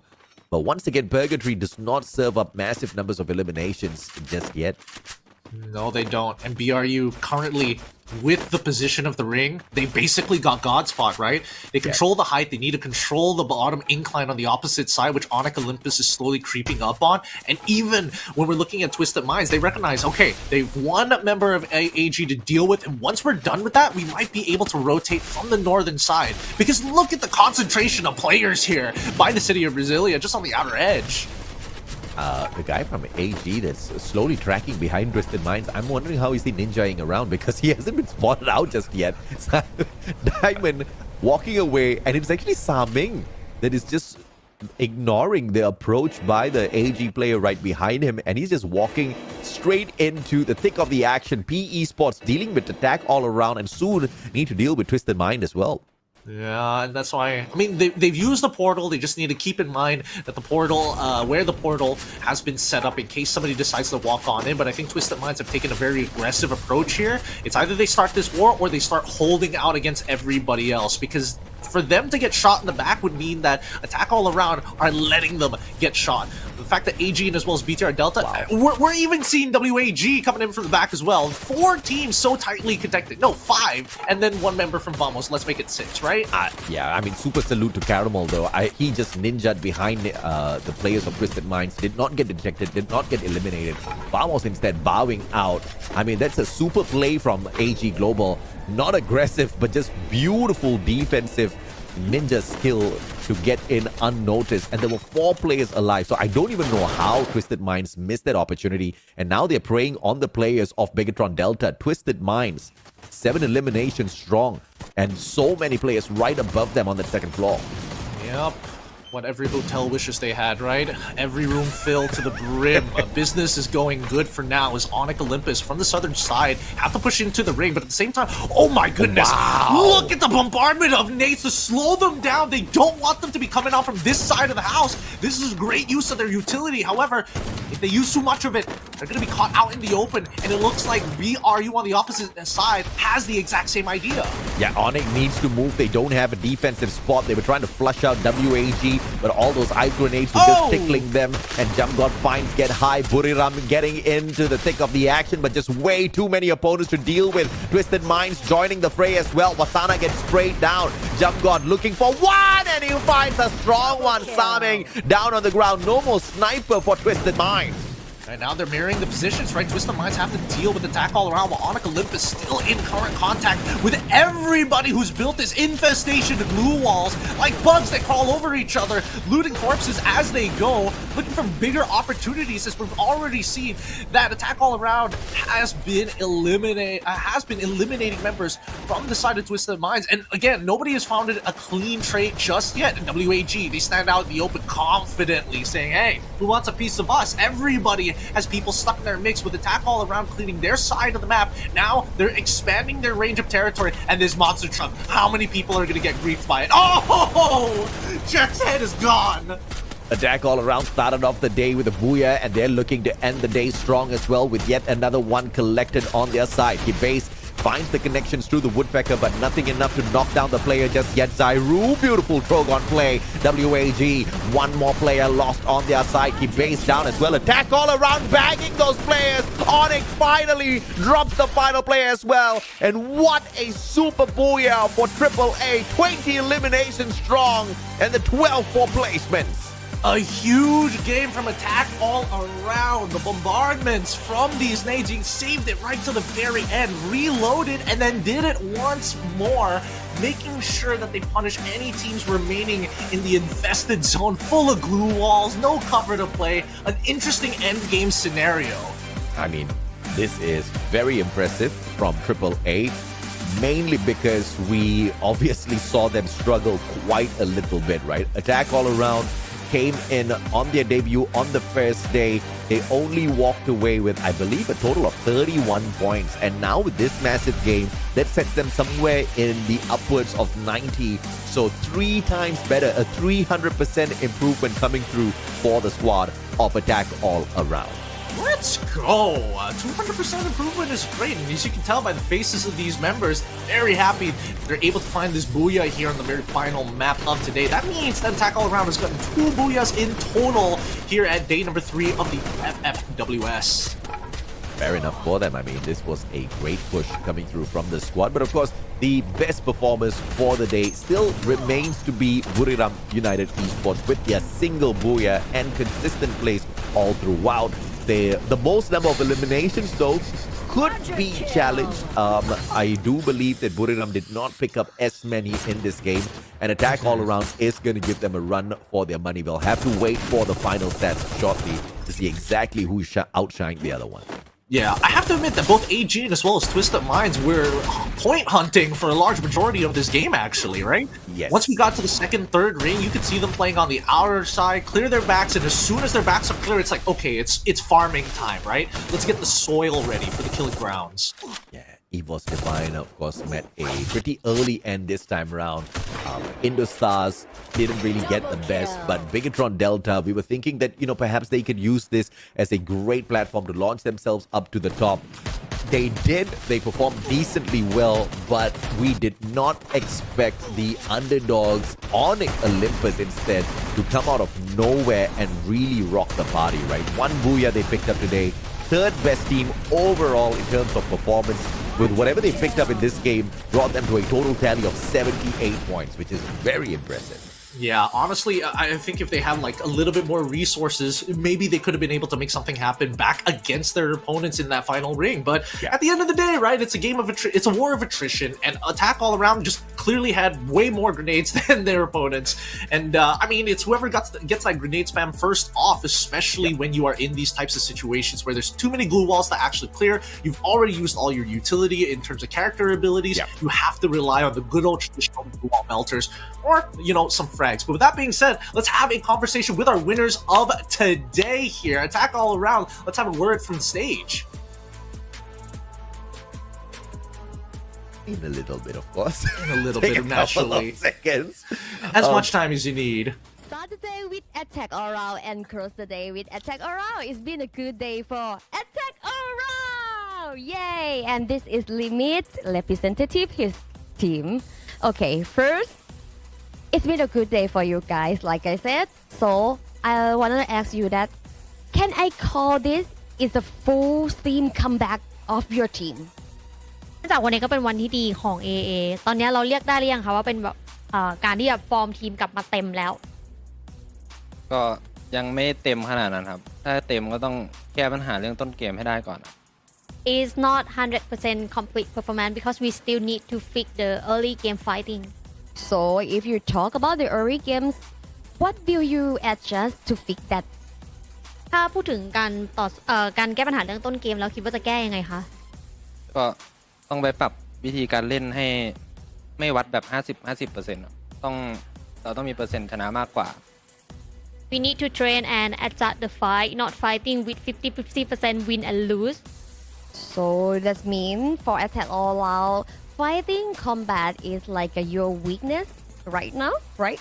นั่นแสดงว่าตอนนี้ก็คือการแบบว่าวัดแบบ50-50แบบ CC อย่างเงี้ย จุดอ่อน เป็นจุดอ่อน Attack ของทีม ครับก็ถ้าเกิดไม่มีของก็น่าจะเป็นจุดอ่อนถ้าเกิดมีของก็ได้ทุกทีมครับ So if without the loadout and stuff like looting, so it will be the weakness.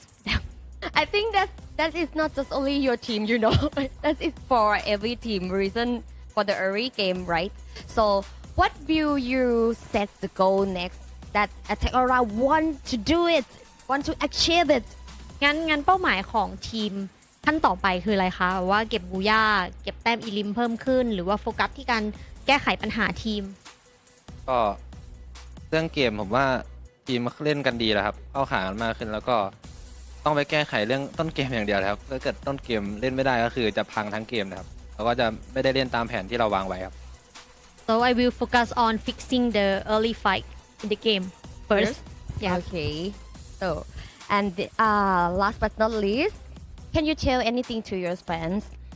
งั้นมีอะไรอยากฝากถึงแฟนๆไหมคะ ก็ฝากติดตามพวกเรา AA ด้วยนะครับก็จะทำให้เต็มที่ครับผมรอบนี้มาเอาจริงแล้วครับ Please follow and support us. We will do our best, and you can see in this competition. And this is Limit from Attack All Around. Yay! Keep it up, guys. And this is for the first week of Free Fire Sea Fall. So, what will we get in the next week? You have to stay tuned. But now, back to you, Shoutcaster.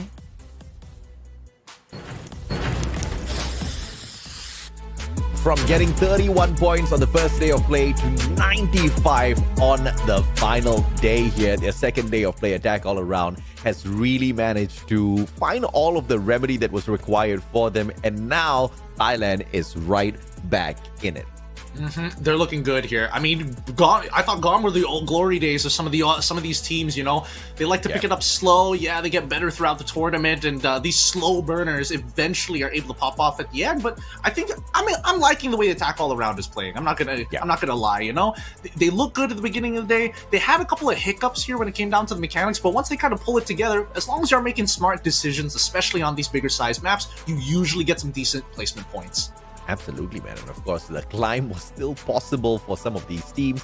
We were looking at teams like AG, Twisted Minds to overtake RRQ. Buriram was predicted to overtake them as well. That's most probably happened already. But it did not happen the way I thought it would happen. I thought they would really leave teams like RRQ and Falcons down in the dust as they overtook them at the top of the leaderboard, but they've kept it really, really slim because there was just not that one explosive team out there that was just, crushing everybody else and stealing away all of the points. We had quite a decent spread of those points across these matches, and of course, Attack All Around being one of the better teams out there as well to find that improvement in their gameplay. Yeah, personally, I love it, right? It just goes to show that the meta has developed in a particular way. When I'm talking about meta, I'm not talking about game meta, but professional play meta, right? Competition, tournament, most effective tactical advantages that they can abuse against their opponents. And a lot of it just comes down to memorizing opponents' rotational paths or understanding how teams make decisions so that you can capitalize on it down the line. And I think that Attack All Around, they've done a lot of good homework. The fact that they're walking into certain areas and avoiding others really goes to show that their homework is paying off. Yeah, absolutely. And of course, when you get tortured on the first day of play, you have to go back to the drawing board and figure out exactly what went wrong. And they figured out exactly what went wrong, right? They were taking a little bit too much of a slow approach to all of these fights. They didn't really want to get into too many scuffles. They were looking for that final circle, but then they finally caught up that, aggression is definitely needed on the Southeast Asian level, because if you do not shut down each and every single team that you meet across the battlefield and just try to run away from them, you're eventually going to get caught out with your backs turned against them. This time, Attack All Around did not turn their backs. They were just hopping on into those engagements one after the other, and it surely did pay off. Let's take a look at the eliminations here. 10 just between Jump God and Limit. Poon God and Foki brings in a total of 19 eliminations in this game. A very, very strong finish for Attack All Around. Stellar number. I mean, I was hoping that they would get a little bit more consistent, and today they showed that they can actually pull this off. But let's look at the elims leader so far, because now we are seeing the rest of these top 5 players eventually becoming all Thai. Absolutely, man. And of course, you do see Wasana, Diamond, Dew all creeping up towards Saming, but they're not going to be able to catch up anymore. Games have concluded for week number 1. So I guess we know exactly who our Predator is.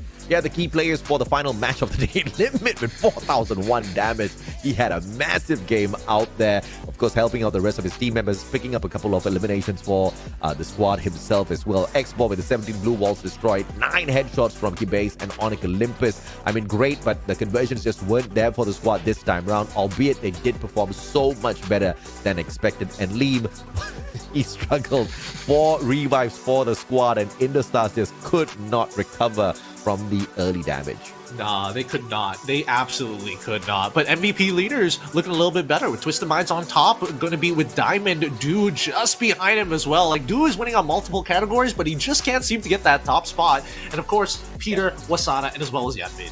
And of course, everybody else will be looking to hunt these guys down alongside the squads next week.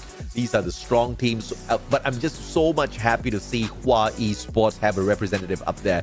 This team, we thought they were just down and outed. Nothing much was expected from them, but yet they went ahead to set many records. One of the first teams, if not the first team, to reach 3 booyahs in the competition, and finally equalized by Twisted Minds. But let's take a look at the tally here as well, right? 31 points for attack all around. Today, whoever who's picked up the booyah has had a pretty decent distance reading themselves as well as the second spot.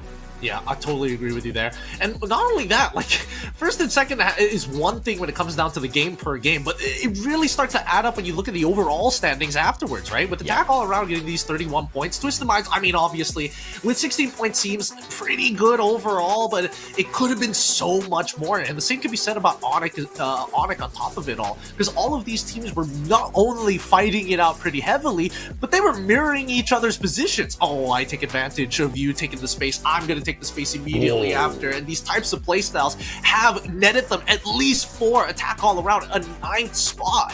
I guess I have my question answered then. Buriram will have their elimination count caught up by Twisted Minds. 3 teams right at the top. I've gotten my prediction on point, but the arrangement is slightly off. Buriram actually ending up in the number 1 spot. Twisted Minds right behind them. 4 points difference.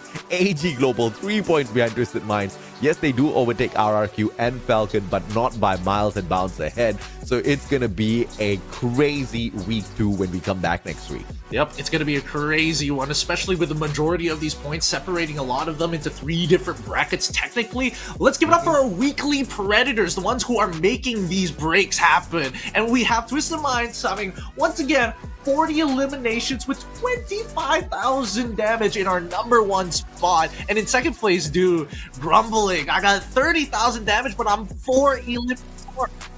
Absolutely, man. I mean, it's all about the conversions, Du. And if you're not going to have the rest of your team members follow up some of those crazy snipes, then of course it is going to be quite a struggle. But props to them. I mean, all of these players, they performed really, really well out there. But, Saming truly deserved it on the side of Twisted Minds. It was even though the team does not end up on the number 1 spot, 4 points away. So this is a good incentive for them to continuously, try their very best to drown out Buriram. But then that effort seems to be a little tough at this point of time. Yeah, I mean, Buriram hasn't been absolutely smashing it every single map, but at the very least, these 2 teams are getting closer and closer. They have similar play styles, with Twisted Minds being more of the aggressor, but it's just because we haven't seen Buriram just take off the Rock Lee weights and drop it down, Yeah. We're waiting for them to really start to gain that momentum to close out this entire tournament. Absolutely, man. And of course, I can't wait to see the comeback of Indonesia, because week 1 has truly been dominated by Thailand. Not by leaps and bounds once again, but yet you still do see 3 Thai flags right up at the top. And if you look at the top 5, 4 out of the 5 teams are from Thailand. But that will, of course, bring us to the end of week number 1 here at the Free Fire World Series Southeast Asia 2024 Fall Edition. Once again, my name is AJ. I'm the Mustachio down here with the crazy good Gideon Q. Thanking all of you guys for your support and love. Thank you. We'll see you guys next week.